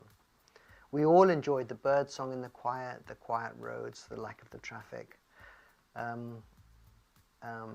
So that there are, and I know a lot of people actually enjoyed spending time with their family, time that they weren't able to spend before, and will look back, and that's what they'll see. They'll see pictures of meals around family tables or playing games together. So we need to focus on the real positives that have come out of this. There are other positives too, reduction in emissions from fossil fuels and so on. But then, back to work. Cabinet Secretary has more regulations he wants to draw up and wants us to focus on and work on. More questions in front of the camera. Every morning, there was reading of the scientific papers going through the newspapers from around the world, and many of those newspaper articles would quote something which would lead to scientific reading, which would lead to something else, and to garner information from all sources in order to make sure that the right policies were set for our individual circumstances in Cayman. And then there was the processing of thousands and thousands of results. I know people think that there's this big team that does a lot of this work, but I've tried to explain a few times that the team is not actually that large. So the results come to myself and to Dr. Williams, and we process them. So there isn't a big machine behind that. It's a question of changing the formats of the data that are received, putting into a spreadsheet, using that spreadsheet to create graphs to analyze the data in order to help assist in the decision making, which is how we've tried to use the testing to advise what we've done, the different levels of suppression we've worked through, in order to find our way to where we are today. I have to say there were some silly highs, like, you know, being stopped by the police in the curfew, and then saluting and saying, "Oh, Dr. Lee, off you go."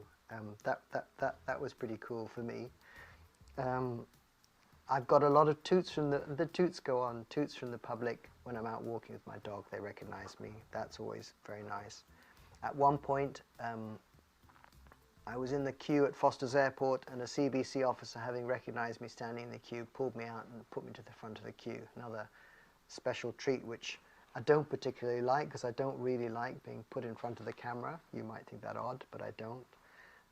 But it was much appreciated. And then I was at Macabuca on the day we all were allowed out to dine, and I'd pre-booked my favorite table there. And as I left the restaurant, I was clapped by the whole restaurant, and that was special. All the time, we've been humbled, because we have to remember that one person that died, that really terrible thing that happened, and that's what we've been working all the time to prevent any more deaths and suffering as a result of this disease. We may not be out of the woods yet, but we will work as hard as we can in order to achieve that. I don't really tend to focus on my family and friends, because I feel that family and friends should be separate from your work life, and in particular in a position like mine where I'm currently quite a public figure, I try and keep that side of my life separate. But I thank all of my friends and loved ones. You know who you are. And of course, my four-legged constant companion, Jasper. I've been rambling a bit today. I apologize if you haven't felt a degree of focus, but I hope that taking you through the timeline of where we've come, you've been able to feel a bit more part of the story of the organization and management of this pandemic in Cayman. And I hope it's also shown you that what really works is the relationships that you make, whether you have to make them quickly or whether they've existed for a long period of time. Having strong relationships has really helped the government and the country to pull together as one to produce an excellent result. There were also a number of other people that I had begun working to as part of my work with the ministry in the wider government sector, So working with people from the aviation and the ports, whilst we've been trying to improve how Cayman approaches something called the International Health Regulations, the IHR, which is something that governs how people move around the world and health security in relation to ports, airports, and the like. So I've met many of these people in tabletop exercises when we have been working through emergencies of health, also working with other UK overseas territories and other parties throughout the government. There's a lot more work to be done with related to COVID. There's also, of course, unending work to improve how we manage healthcare in the country, and this time has been a time of huge learning for us all. Many countries around the world will have appreciated that the things they had set in place to manage emergencies need to be revised, revisited, and there'll be a lot of after the action reviews of how a lot of different aspects of healthcare have been managed. In medicine at the moment, it really is a ripe time for us to develop things in Cayman. The health community has been growing hugely and will continue to grow. The government has said that they wish this to be one of the driving forces of the economy of Cayman. And with that, I believe that we need to enhance our ability to monitor and regulate healthcare in the country. With that, we need to, as I've mentioned earlier, confirm our commitment to healthcare standards, because all of that will produce a more transparent system of managing health. The transparency, when I mention that, is really for public. I believe it's the public who should be able to see that the standards of healthcare that are being provided by their different providers. At the same time, having standards helps us to regulate ever-rising costs in healthcare, because without that, we have an unsustainable future for the cost basis. I thank very much the organisers for the opportunity to talk, and I thank you for your attention today.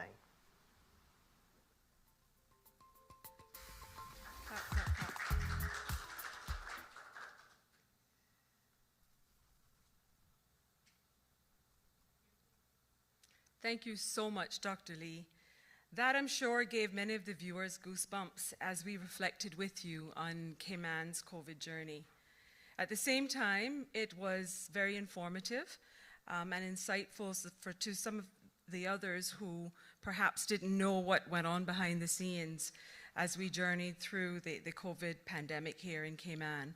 So thank you very much. We now have a few questions and comments from members of the audience that I will ask you. There's one question from the audience.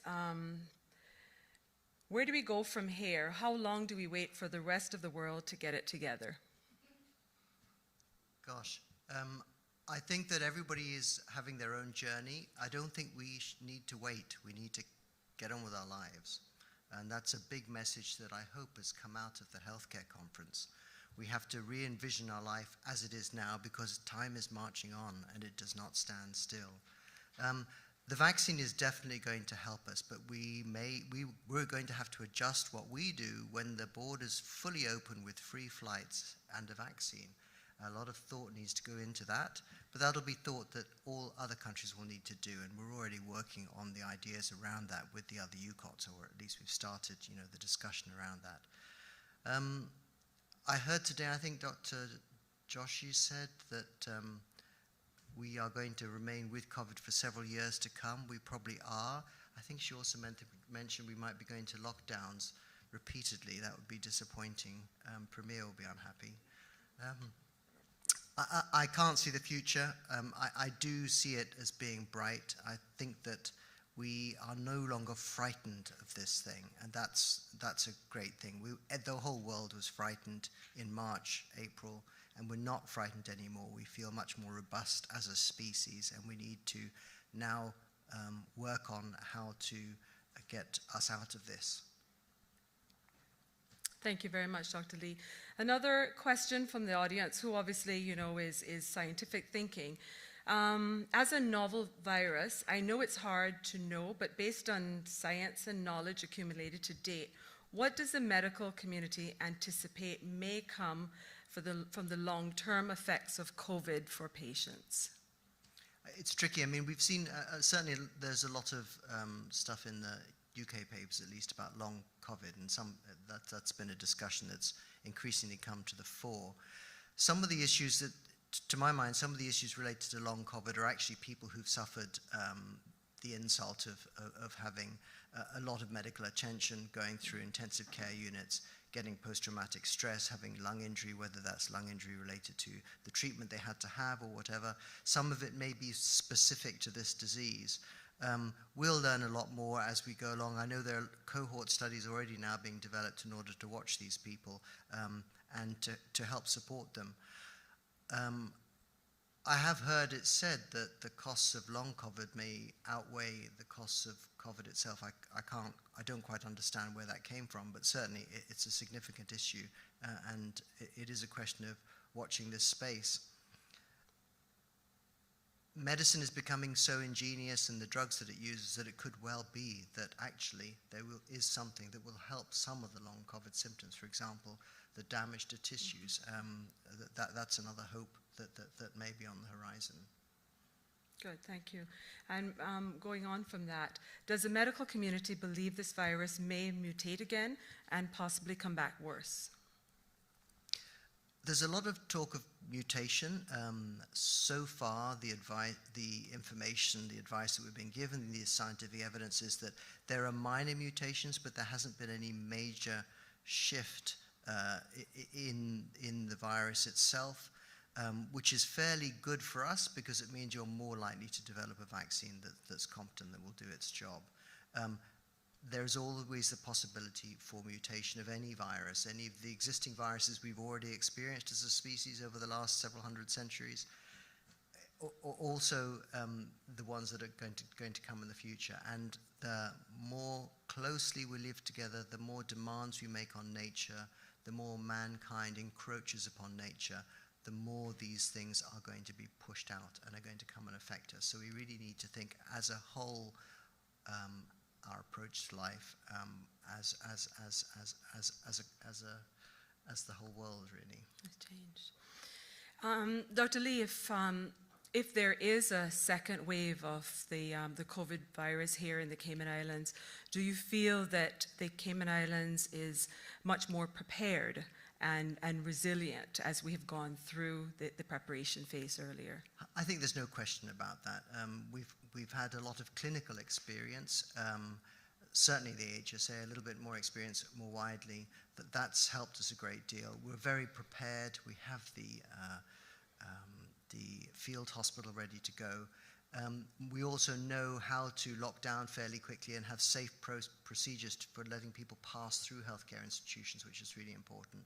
So if we were to have a significant outbreak, I'm confident that we would rise to the challenge. It won't be easy, but well, I think we'd rise to the challenge well.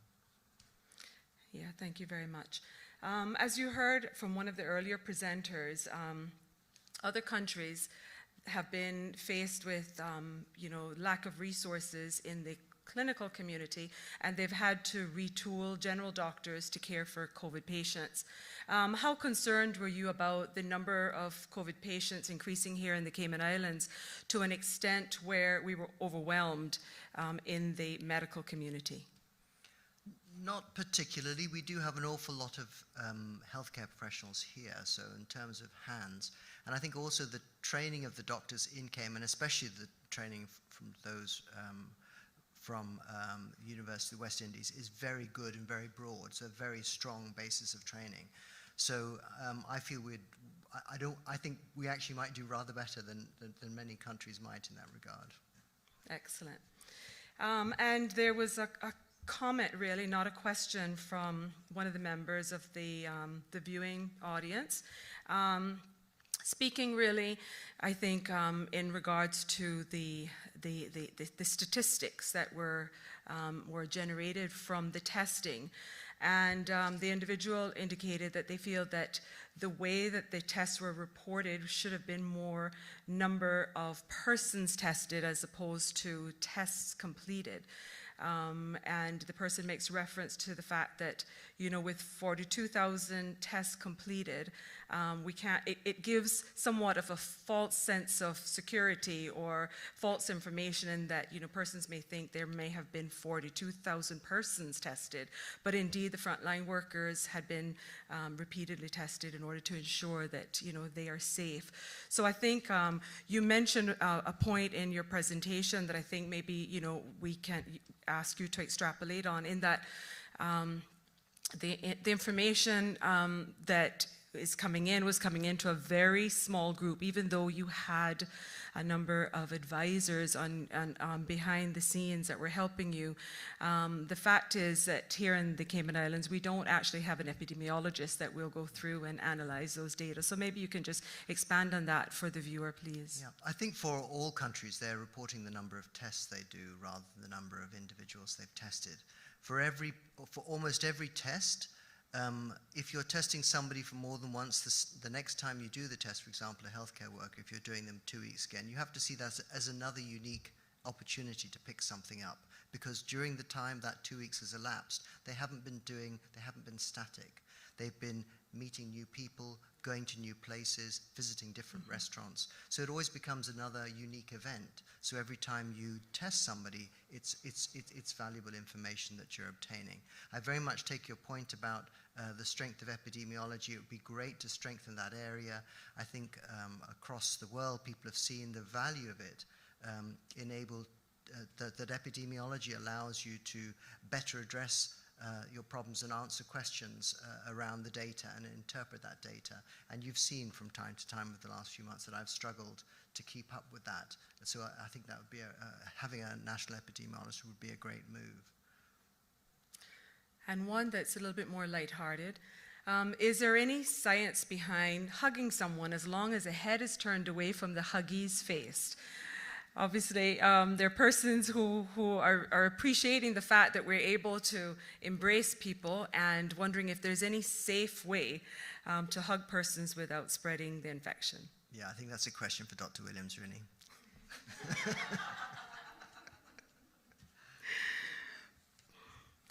All right. Okay, well, once again, Dr. Lee, we really want to thank you from the bottom of our hearts, not just for the very informative session that you've had here this afternoon, but for the pivotal role that you've played in keeping us safe here in the Cayman Islands, and as some persons from the panel mentioned earlier this morning, keeping us informed and reassured. And repeatedly, we keep hearing people say that the information that you gave and the way it was delivered was one that, you know, ensured that we kind of left that session not just with the information to face the week ahead, but also our anxieties were lessened just by the way that you delivered that information. This was certainly one of the most challenging periods here in the Cayman Islands, and we are definitely blessed to have you as our Chief Medical Officer and as a member of our healthcare team. So now, ladies and gentlemen, I'd like to invite back to the podium Ms. Nellie, who is going to share a few words to wrap up the conference today. Ms. Nellie.